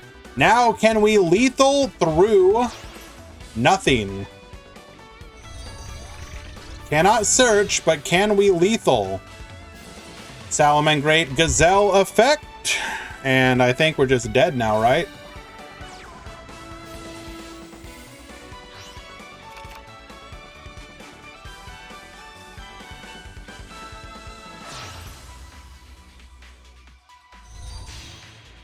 Forth, Sunlight Wolf.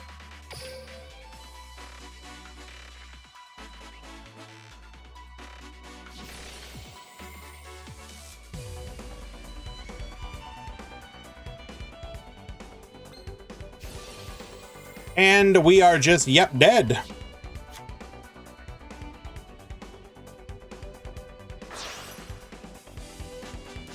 Naurus, are you sure about that?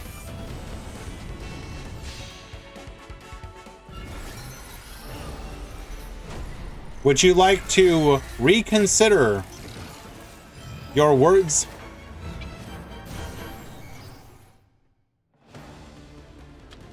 We have found our way to Decode Talker. Attack. Activate Recoded Alive. Attack again.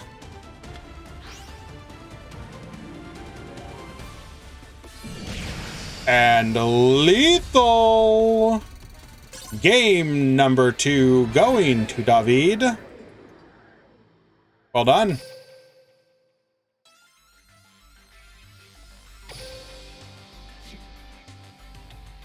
He will forget to activate skill Trust.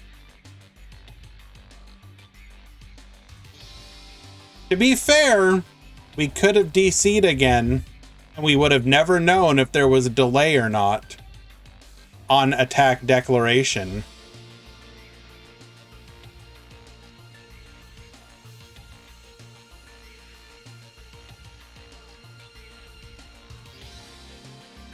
How good would Recoded be in TCG if it was quick play?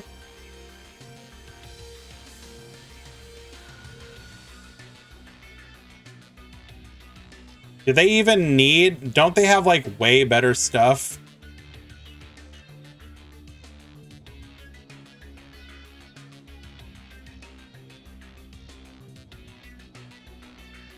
Like, it would probably be like a one... You'd play it as like a one of just because.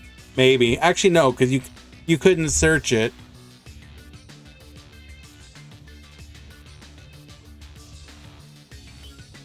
I think it would be good because it cheats out Heat Soul. That is true.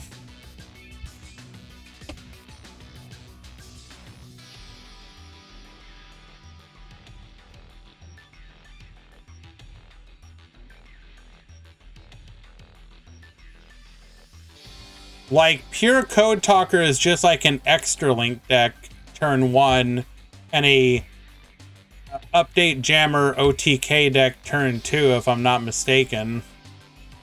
I could be wrong, but to my knowledge.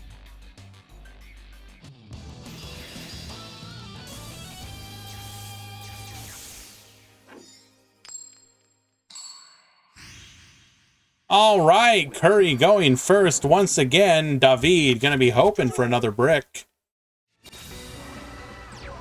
Triple set is not a brick. Foxy effect activating. Grabbing a copy of Circle.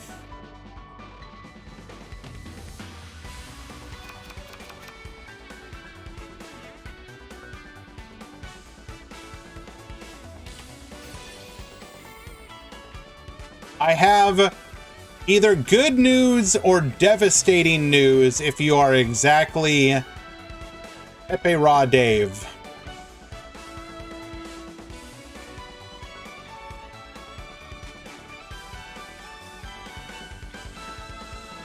In the top 4, in the match between Dipsilon and CN Connor,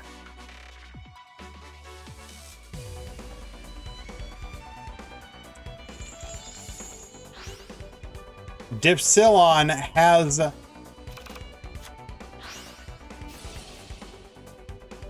defeated Connor in a 2-0 victory.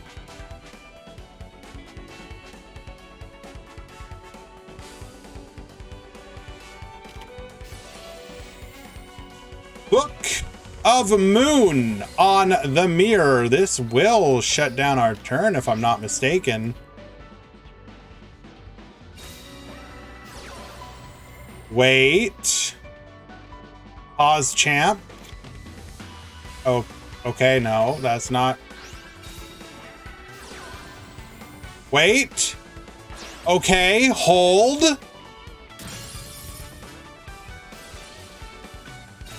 We have found the way.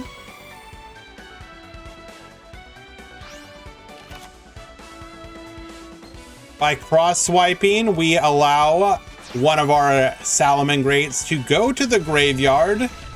Gazelle will be able to summon, dumping a Jack Jaguar to the field.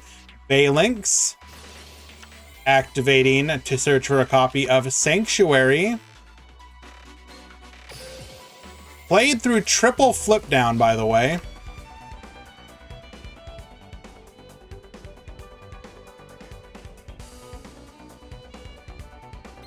But okay, yeah, well, there you go.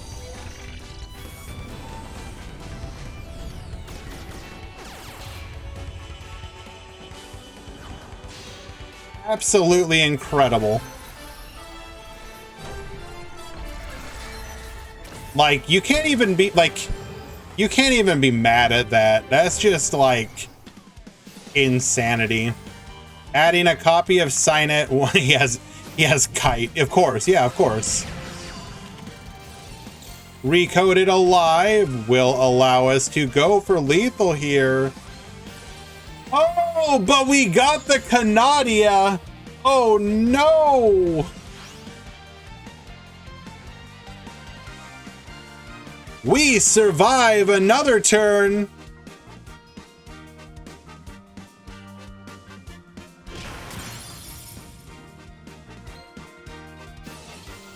Shooting Code Talker will activate to draw 1 card. We pass back to Curry. 2 cards in hand, no column, 1 chance to make a play.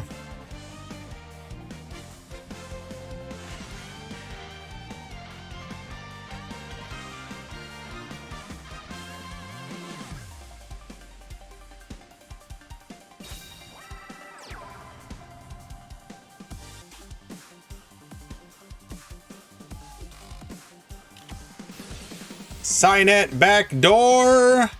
I'm out of here.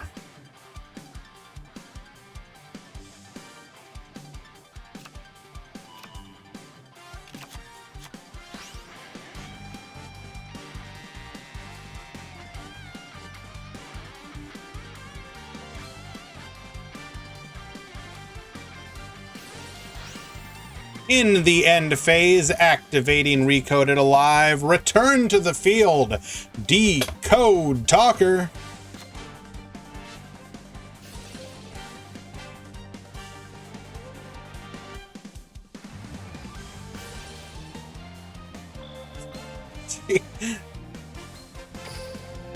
Double Sign It backdoor activations, returning both the Foxy and the Shooting Code Talker.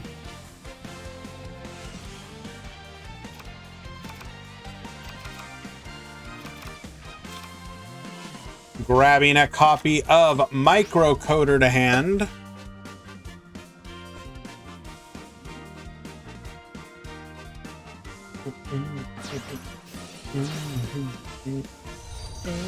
Come forth, Code Talker. Microcoder searching for a copy of... Do we have another... Nope, we have a backdoor. Okay. Only one cross-swipe.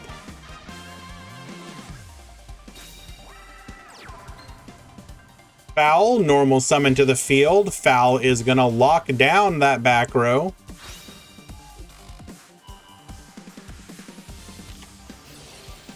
It is a World Legacy Secrets. Doing absolutely nothing.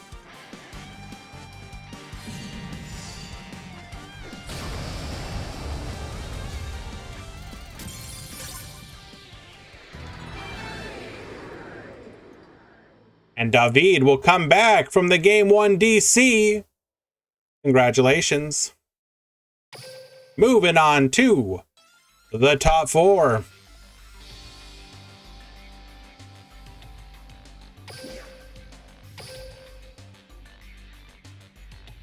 You know, again, the fact that we were able to play through 3 flip downs was absolutely cracked.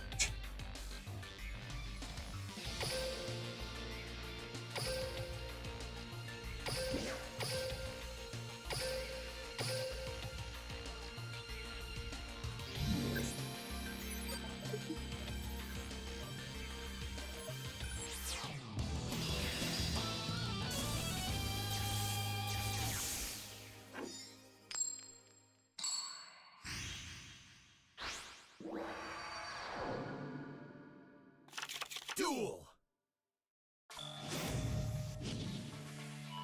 Let us see how Dipsilon versus Khan went.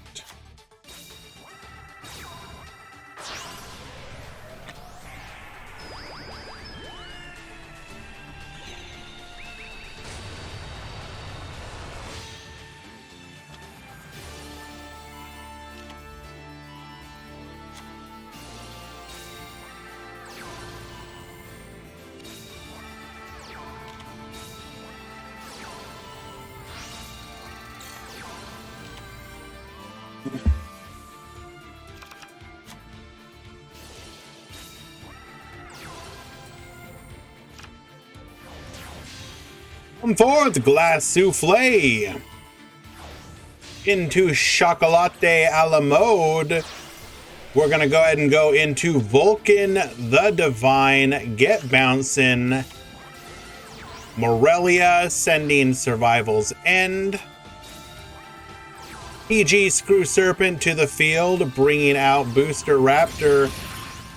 We will take 1,000 damage from the Ring of Destruction. MST on the back row. It is a Needle Ceiling. That would have been nice, but hey, okay, sure.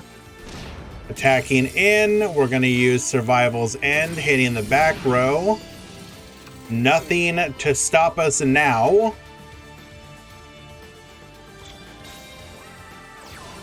It's gamer time. TG Star Guardian, Guardian Effect adding Screw Serpent back to hand. Flight Control, gonna grab us a copy of Warwolf. We will then special summon the Warwolf and proceed with Yup Death.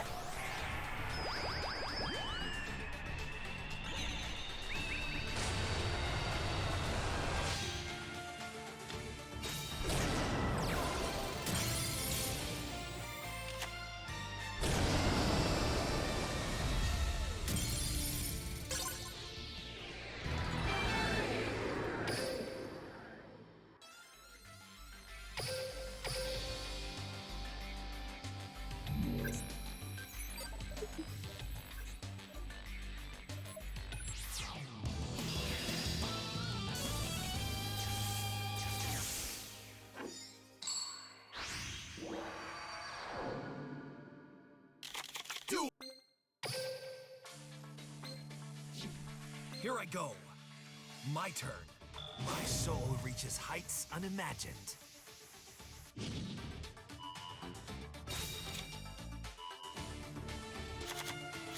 Tech Genus Booster Raptor. I set a card. I set a card. I set a card. I end my turn. It's my turn. I draw. From my hand, I activate a quick. Not so fast. Morella is gonna go ahead and dump I activate a trap. From my Survival's End. Cosmic number 2. come out.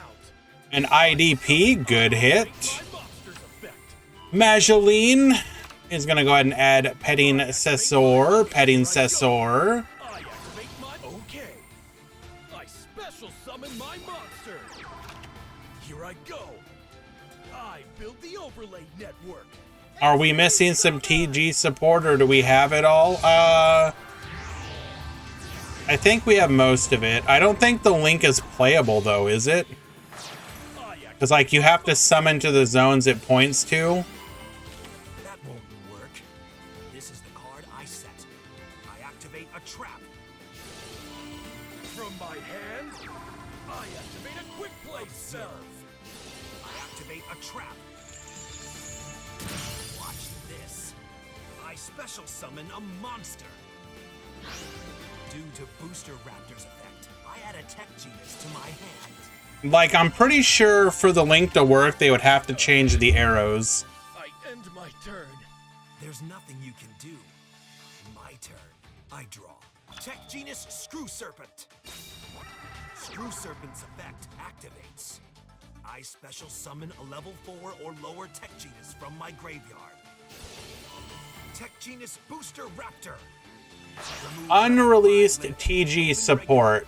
All systems are We are currently missing Shooting Star TG-EX, TG Hyper Librarian, TG Metal Skeleton, Tech Genus TG Trident Launcher, Star Guardian. which could literally never work in Duel Links because it's Link 3 and points all down, which you couldn't even like errata it. There is a trap card called Sonic Stun. When an opponent's monster declares an attack, negate the attack, then you can special summon one TG monster or one level 4 or lower tuner from your hand or deck. Synchro summon a monster. Why are down arrows bad? It's not that down arrows are bad. So, remember that in Duel Links, Battle. Take this.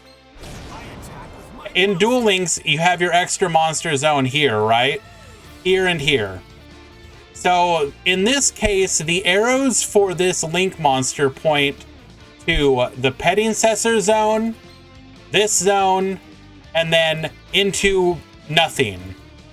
And the card reads that you have to summon like 3 TGs to this zone, and whatever this zone would be. In Duel Links, because we only have 3 zones, you literally cannot use its effect because so in the TCG you would have another zone here. So it is the fact that the card itself would not work. They would have to say something like, they would have to errata the card essentially to say, summon 3 monsters to your main monster zones.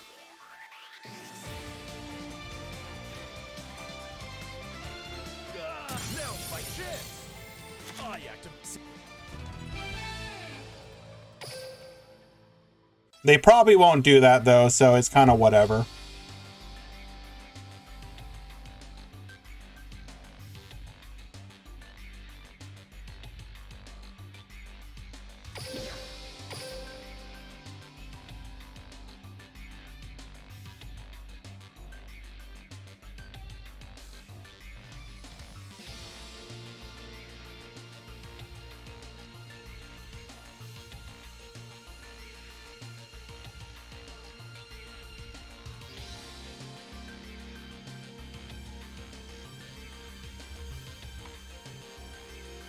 If this card is linked summoned, you can special summon 3 TG monsters one from your hand, one from your deck, and one from your graveyard in defense position to your zones this card points to. Also, you cannot special summon monsters for the rest of this turn except TG. You can only use it once per turn. Your opponent cannot target TG synchro monsters this card points to with card effects. So I guess they could errata it to say up to 3.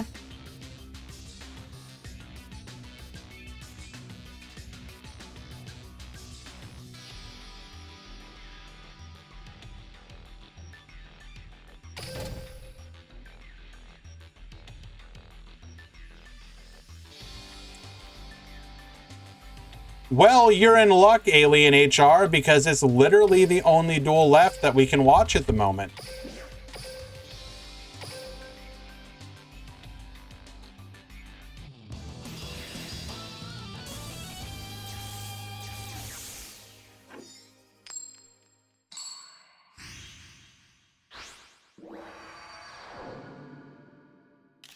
Keep on your toes, Playmaker. This is gonna be tough. You'll learn just Duel. My turn. Alrighty, discarding Sanctuary for a Gazelle. Not ideal. Phalanx is going to go ahead and summon Gazelle to the field. Foul effect. We are committed all in. Dumping the Jack Jaguar. We're going to go into Sunlight Wolf. Jack Jaguar back to the field. Sunlight Wolf adding a copy of Gazelle. Come forth, Code Talker. Code Talker Alive skill. Come forth, Firewall Dragon. Activating the skill for the shooting code and pass turn. Well, we have one interruption, and if we can stop that, we have yep game.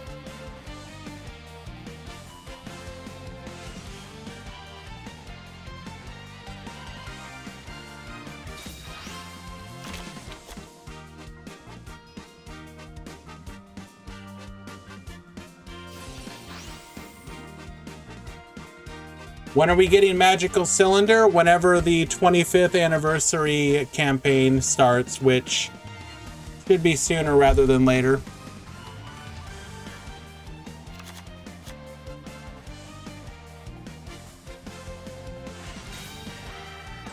Normal, summon the gloves.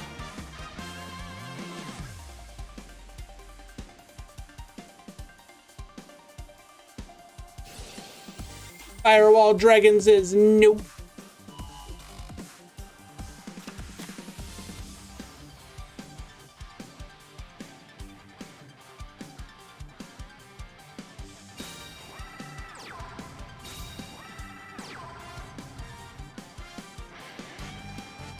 Two back row and back to you.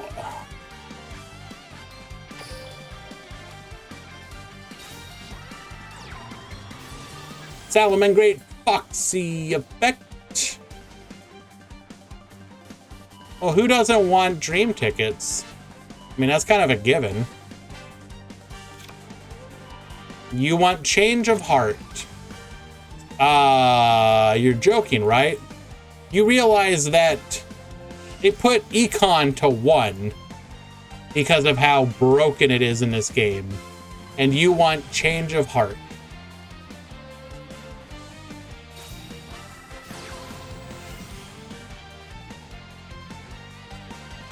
I just want to make sure I understand correctly.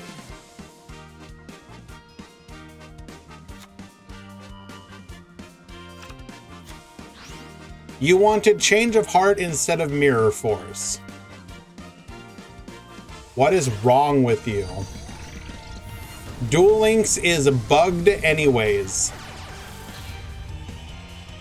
Okay, sure, but what does that have to do with anything?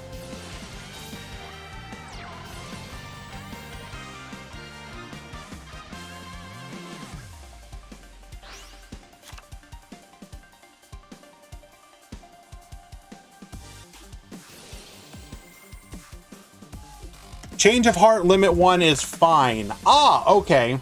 Elmaz has spoken.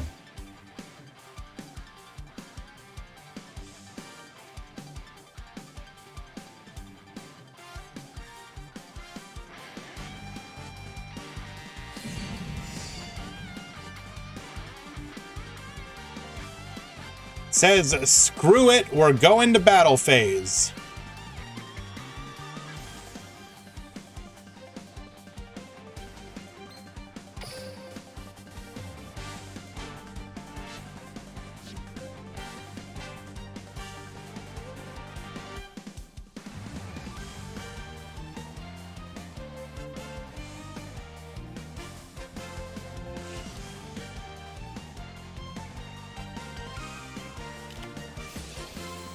Ice Dragons Risen.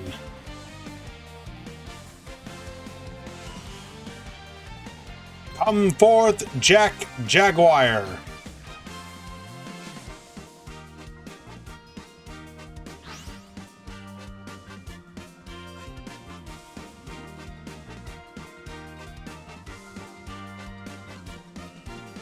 Champ.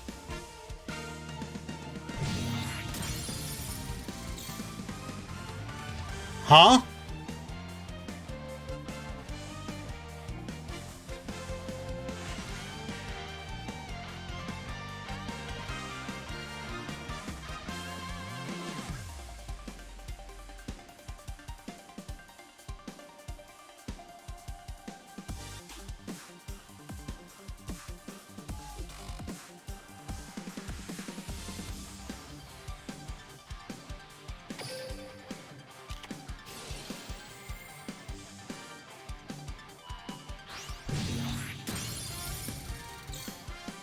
Damn, bro. Lance allowing us to survive 2 attacks now.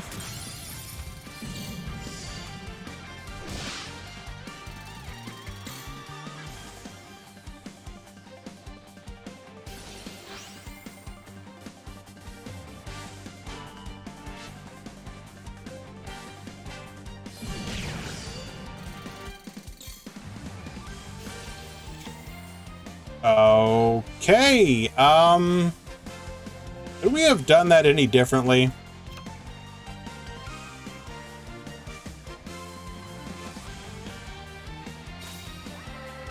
Yeah, he already used Firewall effect.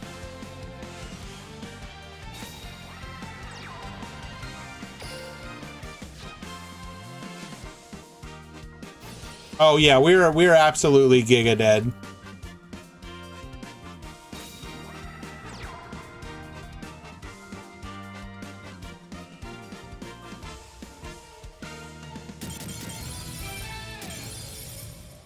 Could we have done anything differently there? I don't think so.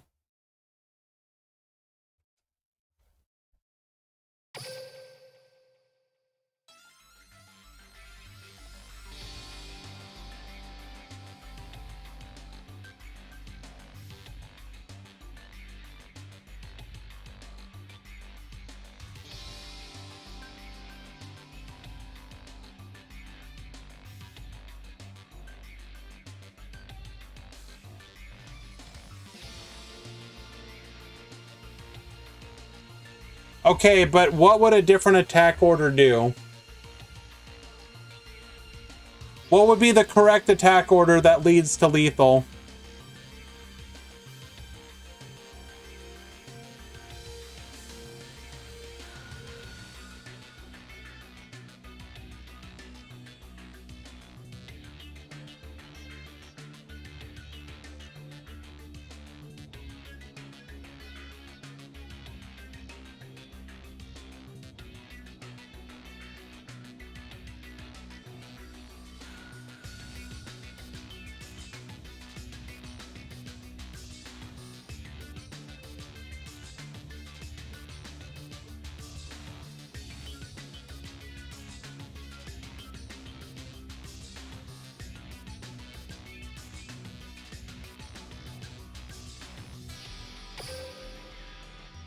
Quote, his hand was turbo ass. Okay, well, I mean, he's not wrong. He had no interruption besides Firewall.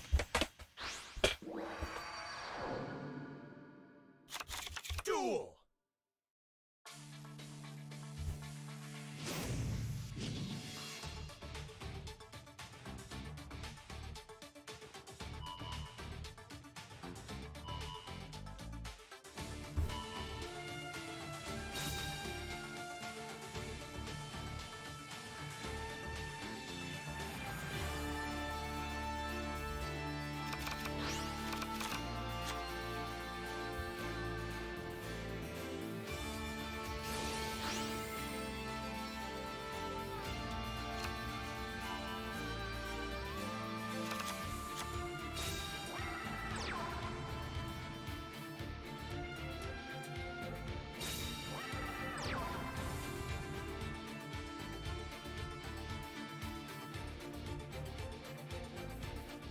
This deck doesn't beat Requiem Pass unless major misplays. Fair. But at the same point, I mean, okay, I was gonna say, David, you did make it to the top 16, but you did bubble in, so that is fair.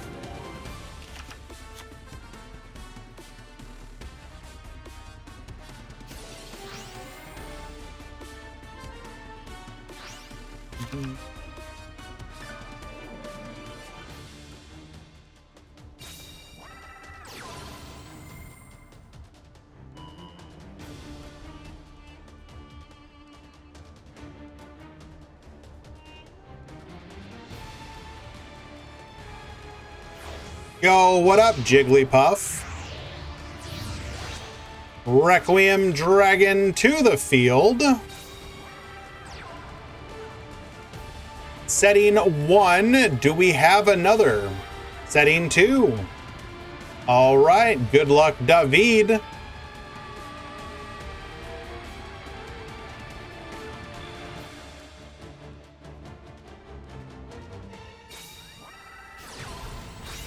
Signet Mining, sending the foul. Adding a copy of Lady Debug. Do we already have the Gazelle in hand? We do. Will we negate?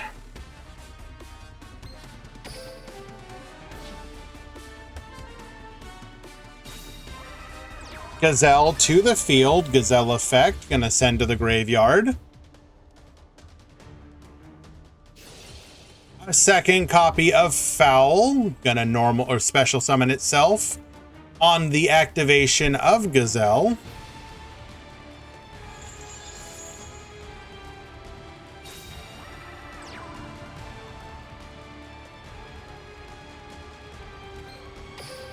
Sending a copy of Jack Jaguar, most likely.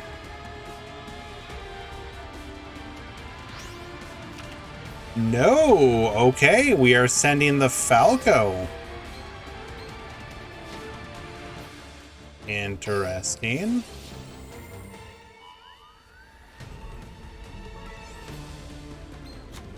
Falco effect.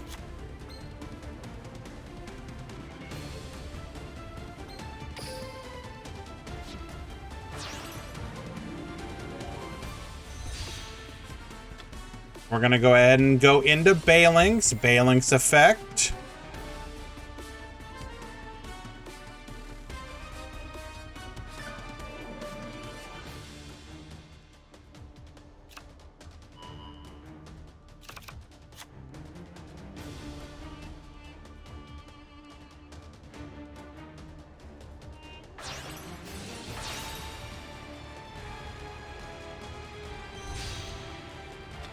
Summoning out the Code Talker, Microcoder effect.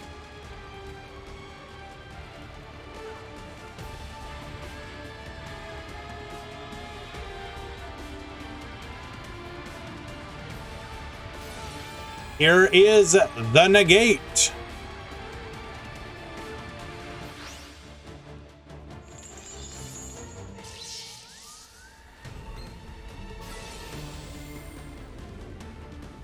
Foul can begin locking down the back row. Why would you do that? I assume because doesn't microcoder just get cross wipe and then kill the Requiem anyways?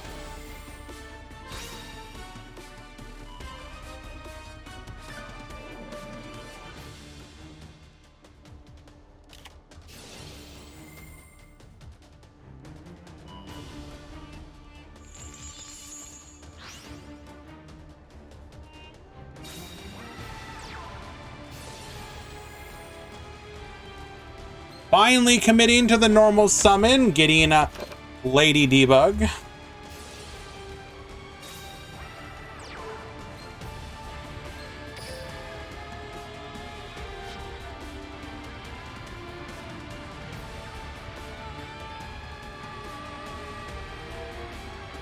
Unfortunately, this doesn't do anything.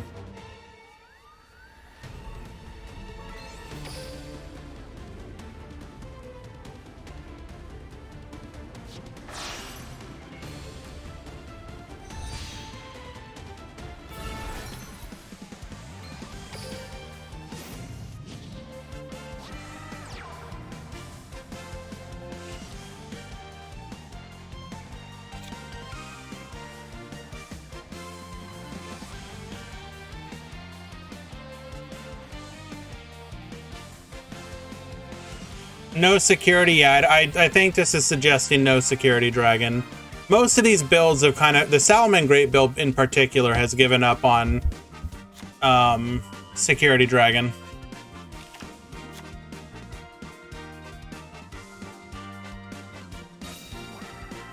I don't think they have room for L-Phase. Remember that you're losing extra deck slots to the Salomon Great line.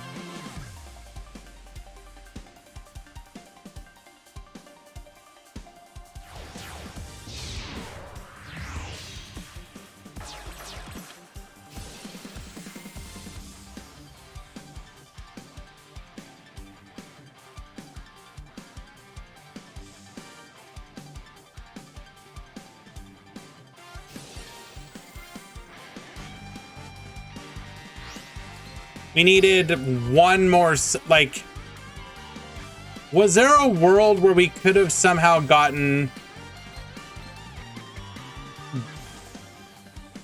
Jaguar to the graveyard? Like, did we need the Falco there?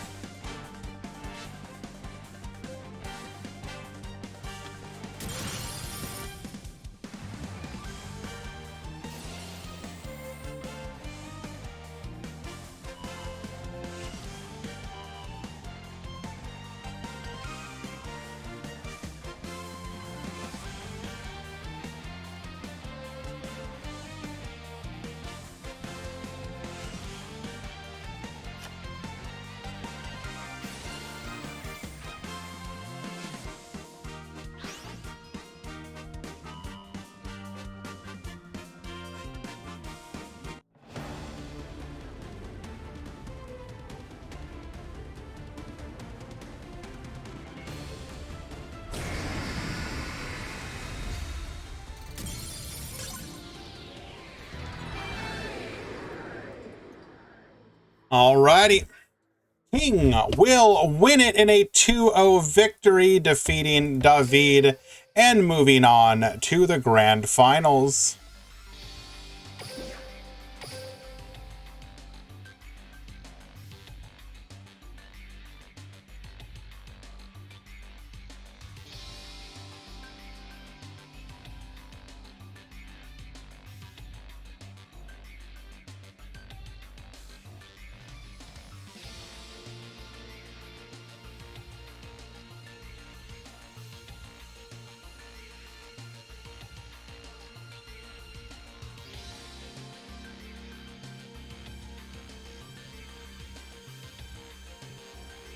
I'm going to go ahead and notify both of the users.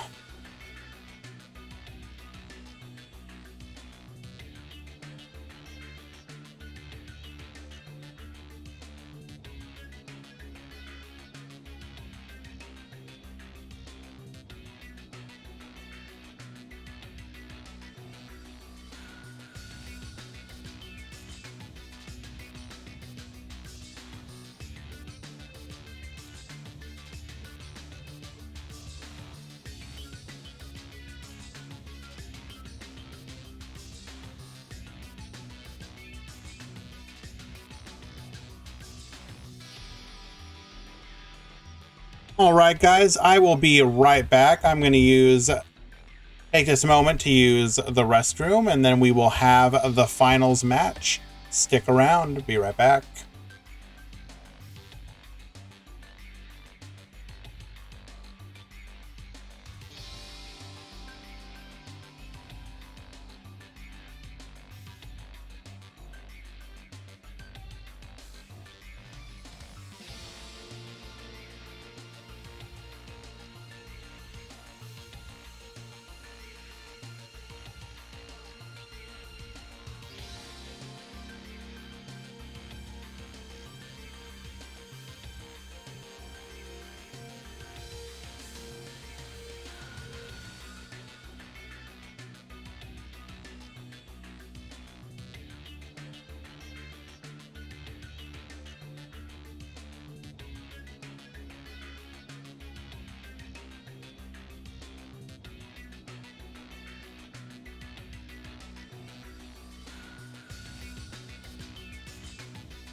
Thank you, David. Appreciate that. Your grand finals, King versus Dipsilon, Phantom Knights versus Duel. PG. And the Synchro King defeat the Phantom Menace.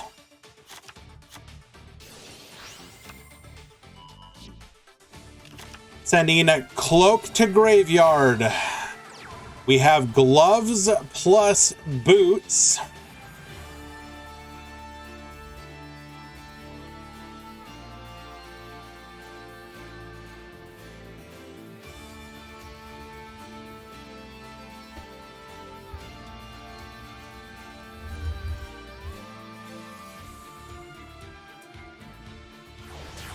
Xyz into Leviair. Really now, interesting. Do we have the extender in the hand? Show us the Greaves.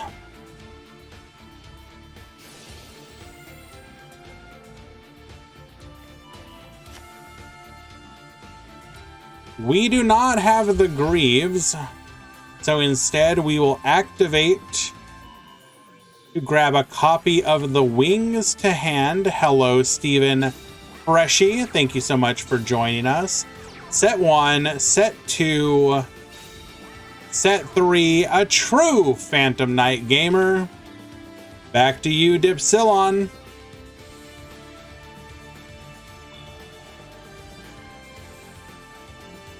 Actually, Set 3 from Phantom Knights lately is incredibly rare.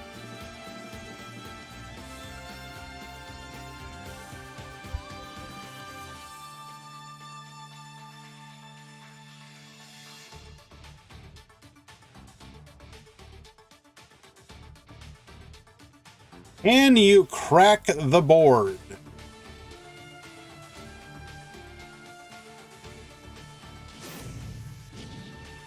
We're going to start off with an activation of flight control.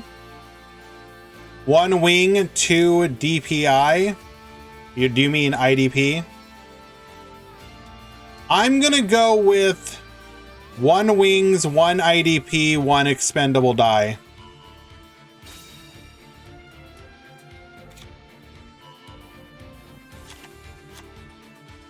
I think we got Oh Baby a triple. Double lance and wings. He also showed compulsory. Okay, fair. You can set 3. So can I.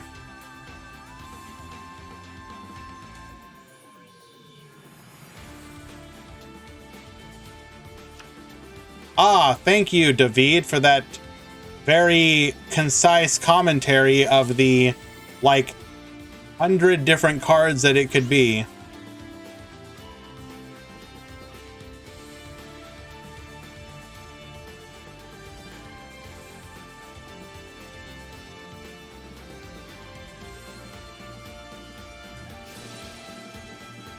And the card for turn was the Stained Greaves.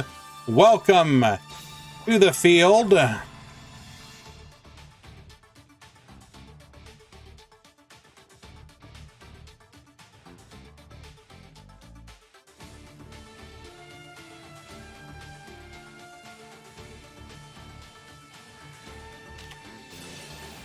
Activating Needle Sealing. Wipe the board.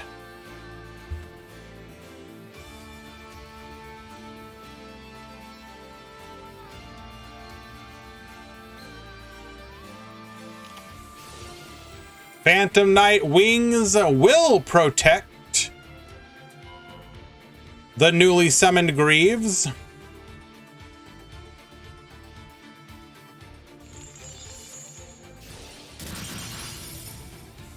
Everything has got to go. However, we will have the ability to recover here. Actually, recover in a couple different ways. Wings can revive. Cloak searching for another monster. It will be the gloves.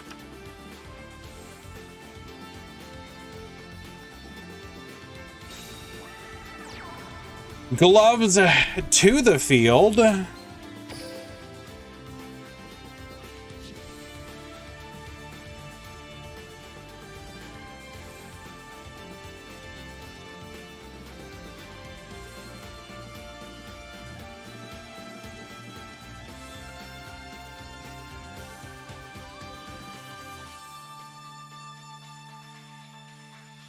What is the play? What are we thinking? Come forth, Breaksword. Breaksword boosted. Crackdown effect. Show us the lance.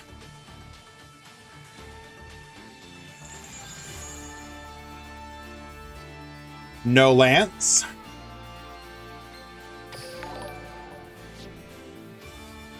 Num Tim, thank you so much for the follow. We will proceed to the end phase. Booster Raptor effect. What is your back row? We're probably still sitting on an IDP, maybe, or a Compulse. Would Compulse have made any sense here? Materials would have gone to the graveyard.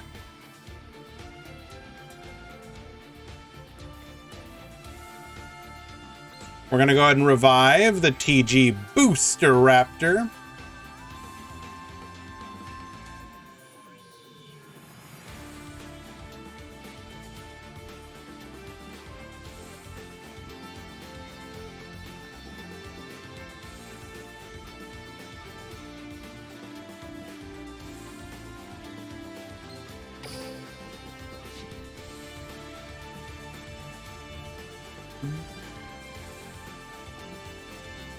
IDP not the best against TG. Not wrong, but you can interrupt their plays.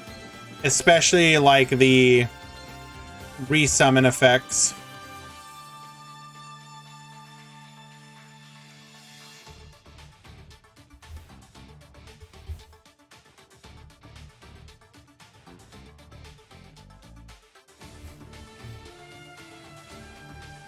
We are big thunkin'.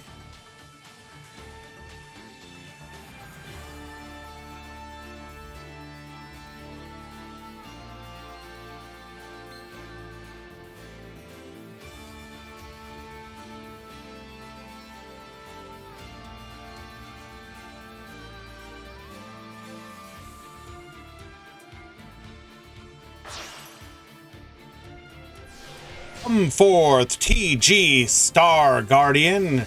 Star Guardian effect will activate, likely adding... Ooh, we are adding the Booster Raptor. Okay.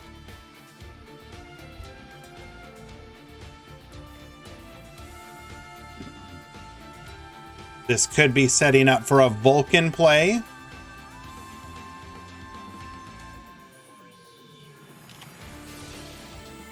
Pulse. Activating. Targeting the TG Star Guardian. And IDP. Going after the Booster Raptor.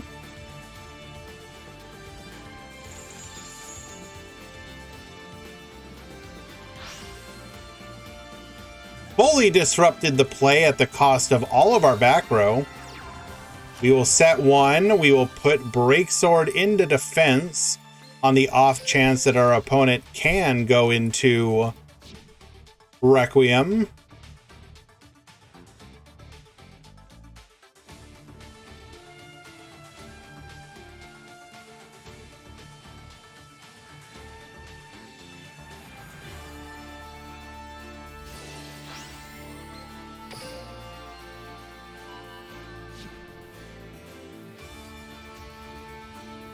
What was that? I assume he just wanted to deny him any potential follow-up?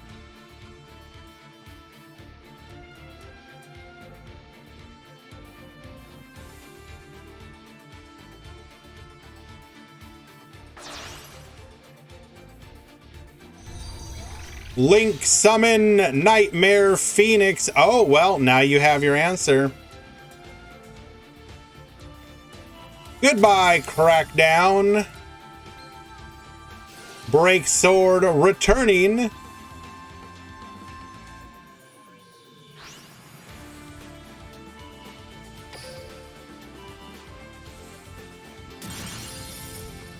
Taking out the Canadia.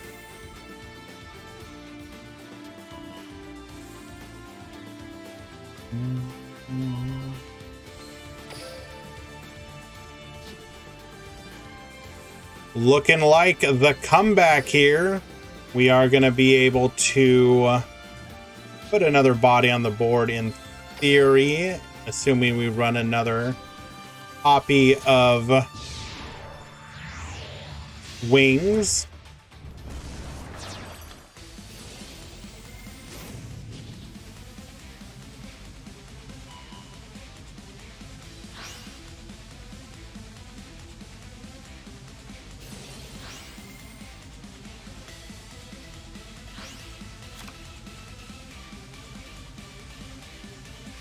Sending a Boots to the graveyard. Boots to grab the Phantom Knights rank up magic launch. We will just set it. No delay, and that will be game number 1 going to King.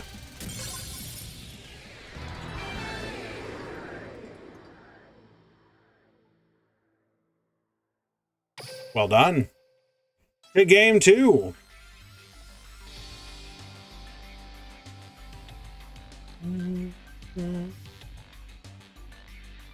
Invalid? Why is it invalid?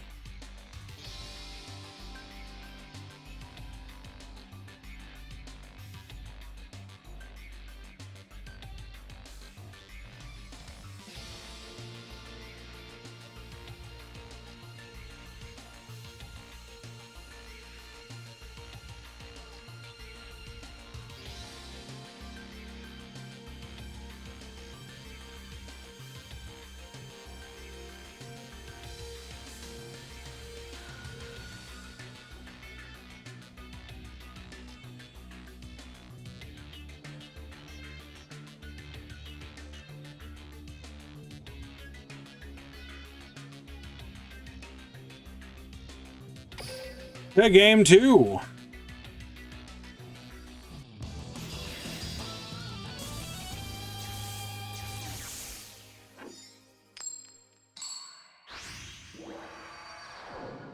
All right, King going first once again. Treason Phantom showing Cloak and rank up Magic Launch, sending the Cloak back to deck. Interesting decision.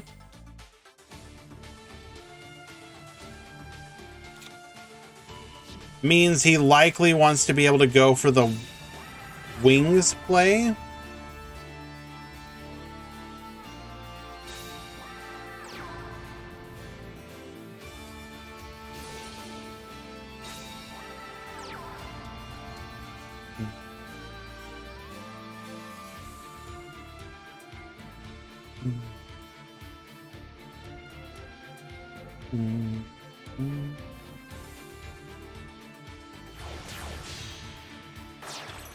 Leviair will allow us to go into our Rebellion Dragon play by resummoning the Cloak.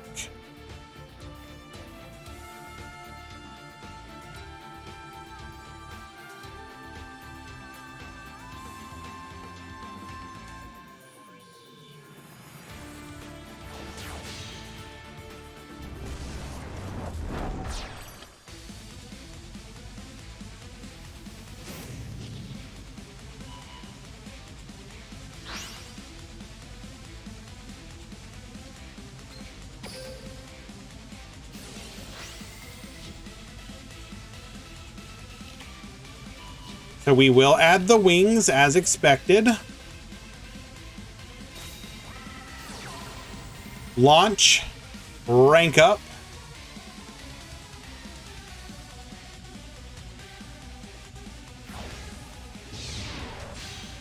Requiem Dragon to the field.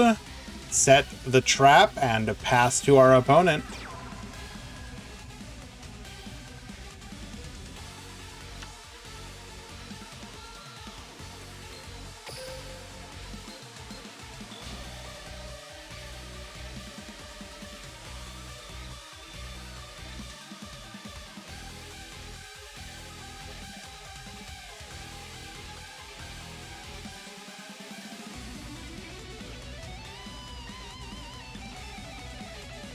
Five cards in hand. I don't believe we've shown Book of Moon this tournament.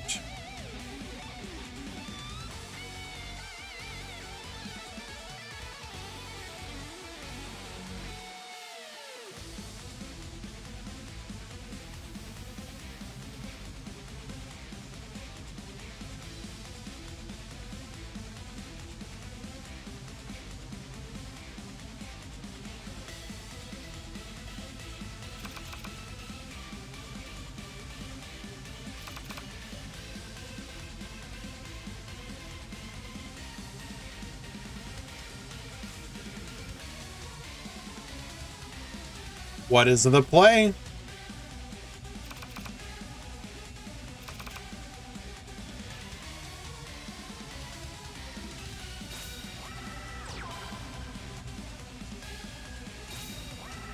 Set 1, set 2, set 3, set 4, and pass.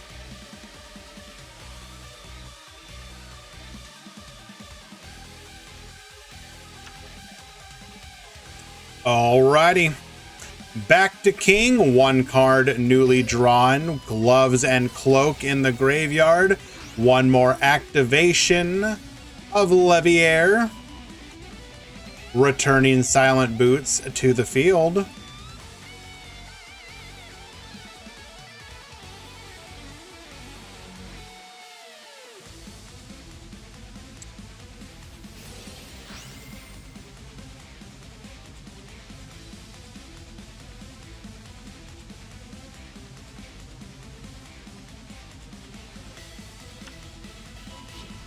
Adding Cloak to hand. Summoning, and this is Prime Needle territory, but we have chain disappearance instead.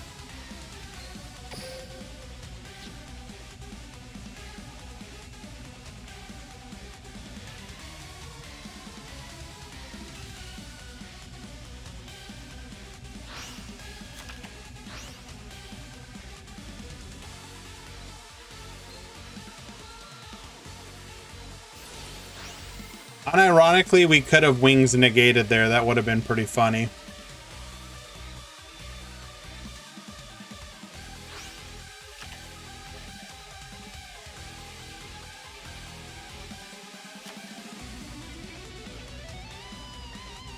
To attack position.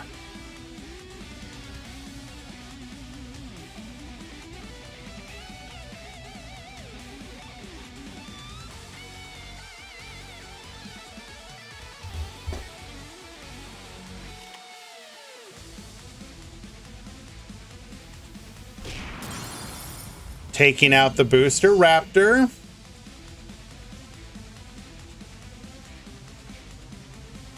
Will we interrupt here?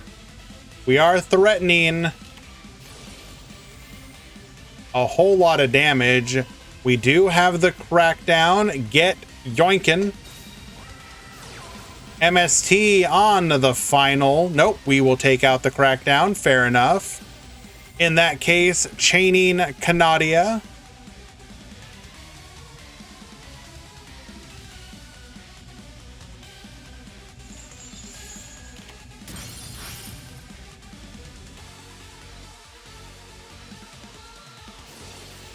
Booster Raptor effect.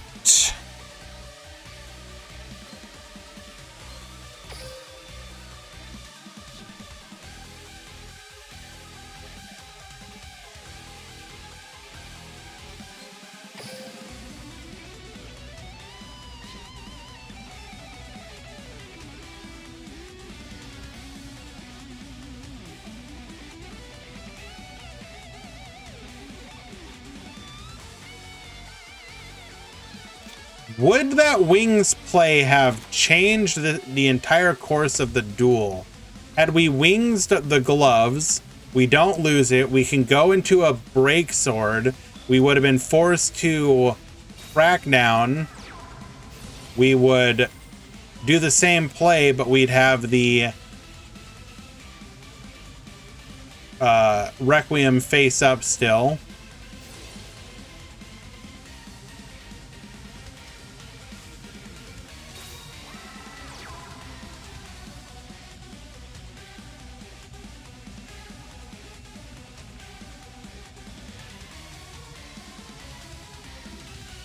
Normal the Screw Serpent, special the Raptor, Warwolf to the field because he saw a special summon happen.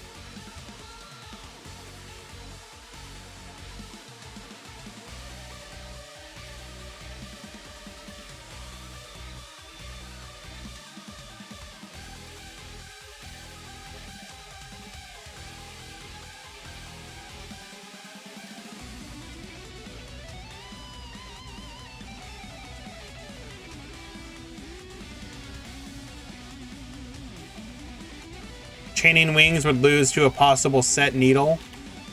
Fair.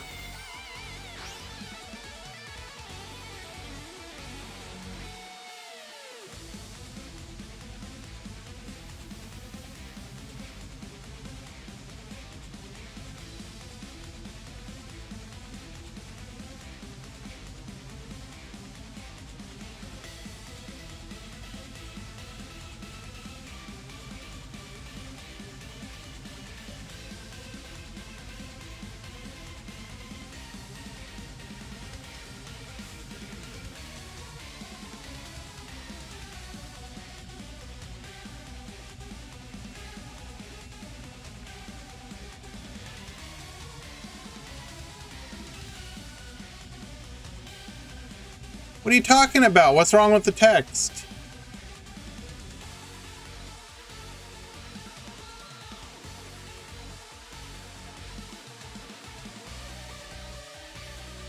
So our options right now, we can go into, oh, well, Star Guardian. So our option would have been to go into Hama. Now we can still go into Hama if we want, but this opens up Trishula, potentially.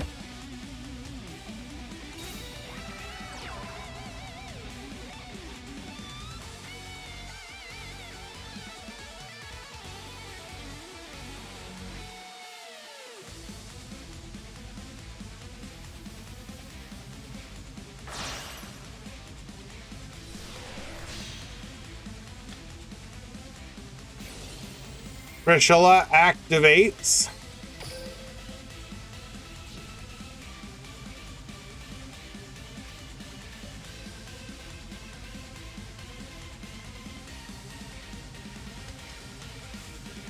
I don't think this really gets us anywhere. I think we are still quite dead.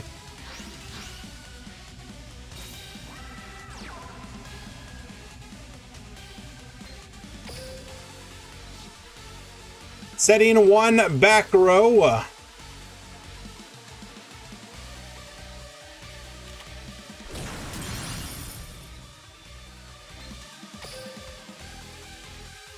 So the hope here is we do not draw into a Phantom Knight.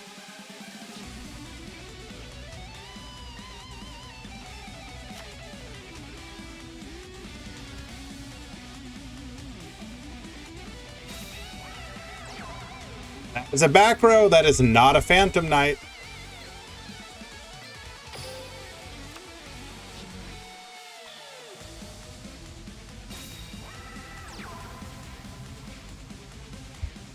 Another back row of our own.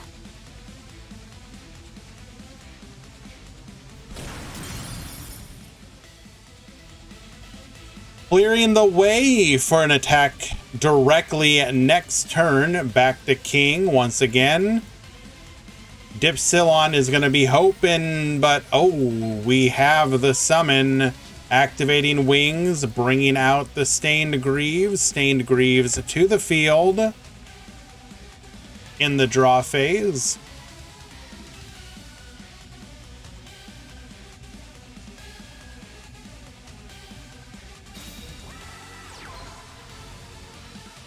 Silent Boots to the field.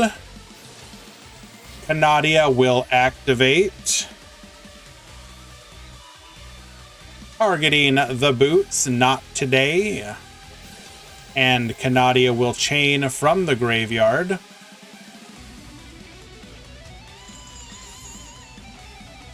Putting another threat on the board.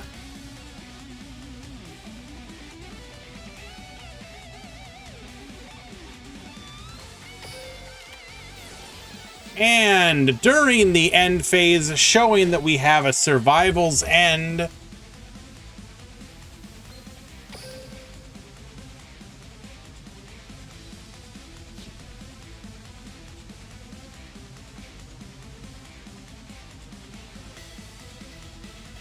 Opponent deciding if they want to chain. If not, we can chain to bring out another Canadia.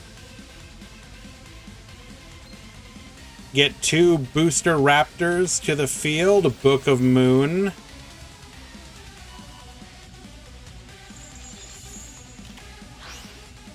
And that will, unfortunately, stop the play. We will not be able to get a Booster Raptor.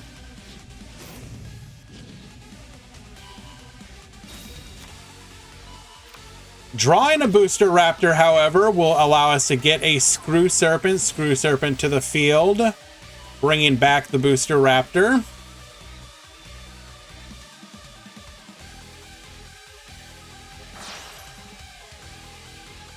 Come forth, TG Star Guardian to the field. Star Guardian effect, grabbing the Warwolf from the graveyard.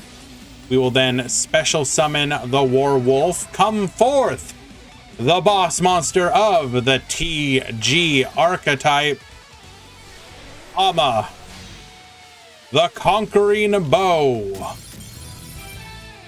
And Dipsilon, putting on a good show, will push us into a game number 3.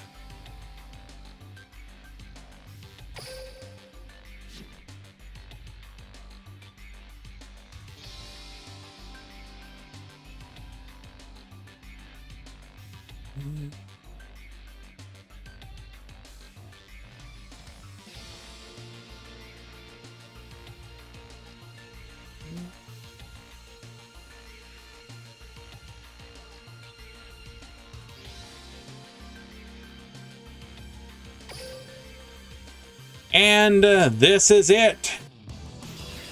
The final match. The final game in the final match. King going first once again. Unlucky. Duel. Activating Treason Phantom. Cloak and cloak.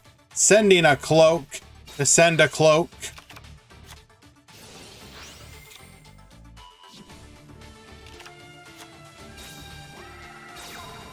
Summoning Cloak and Boots.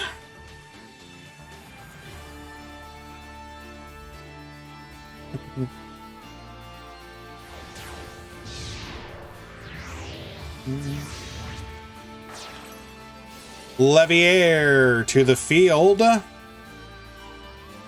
Do we have the Greaves?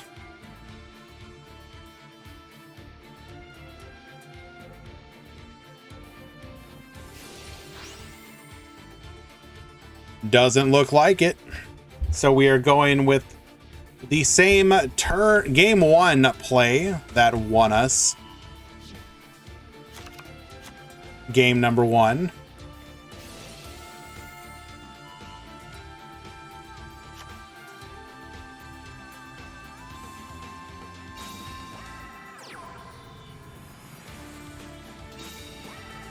Set 1, set 2, and set 3.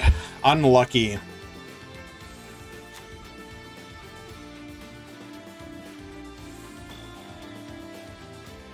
How does he do it?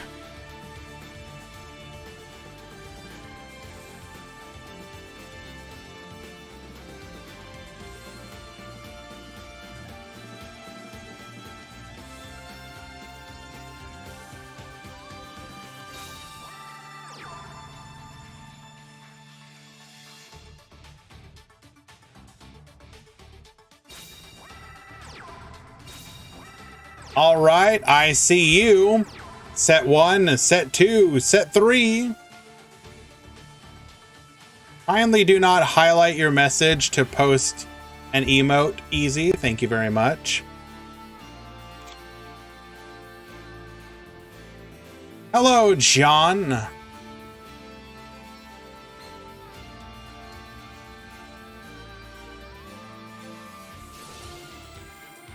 Levier effect. Sending the cloak. Come forth the boots.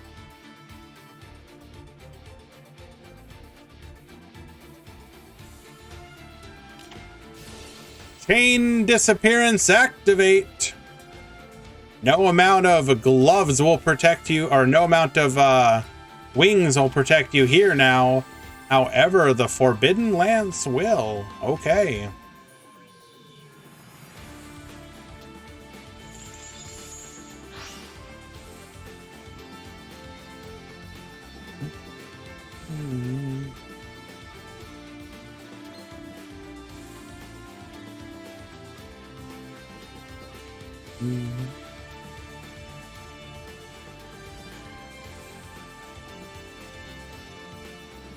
Well, we know that he has wings because he searched it.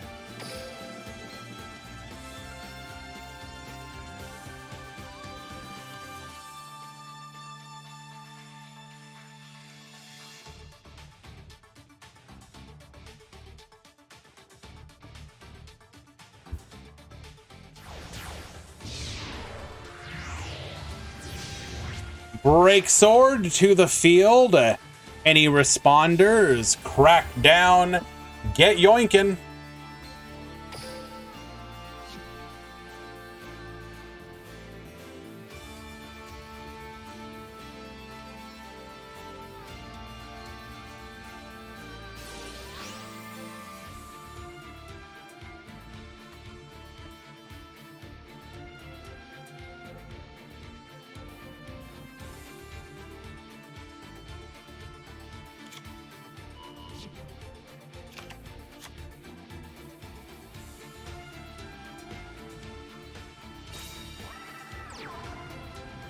And we extend here. Do we have a boots in hand?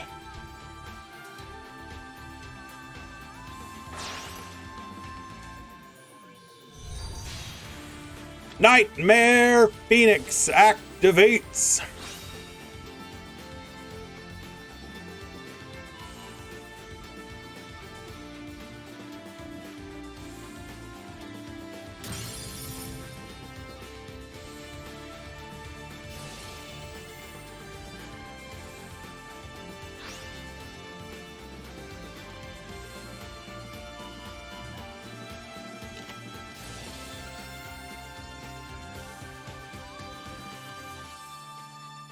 Forcing out the Morella.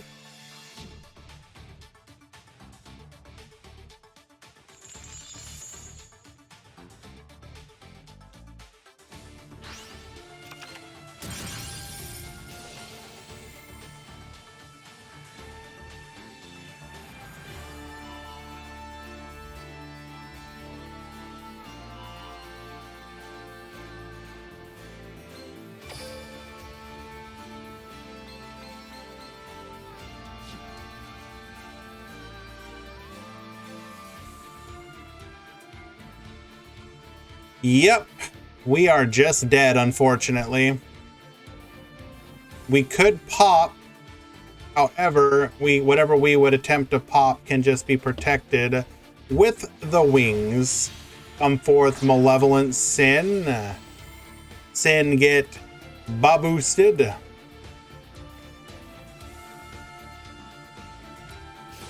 He can still DC. True!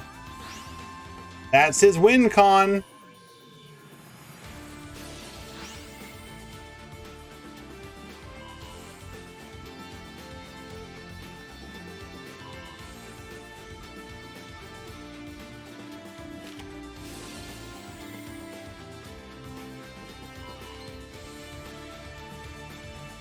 Wait a second.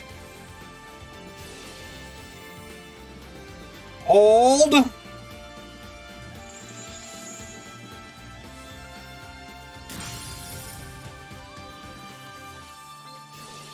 Okay, never mind. You can stop holding.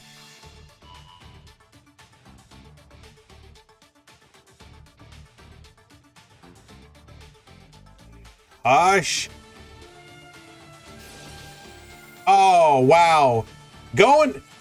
King, the king of BM doesn't even revive the break sword. Going for that farm damage.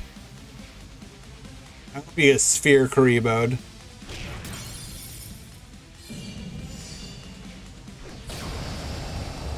$4,700 damage direct. King will be your Duel Links Meta Weekly number 269 Grand Champion. Well done.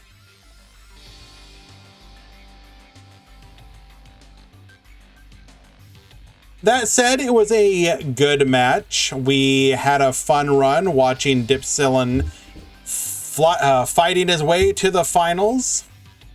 And you know what? EG in the finals. Hell of a run. Can't complain. Not really. With that, however, that will be the end of today's event. If you have not joined, or rather, let's do this in the proper order. This has been the Duel Links Meta Weekly, hosted by me, but the organization and funding for the prize pool hosted by the Duel Links Meta Discord and Decade. If you wish to join in these events, you need to be subbed to that Discord and through Decade's Twitch channel.